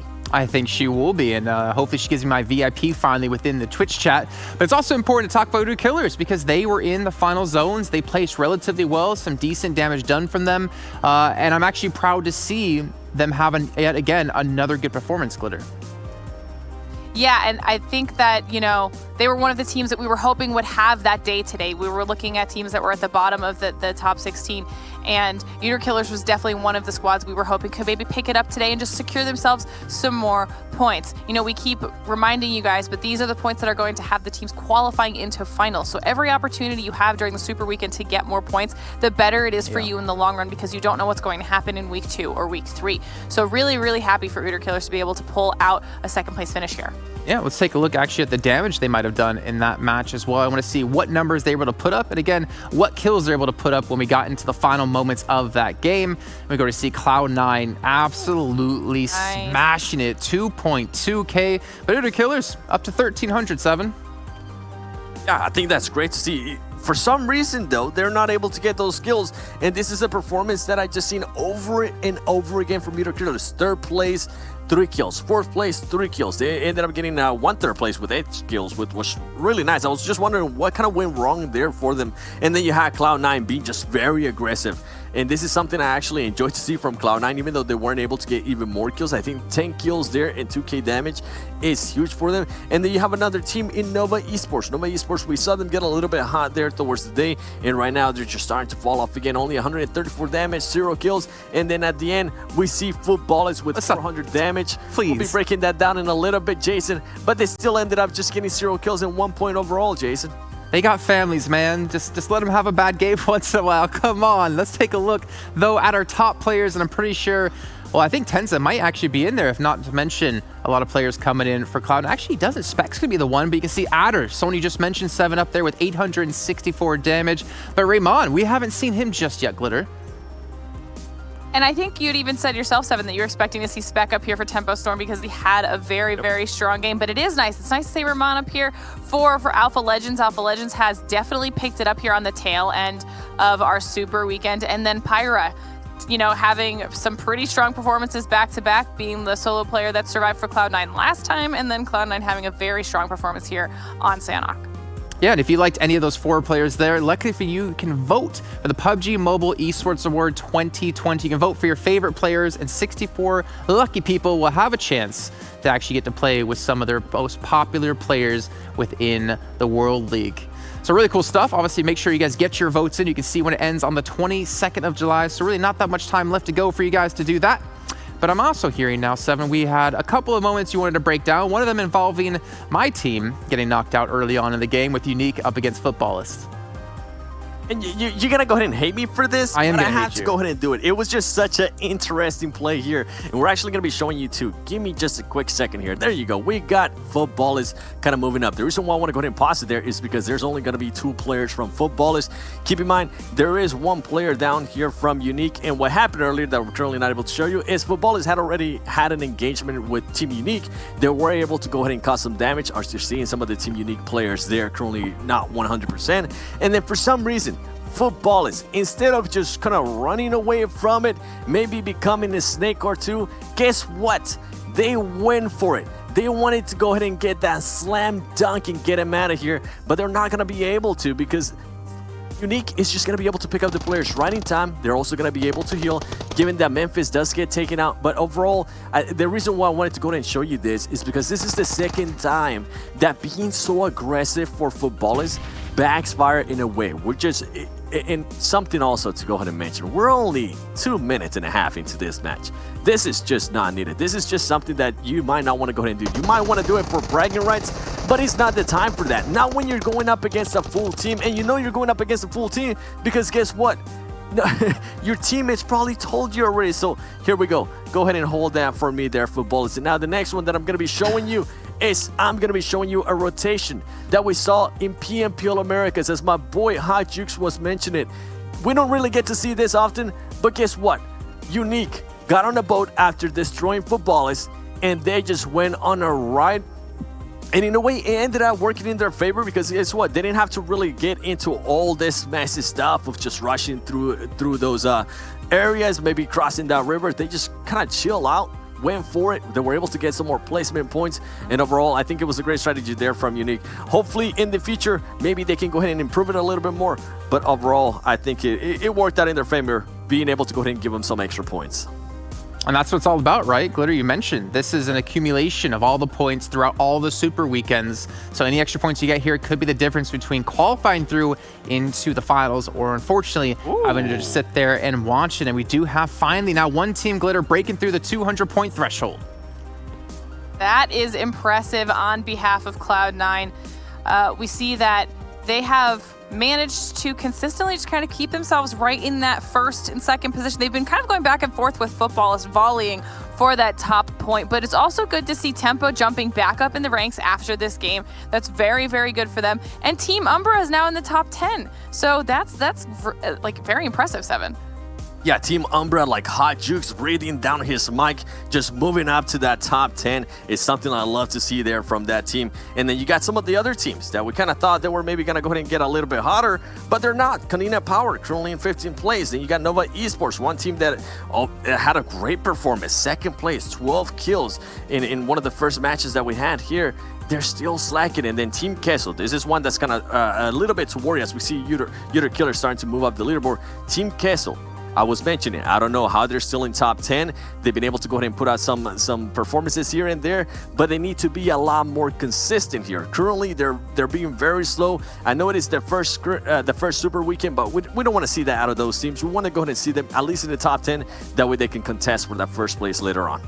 I think, to be fair, there's a lot of teams struggling with consistency across the board. I mean, we had Team Umbra take a chicken dinner. The next match, they end up falling really short behind. Kanina Power, we saw some life within them. And then again, they're starting to tank towards the end. We need to see those teams hit that kind of level, have the consistency of points coming through.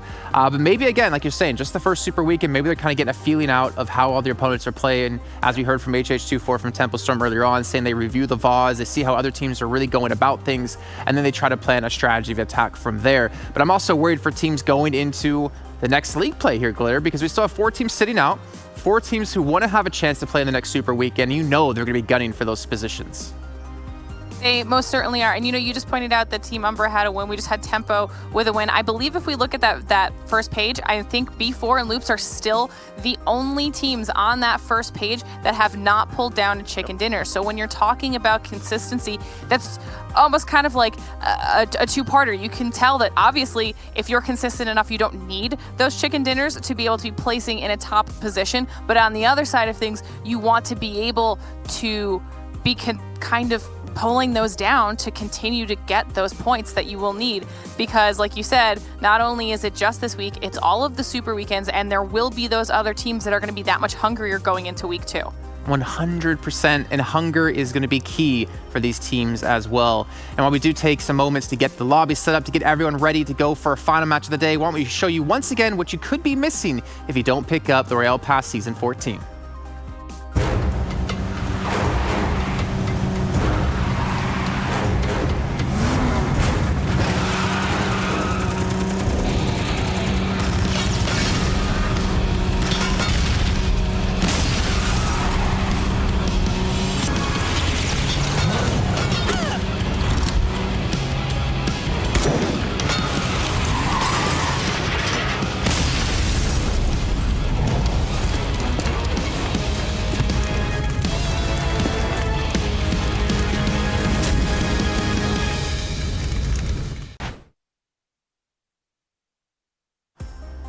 Some sick stuff in there, and make sure you guys check that out. Make sure you guys pick that up as well. You still have some time to do so, as we have the World League still continuing to go on today, our last day of the Super Weekend, and we can see what match will be coming up last. Match number 5 is going to be back to Erangel, and once again, we're going to see teams landing on a map they know so damn well. But the question is, who's going to come out on top? Who's coming out with the chicken dinner? I think Glitter hasn't gone first yet. No, I think she did go first once today. 7, you've been kind of really quiet. First. I've definitely gone first. I've done that multiple times. First on the last one. Well, we're going to have you go first again. You know, we have the winners go first. You placed better than me. Let's hear your prediction. I hope you did not choose the team that I'm going to choose right now, all right? I hope you definitely did. By the way, everybody, go ahead and follow Esports PUBG Mobile on Twitter and send us your predictions, because I want to go ahead and start giving some shout-outs to everybody that gets it right. I'm going to go with Cloud9. They've been really performing well here today and this weekend overall, especially in Erangel, and I'm hoping they just go and absolutely destroy here, get a win with a lot of kills. So now I should have went first, because that's the team I chose as well, Cloud9. I'm going to say you copied me. I'm going to go look back at the document and see if you copy-pasted the team that I chose in there for yours to keep your self equal with me. Glitter, last prediction of the day, last prediction of the first Super Weekend. Who do you got? I kind of want to go with Cloud9 too. Okay. Oh gosh, here we go. Should I change it up? Should I change it up? No. Stay to your guts. Cloud9. Okay, all right, we'll go with Cloud9 then. There you go. All right, cool. Okay, well, you two will be checking with you, and hopefully we'll be celebrating our chicken dinner that we're getting with Cloud9 in the last match see you guys a little bit later on. And of course, you guys at home who are watching, you have a chance to be hopefully as lucky as we are here in this match. You can watch within the game, within the Esports Center, and you can win some limited time outfits if you get lucky with the draw. And obviously a lot of luck can be going around here as well, as we're going to bring in our commentators to talk about their predictions, and more importantly, talk about how Tempo Storm made that lobby theirs, taking home the chicken dinner. Dave, you got to be impressed. You got to be proud of the boys, especially after we talked to HH24 earlier on today. Yeah, I mean, very impressed with the Storm, you know, getting that chicken dinner. I have to only assume that they will have some confidence and momentum coming into the final game. I know that's something that Hot Jukes and myself, you know, we like to talk about a lot because it is so true. I mean, once when a team gets a chicken, the next game, they're almost guaranteed, in my opinion, that is guaranteed at least a top 5 finish. Well, we'll see if they can do that yet again. I think some teams have been struggling with that guarantee, but hey, whenever Dave promises you something, whenever he guarantees something, you can take that to the bank. I'll be doing that right after this. Hot Jukes now go into our final match. It's the final match of Super Weekend. I'm gonna just ask you straight up, do you think teams are gonna play extra crazy knowing it's the last game, or do you think they're gonna play extra conservative? I think it's going to be very dependent, of course, on where their placement is right now in the leaderboards. You know, after Loops having that tough game in Footballist, I think they're just going to kind of go a little bit more conservative just to make sure they stay high up on the leaderboards. But you never know what's going to happen from the people that are currently struggling, because if they want to be in that top 3, they got to have a big game now. So you hope to see some aggression coming out of them. I like how you mentioned the top 3, because one thing we haven't really mentioned too much today is the fact that the top 3 teams at the end of the Super Weekend will be getting themselves some extra moolah. 2,000 for first place, 1,000 for second place, and 500 for third. So maybe you're right. Maybe football is realizing, hey, we want to make some extra, bank on top of this already with the participation they get for being here. But will we see a team potentially take away a third place? B4 Loops Esports, Dave, they have yet to pick up a chicken dinner so far within the Super Weekend. Is this their time? Is this their moment? I think so. You think so? Wait, Jukes, did you say no? No, I said it's totally possible. You know, in my heart at the beginning, I think I had Loops picked to pretty much kind of win this one out, especially considered that they were so aggressive. They might come in angry after Cloud9 and Temple. But then again, you got to look at it. Cloud9, they've been like the kings of Erangel so far, just so consistent. And then there's always Dave's point about Tempo Storm. They did have a good win this last one. Could be number 2. All right, well, let's get our predictions in then. You heard the desk and myself choose Cloud9, Mustache Dave. I'm almost going to guess you're either going Footballist or Kanina Power. Who are you going with? I'm going Loops, man. I pick a team and I go with them for the whole day. That's just my strat at the end of the tournament. Guess who's going to be first? It's going to be me. I really wish we had that graphic to show the current standings. Hot Jukes, who are you predicting? I'm going to go with Tempo Storm. Why not? Dave said it. You have a big chicken dinner. They got to have a second one coming up. And HH24, we saw him in the interview. He's a true professional, okay? Every time your team's losing, you blame lag. And that's exactly what he did, okay? So knowing that, I think they're going to have a big final game here in Erangel. Well, that's what I have to blame, because I am god-awful at games now in my old age. Why don't you guys take us into our final match of our final day here of the Super Weekend. Let's get into it. The Super Weekend coming to an end. Man, I just love this game so much. Big shout outs to PUBG Mobile, of course, for everybody putting something like this on. And of course, the players showing up. This is what I'm talking about. The best of the best in the West going at it hand in hand. I'm ready for some big time action here, Dave. Showing up and pouring up, and we're looking at teams, at the top, of course, but teams at the bottom. I mean, Nova Esports, they're in 16th position. Konina Powers, 15th position. Yala Esports, 14th position. This is the last game. Whatever you've been doing during the Super Weekend, it just has not been working. That is a fact. That's a shock. That's a shock and a cold, hard fact. So with that in mind, maybe since this is the last game, maybe we can see those teams at the bottom try something new. Maybe drop near another squad, maybe contest some spots. I don't know. It's up for debate, of course, and here we go. We're getting into the game. You got nothing to lose, right? You got nothing to lose here at this point. I mean, then again, there's still some more weekends up ahead, right? They still got plenty of time to be able to add some more points to their score. At the same time, though, might as well get it done. Make some highlights, make some plays happen right now. And Nova Esports in 16th, I ain't gonna lie, that's a huge shock to me, considering that we saw how they performed, of course, in the scrims, how they performed in the Pro League. Hopefully they're able to turn around here in this last game of the Super Weekend. Yeah, and look what they're doing already. EZ dropping right below the plane path. AZ going to be on Military Base Island, and then HZL and Chiefan going to their tried and true drop location farm. So, I mean, they're trying some new things. Circle number 1 will be favoring all 4 of those players, regardless of how split they are. And of course, you know, wildcard in their parachutes, probably going to go up there to Sovereignty. This is the old tried and true Erangel circle right here. All these teams, they know this one. We saw this one here yesterday as well. So these teams, they're going to know the rotations. They're going to have all their driving paths pretty much on lock. But yeah, AZ, this was a really interesting split loot right here. I'm not sure exactly why he decided to drop on the southern island right there, considering that you got to get past, of course, this bridge and a lot of possible teams in order to get to your team. And looks like Faker is he going to be able to get over to his squad? He's down and out early. Like a bug splat on the screen of your windshield. You know, it's got to wipe that one off. And wild card. All 3 of them. All 3 of them in vehicles. Are you kidding me? To get the run over. Raw man will be taken out. There's 2 members from Alpha Legends taken out due to being ran over here. Are you kidding me right there? You know what?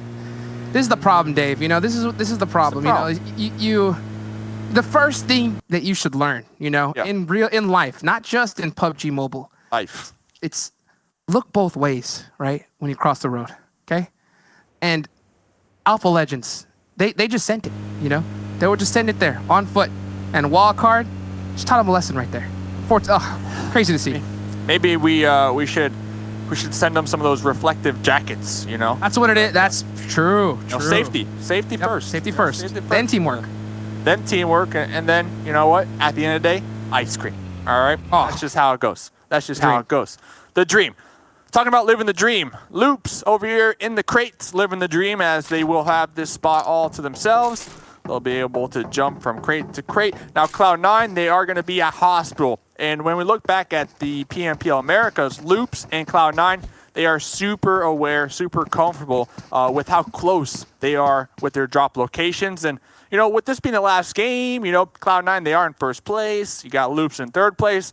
Maybe we'll see some aggression come out from Cloud9 after they get this loot.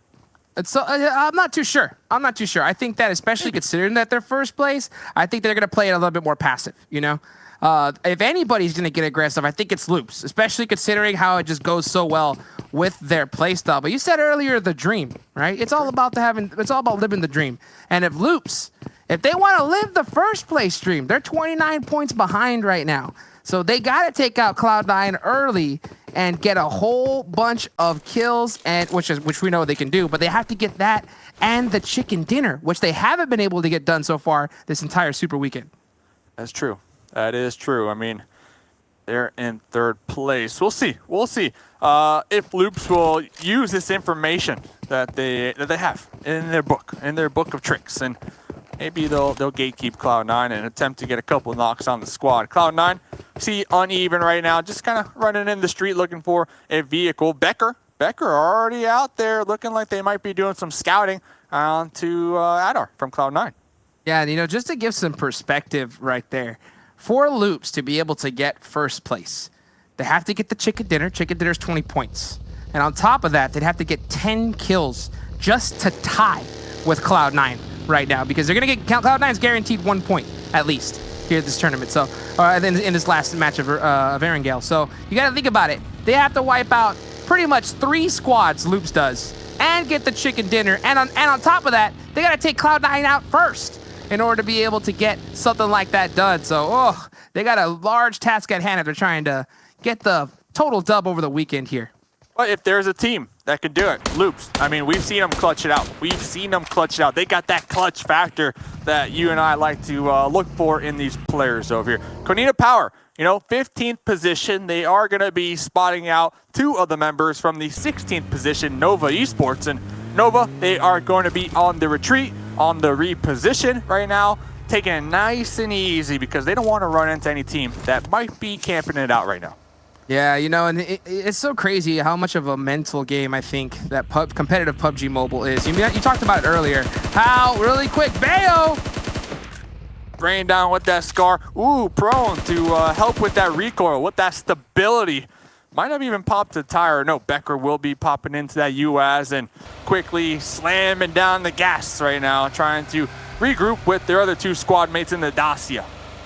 Yeah, Loop's able to make it out of there, away from this Cloud9 team. I mean, this is a squad that they want to fight late game. They definitely don't want to go against them here early on, especially considering where their placement is right now. But yeah, going back to what we're kind of mentioning earlier, you know, it's just so insane to see all these squads right now just trying to get it done here the last day of Super Weekend, and to have that effect of being in last place right now. I wonder what's going through the mindset of Nova Esports right now. You know, because if you're in last, you can't be feeling too great, of course. But how is that going to affect your play style going into these rest of the World League?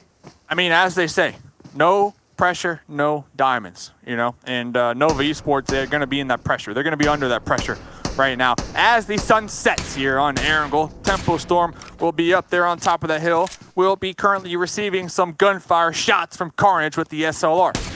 Yeah, you can see right now the live season rankings on the top, on the right side of your screen. Cloud9 currently sitting in first with 201 points. Footballist in second with 182. Now Tempo with that chicken dinner definitely helped them move up the leaderboards. They're now currently sitting in seventh with 135 points. Now, if you really think about it, if Tempo has a really good game here at chicken dinner, they can move up pretty solid and at least steal away fourth place. Can move up. They can move up. But the Dream Eaters, they've been doing pretty decent here today as well. All these teams, Dream Eaters, B4, they've been pretty consistent here when we look back at the Super Weekend as a whole. And looking back at some stats, Acer trying not to be a statistic out here and get taken out on the rotation. Will he shoot? Hey, all right. It looks like he bought the pass, but not the rest of his team. As will they be able to make it out of here alive? The spray, the Uzi. Team Unique. Team Unique letting one pass the bridge. Attempting to let that trap set itself, but... Oh, look at that. Did you see that right there from Spring? That was the toxicity right there. Spring said, oh, you want to shoot at me? Well, there go all your tires right there. Now try to rotate into this next circle as the rest of Wildcard is just able to pass up Team Unique right there relatively for free. Yeah, so Unique, they're going to be in the zone. They're going to be in the north side. They're going to be in the north side, so they are going to be good. But, I mean, it kind of goes back to what you were saying just moments ago, like the pressure from a lot of these teams that they might be feeling here in the final game. And Unique, they tried to get some shots on a Wildcard. Wildcard able to just, weasel their way on out of danger right there. And looking at another weasel, Spec right now, prone. Going to be spotting out the members from Konina Powers. Yeah, you can just see these two guys just kind of holding it down right now, making sure that they're not able to get some pretty quick shots. Tixie, one of the strongest players for Konina Power right here. They need to have a really big game here, especially now it's the last one of this Super Weekend. But like I said earlier, Tempo, if they're able to get the chicken dinner here, that'll rocket launch them up the leaderboards and possibly into fourth. Hello? Play zone? Oh, circle number 2? Yeah, and knocked out one of the players from Alpha Legends. And, going back to Konina Power, Tixie, one of the top fraggers from the squad. We just haven't seen much from them in particular here today. Always the first or the second person from the squad to get knocked and then immediately thirsted. So when your top fragger gets taken out real early on, that kind of puts your squad in an awkward position to be able to kind of pick up the slack. And if there's one thing that Konina Power learned this weekend is maybe to kind of divide amongst the squad the fragging powers. Oh, yeah. Well, speaking of divide right now, Marco needs to be really, really careful right here as Loops at the ready. Yeah. Catches him out. Marco just trying to back that thing up right there. Will be spotted. Going to be giving a nice fresh Dacia on over to the side of Loops. And Dadden going to be spraying down with that DP on Ayala, possibly popping out one of those buggy tires. And in return, here's Ayala out here. Buggy is starting to smoke. Ayala needs to get out of here. We'll be blowing it up themselves, using it for cover.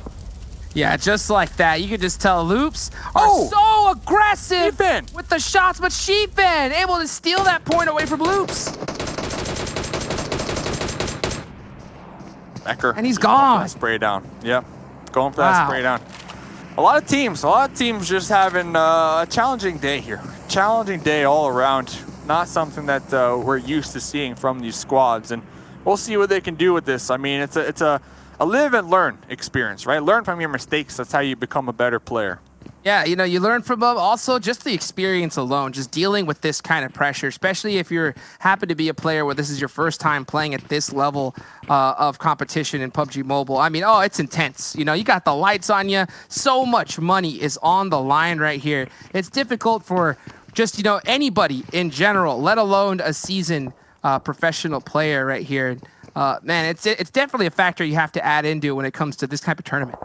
Exactly, and looking at some squads, getting a nice little aerial view. Team Umbra currently right next door to Wildcard. This is going to be just north of the Chopsticks over here in Gatka, and looks like Prez might have spotted out some movement out there in the distance. Yeah, you know, they're just everyone's just kind of keeping an eye on each other right now. It's still pretty early in this Erangel match, and you could definitely see right now as this circle hard shifts over to Tempo, Storm, Loops, PK, Cloud9, Team Unique, all these squads. Got to get on the move on it right now.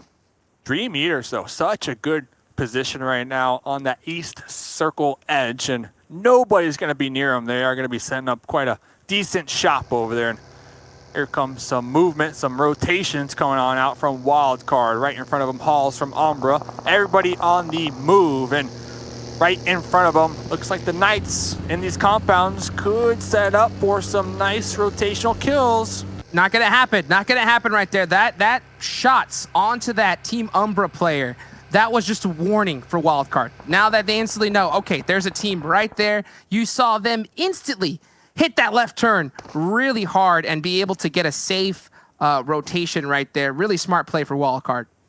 They hit the left turn. They're going to be right here at the bottom of the hill. Tempo, HH, Tensa, going to be up here on the top. They're going to be somewhat separated from the rest of the squad. And looks like they're going to be content for the time being. They have this nice little defilade. They can keep their vehicles safe, and they're just going to be playing it out. They're going to be waiting for that next circle to pop in and see where it takes us. Yep, that sounds exactly right here. This is a pretty good spot on Pachinki Hill right now. They're able to rotate pretty much in either direction considering where the circle goes, but if it does hard shift across the map from them, they're gonna have to pass up so many squads. So they're definitely hoping the zone lands on them when it comes to this particular position. Yeah, pretty quiet game here. I mean, we hear a lot of shots ringing out, a lot of pot shots being taken back and forth, teams just kind of poking at one another here, and Footballists will be on the edge themselves. They got 4 vehicles to work with, so they're looking pretty good when it comes to that utility. Yeah, you can just see right now, they're holding the edge of this circle as it's midway right now. You got Dream Eaters at these reds, which is a pretty decent position considering where this circle is. The only unfortunate part, though, is that if it does go towards Pachinki, there's already like almost every single team is just currently sitting right there. So you can see that they're poking some shots at Footballists right now, just kind of saying, hey, we're over here, don't come down this way. yeah, don't come down this way. That's exactly what's going to happen. B4, Maxon will be getting a knock right there in the kill feed. I saw B4 a couple moments ago. They're in the south, near Primorx, that general area, and there was another squad right on top of them. So a lot of teams, pretty safe for now. Yeah, everyone's just kind of hanging out, waiting for this next circle. But I'll tell you what, man, guys, for anybody watching right now, if you have it, hit that follow button, hit that subscribe button, do it, because you're not going to want to miss week 2 of Super Weekend, as well as the second documentary episode. I can't wait to see that. But before we do that, you gotta see this next circle, as it has centered out right now, and only Team Queso and Nova are sitting in it. Yeah, this circle right here definitely will spice some things up, as now we start to see the move, the push, the rotations coming on out from Wildcard, Footballists, Dream Eaters, pretty much everybody except for Team Queso and Nova. And Unique, they're going to be using their vehicles to push right on up this little tiny baby hill in the south. Cloud9 uneven, got to be recognizing that. This is a tough circle. This is a tough circle right here. There's basically all open fields and hills, especially as you can see right now. Team Unique driving into the warehouse right here, and they're able to secure that position. That's huge for Team Unique. That's a great warehouse too, and we've seen circles that kind of favor this general area. That warehouse be in the end. So I don't know. We'll see if that's the case. If you are Unique, that's what you're hedging your bets on. And Tempo. You said they were gonna win, My heart hurts right now. My heart, it burns inside right there. Tempo taken out early. Super unfortunate, and honestly, pretty surprising, you know, considering that this is a Pachinki circle. They landed Pachinki. That's their spot right there. So for them to get taken out early, man, super unfortunate. For me and them. Yeah, for everybody that's cheering for Tempo Storm, definitely for everybody. I mean, they just got destroyed on that rotation. And yeah, I'm really cheering for Unique right now. I'm just really feeling their position. Only 2 up for Team K, so both these teams can kind of work together to defend this complex as a whole from teams trying to make the push. Dream Eater's going to be in this Love Shack out here. They got some smokes ringing on out right now to provide some type of cover. But over there in the distance, Wildcard currently spraying with that DP will be spraying down a couple of the members trying to make the crash on into this shack. Oh yeah, you can definitely tell right now. These guys are pinned down, but at the end of the day, holding a shack like that, considering where the zone is, it's not a bad position. As, looks like Gaowski from Loops is able to get that knock. Spring was trying to get the confirm. Not able to do so though, at least so far yet. Things are getting violent. Things are getting violent out here. The sun gonna be here very shortly. Footballists over here getting bombarded by grenades. I mean, Footballists cannot catch a break right now. Pedro gonna be making the aggressive push, trying to get a little bit closer so that these grenades can impact as much damage as possible. Lavison is gonna be bleeding on out. There's another one. Spotted as well. And if I'm not mistaken, it's only up to Soulk right now. Soulk trying to get a revive. We'll be getting one up. We'll be getting Lutz up. Mixira getting a little more aggressive. But the thing is, B4, they don't want to give up their position. They don't want to push out too far. They don't want to get too aggressive and get third party in the process. It's a problem with this zone. It's just all open field, but B4 is turning this into a red zone right now against Footballists as they're trying to catch this last member up. And Soulk, he's just trying to survive and hopefully pick up his teammate Lutz. Maxon gonna be lean peeking right now. You know, they're getting a lot of knocks, but they also have to keep in the back of their mind. Oh, they got him! Yeah, they got him. And that's what I was gonna get at. Like, they don't want their knocks to get third partied, right? And stolen. And that's pretty much what happened. Dream Eater spotting out that push all the way down there to the south and gonna be getting a couple points for themselves. Next zone does going up, Cloud9 right there on the edge. Oh my goodness, such a huge zone for B4, especially considering where their position is. They were locked down by both Nova and Dream Eaters right there. So for that zone to kind of go onto their side, that's a huge break right there for B4. Huge break for B4, huge break for Cloud9, currently trying to defend their top spot on the overall leaderboard. And looks like Uneven might have seen Pedro. Pedro gonna be right behind that tree right there. Is gonna be safe for the time being. Oh, and that's Loops taken out. Wow, so Loops taken out on the rotation as well. They were on that north side. That zone hard shifted south, and as they tried to get in, there's just nothing but open field. It was just, they were just free for the picking right there. Talk about being free for the picking. Nova Esports gonna have some free pickings over here as they did spot out the push from Dream Eaters. They got a couple of knocks, but it does seem as if the burning UAS will be able to provide just enough cover for the reset on the side of Dream Eaters. I see all the way out there, the compound from earlier that Unique was at, the compound that Team Queso were at. Konina Powers making the pull-up. Not only are they making the pull-up, Umbra also gonna be getting involved with this. We see vehicle explosions. Nemesis gonna be popping on out there with the spray down. There goes Konina Powers. Team Umbra as well. I mean, Team Unique said, we're here first. We're here first, guys. What are you guys trying to come up here? Nah, leave us alone. Yeah, Team Unique, that early full send into that warehouse, paying off big time for them. This is one of the most difficult circles right now for any of these pro teams. It's just so wide open. They're just trying to rotate, find any kind of cover, but there is none, Dave. There is none. None to be had. And Toffee's the last member from Dream Eaters, finally making that that dangerous push across the open terrain with their URS. Sheepman did take a couple shots, but they were able to make it on there. And this compound is just a magnet right now, a magnet for these teams to make the pull-up. Spring attempting to make the breach was spotted in the process. Sam was able to successfully make it on into the building right in front of him. Will Spring be able to crawl and get revived? It looks like Sam and Slicky right now are just trying to just hold this down and hope. Oh, that nade so close. Almost finishing out Slicky right here as the rest of Team Yala, they're just trying to snake their way in, but Pittsburgh Knights is spotting them out right now in the kill feed. Oh, that nade though, on the Spring. Big Mystic. Big one. Here comes the follow-up. Here comes the follow-up. Mystic looking to drop the hammer. He's going to be cooking that one. Going to be tossing it right on over the head of Sam, and Sam able to get a couple bandages off, able to heal up just a little bit.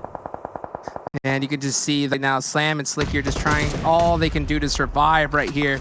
Before Maxon holding down the south of the circle, looking to gatekeep. Oh, that could be meters. good. Oh, right past them. Yeah.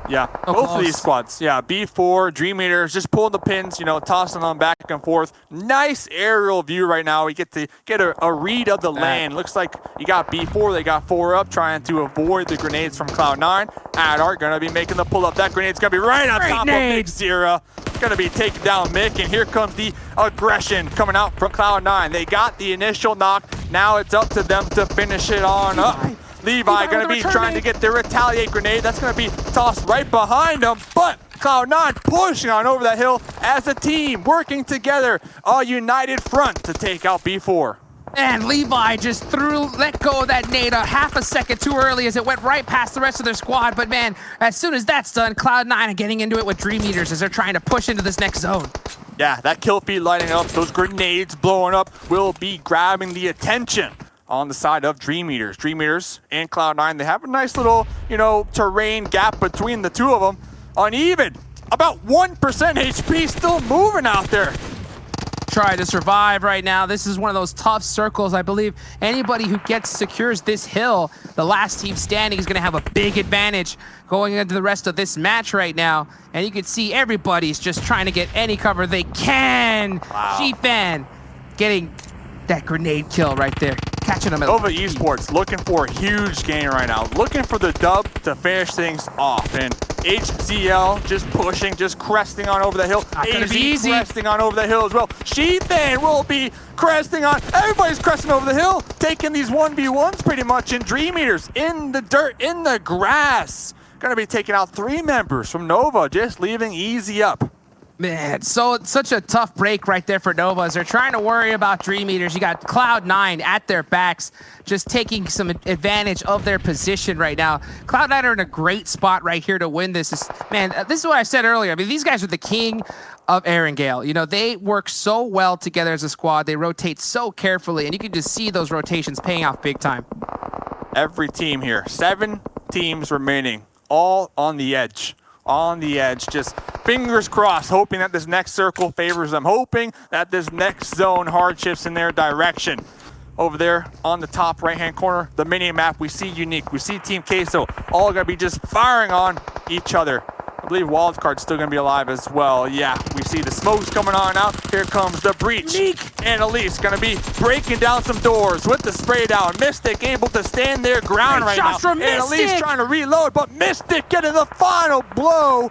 Able to take out Team Unique and get the revive. Are you kidding me right there? Was that the 2v4?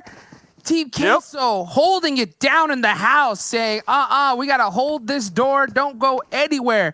Team Unique, that was your warehouse. This is our house right here. Way to get it done. This is our house. That's what they're saying.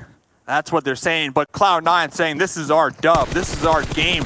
They need to defend right now. They need to stand their ground. Matic from the Dream Eaters does have this rock to work with for the cover. And yep, the initial knock going to be onto the side of Cloud9, onto Pyra. And here comes the defensive grenades.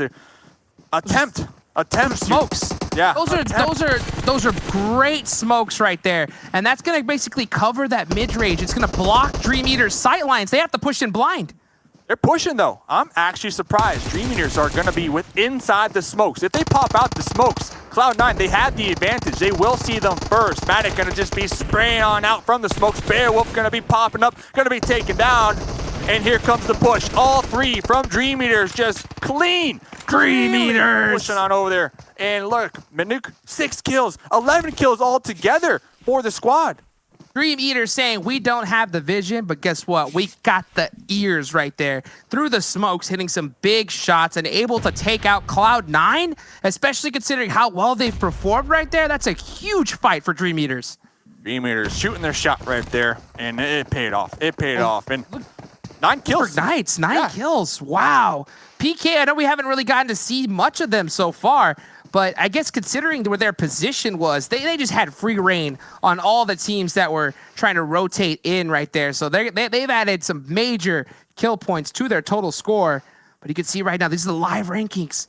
Dream Eaters currently in 4th place. This could be a massive chicken dinner for them.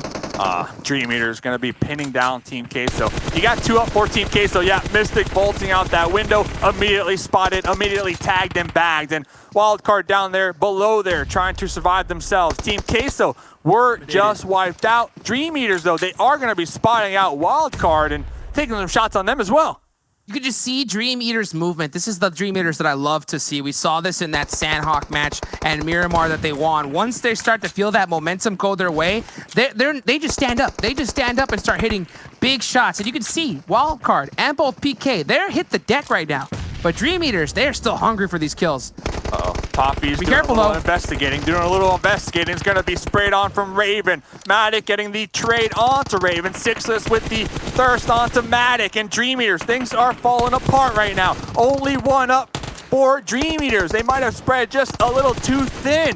Getting a little too aggressive. They were taking shots down there onto Wildcard. And Wildcard, they're just having the best time of their lives right now. They're just hanging out, just saying, you know what, we'll find out whoever wins this one, because guess what? We got the circle, so we're just going to go ahead and deal with y'all when the time comes. As you can see, Slicky and the rest of the team got to press the issue right now.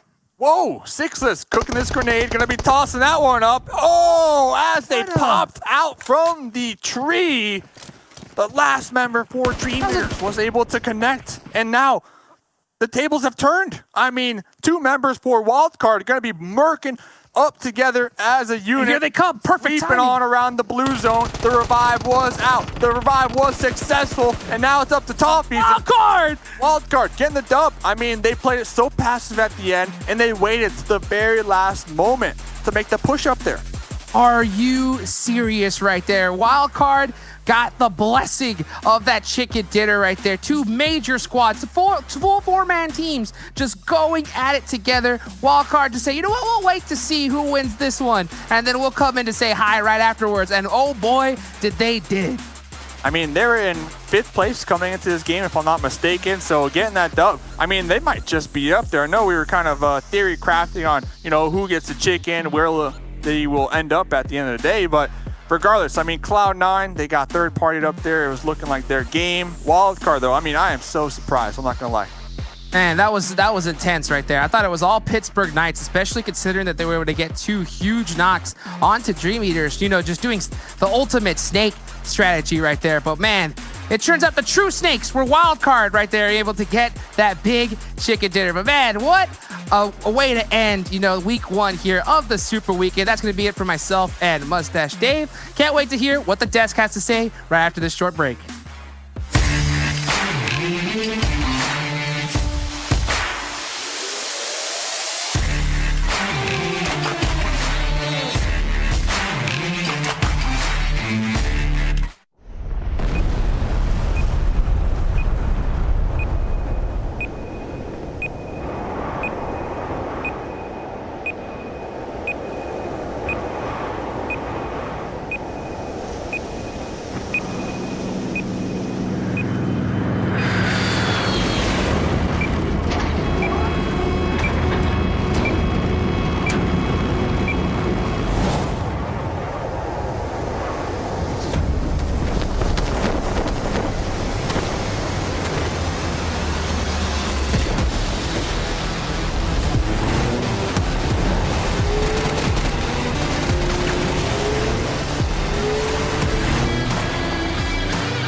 Well, I know one person who's going to be extremely happy about the wild card victory at the end. The same person who keeps saying, you know what, I'm going to go for wild card because they seem to always finish strong and always seem to finish with a victory. However, she chose Cloud9 in the end, so she doesn't get the points for wild card's victory. But Glitter, hey, they did it. They pulled it out big. They pulled it out in the last match here of the Super Weekend.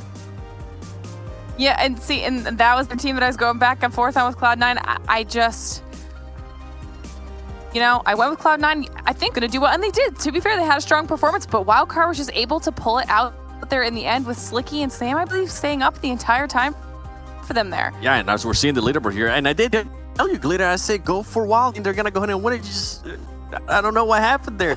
Just kidding. But Dream Eaters had one of the impressive match here. They even passed Wildcard in points alone. Dream Eaters ended up with 14 kills, and by far this whole weekend, this super weekend, Dream Eaters, this is their best performance in Erangel. It's definitely something to go ahead and notate. But Wildcard being the snakes there towards the end and then just taking full advantage after the fight between Pittsburgh Knights and Dream Eaters, that was pretty, and Wildcard, that was pretty impressive there. And then Cloud9, at least being able to get 12 points, that's good. Then you got Loops Esports being able to get 7 points, not bad as well. And then Nova, one team that was towards the bottom there. Hopefully they're not going to end up in the last place after this match. Yeah, that was a great finish for Nova. And then jumping here onto the second page, we see B4 able to pull down a couple teams. Umbra, or a couple points. Umbra getting a couple points as well. But, you know, surprising again that we see Footballist at the bottom, Alpha Legends and Tempo at the bottom. Yeah, I think it's because we're just not picking them anymore. I think you got to go back and pick them, Glitter. You got to give them that extra. Yeah, I got to give them the good juju back. I've got this. Yeah. And one team that we didn't really get to see too much of, but they kind of sneaked their way up in terms of getting kills and points, Pittsburgh Knights. It's not really often we get to see them actually get kills during the game, but just randomly you look over the stats and they're sitting there on like 5, 8, 10 kills out of nowhere and able to pull some consistent performance, I should say, over the course of today where they definitely needed it. We can see the stats coming in for Wildcard Gaming, 1,600 damage total, only about 600 healing. Again, more kills and knockouts. I think that's a super important aspect when we talk about it later on, 7. Yeah, they were just playing very passive, especially towards the end there. Something we mentioned. They were just pretty much being snakes. And hey, to this point and to this level, keep in mind that these teams are playing for money. They do want to go ahead and just position themselves in a good spot. And guess what? If the tactical is to go ahead and snake and wait for other people to go ahead and fight it out, why not? Go for it. It ended up working in their favor. That's what I'm curious about in particular with Dream Eaters. Did they get enough points from that last match alone to bump them up to 3rd place? Because that means they would be in the money, extra 500 in their pockets to be spending. But obviously, we'll be finding out in just a little bit of time how the standings did work out. Let's take a look now at our top players from the last match of the day. Our top 4 coming through. And we'll see Dream Eaters in there. And again, Maddox, something we've been talking about, or some person we've been talking about quite a bit when Dream Eaters have success, Glitter. Yeah, Matic was definitely a player that we had highlighted as being incredibly strong for them. But look at Meku coming through with almost 1,300 damage. Raven from PK at 800. And love seeing Uneven up here as well, as he's someone that has definitely been picking it up here during the Super Weekend. But those numbers for Dream Eater 7, that's impressive. Yeah, 1,200 damage just for one player alone. Remember, earlier in Miramar, when Team Umbra won, they ended up with about that amount of damage for a whole team. This is so impressive, and 8 kills by himself alone. And then another player that I'm happy to see there, we're used to seeing Adderwood. Guess what? Now we're getting to see Uneven there in the top players. That's another player from Cloud9 that they need to go ahead and have that fragging power, so it's good to go ahead and see that they're the top players. Insane to see that 2 players, though, from Dream Eaters gets about 2K damage. That's more than I think most teams have been able to get in quite a few games. And even if we look at, overall, when the damage numbers come in at the end of the match, it's not very often we see teams surpass 2K. But let's take a look, though, at our do-the-do moments from that last and final match here of the Super Weekend, and obviously talk about a couple of the highlights as well. And we're already starting off with Wildcard, Glitter. I mean, this was actually... Poor guy. Yeah, this was just super unfortunate for Alpha Legends. They were determined, and by they I mean Wildcard, to get the car kill. They were just chasing him down so they could run that player over and secure the first kill of the game. Hey, listen, all these players just want to be able to cause that extra damage, gets the extra point on kills. Remember, at the end of the day, we're gonna have an MVP, so I'm pretty sure that we're looking into that, and then Nova being able to get some kills there. Unique was actually very unique at the positions that we're able to do. They ended up fighting against Team Queso. They didn't win that engagement, which was kind of sad, but it was good for them to at least try to go for that engagement, and then we just see uneven. Remember, one of the top players that we just saw just going for it. They knew that B4 was hurting there, and I love how aggressive they were able to do. And now we're talking about Dream Eaters that were just so aggressive. This is something that actually stood out to me, how much more aggressive they were overall in this Erangel match. And I wonder if maybe that's gonna be something that they're working for in the future matches as well, because we've seen them be aggressive in Miramar, we've seen them be aggressive in Sanhok, and actually win games in those matches. So I wonder if maybe they're gonna go ahead and adjust their tactics to go ahead and be a little bit more aggressive in Erangel. It'd be interesting to see later. Yeah, and I think we actually just saw the fight that you were referencing there with Team Queso and Unique, where Queso was actually able to 2v4 Unique when they were one of the only full squads up there towards the end of the game. And now we're wrapping it up here with those final kills coming on to PK from Dream Eaters. Dream Eaters fighting Wildcard. I think had he not gone for the res, they might have had a little bit of a better chance of putting out more damage on Wildcard, but Wildcard knew exactly where they were and was just able to rotate up to them and finish the game.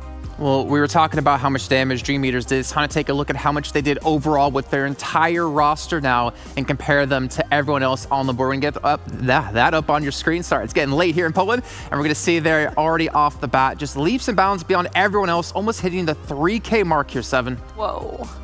We've seen a couple of teams hit that 3K mark. Oh man, they were so close. So close. Just about 203 damage away from it. But still, you got Wildcard there in first place. Oh, 1,600 damage, 7 kills. That is impressive to see. And then Pittsburgh Knights, I know you mentioned it, Jason. Being able to get those 10 kills, 1,600 damage, that is huge from them. And from what I'm seeing here is one of the players that was able to assist a lot on those kills was Raven. Raven ended up getting 6 kills, 800 damage himself. And then the other player, to no surprise to everybody, was Sixless, being able to get 3 kills. It's so impressive. We've been talking about Sixless especially a lot today. It's good for players of that caliber to be kind of talked about, to give him that little extra confident boost, to be a little bit more consistent here with kills. And I'm loving what I see him here from Pittsburgh Knights, being able to kind of turn around. Remember, they didn't really have one of the greatest first days, so being able to turn around here, especially today, it's really good to see. And one thing I'm noticing, by the way, and hopefully this is something we can talk about more next week when we get into league play, is kind of the difference between Cloud9 and Loops Esports, where almost every single time I look at, our statistics for them, relatively early into the game, they're always looking for kills, they're always getting kills, they're always getting damage, where Cloud9, they were sitting on 0 kills and minimal damage until we got to the later stages of the game.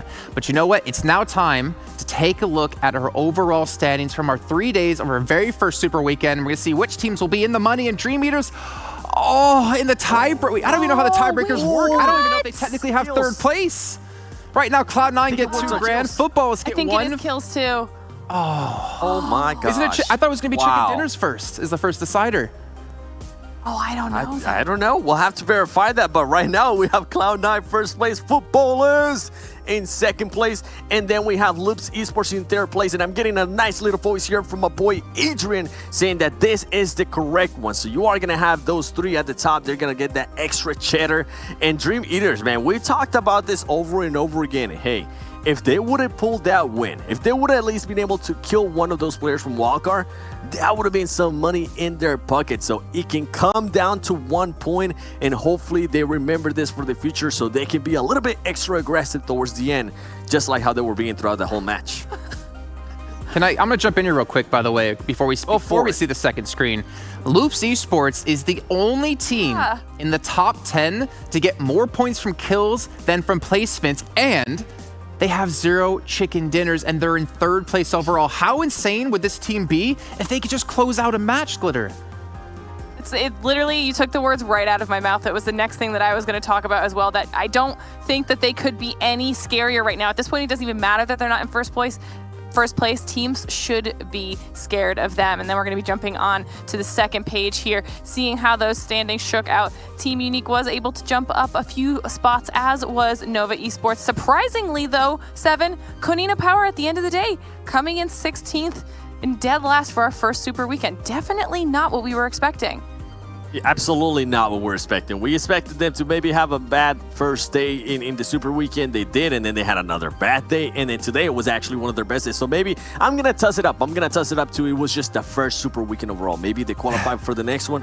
Then they'll go ahead and step it up, and they'll go for that amazing run that we know they're capable of. We did talk about how the first day they seem to struggle. The second day they come up big. Maybe the first Super Weekend they struggle, and the second Super Weekend is where they come out the gate swinging. But Glitter and Seven, thank you so much for all the work here and all your analysis breaking down the entirety of the first Super Weekend. Also, a big shout out to Enviram and Cameron, of course, Mustache Dave and Hot Jukes as we wrap up an entirety here of our very first Super Weekend live from the PUBG Mobile World League West Season 0. We'll be having the day off tomorrow. I think a much needed day off for all the players, for all the production crew here doing a phenomenal job, and of course, all the talent as well. But expect on Tuesday at 11 a.m. PDT, we'll be back with the second week of league play. All the tallies are reset. Every team has a chance to get into the top 16 and make an appearance in the second Super Weekend. We'll see you there Tuesday, 11 a.m.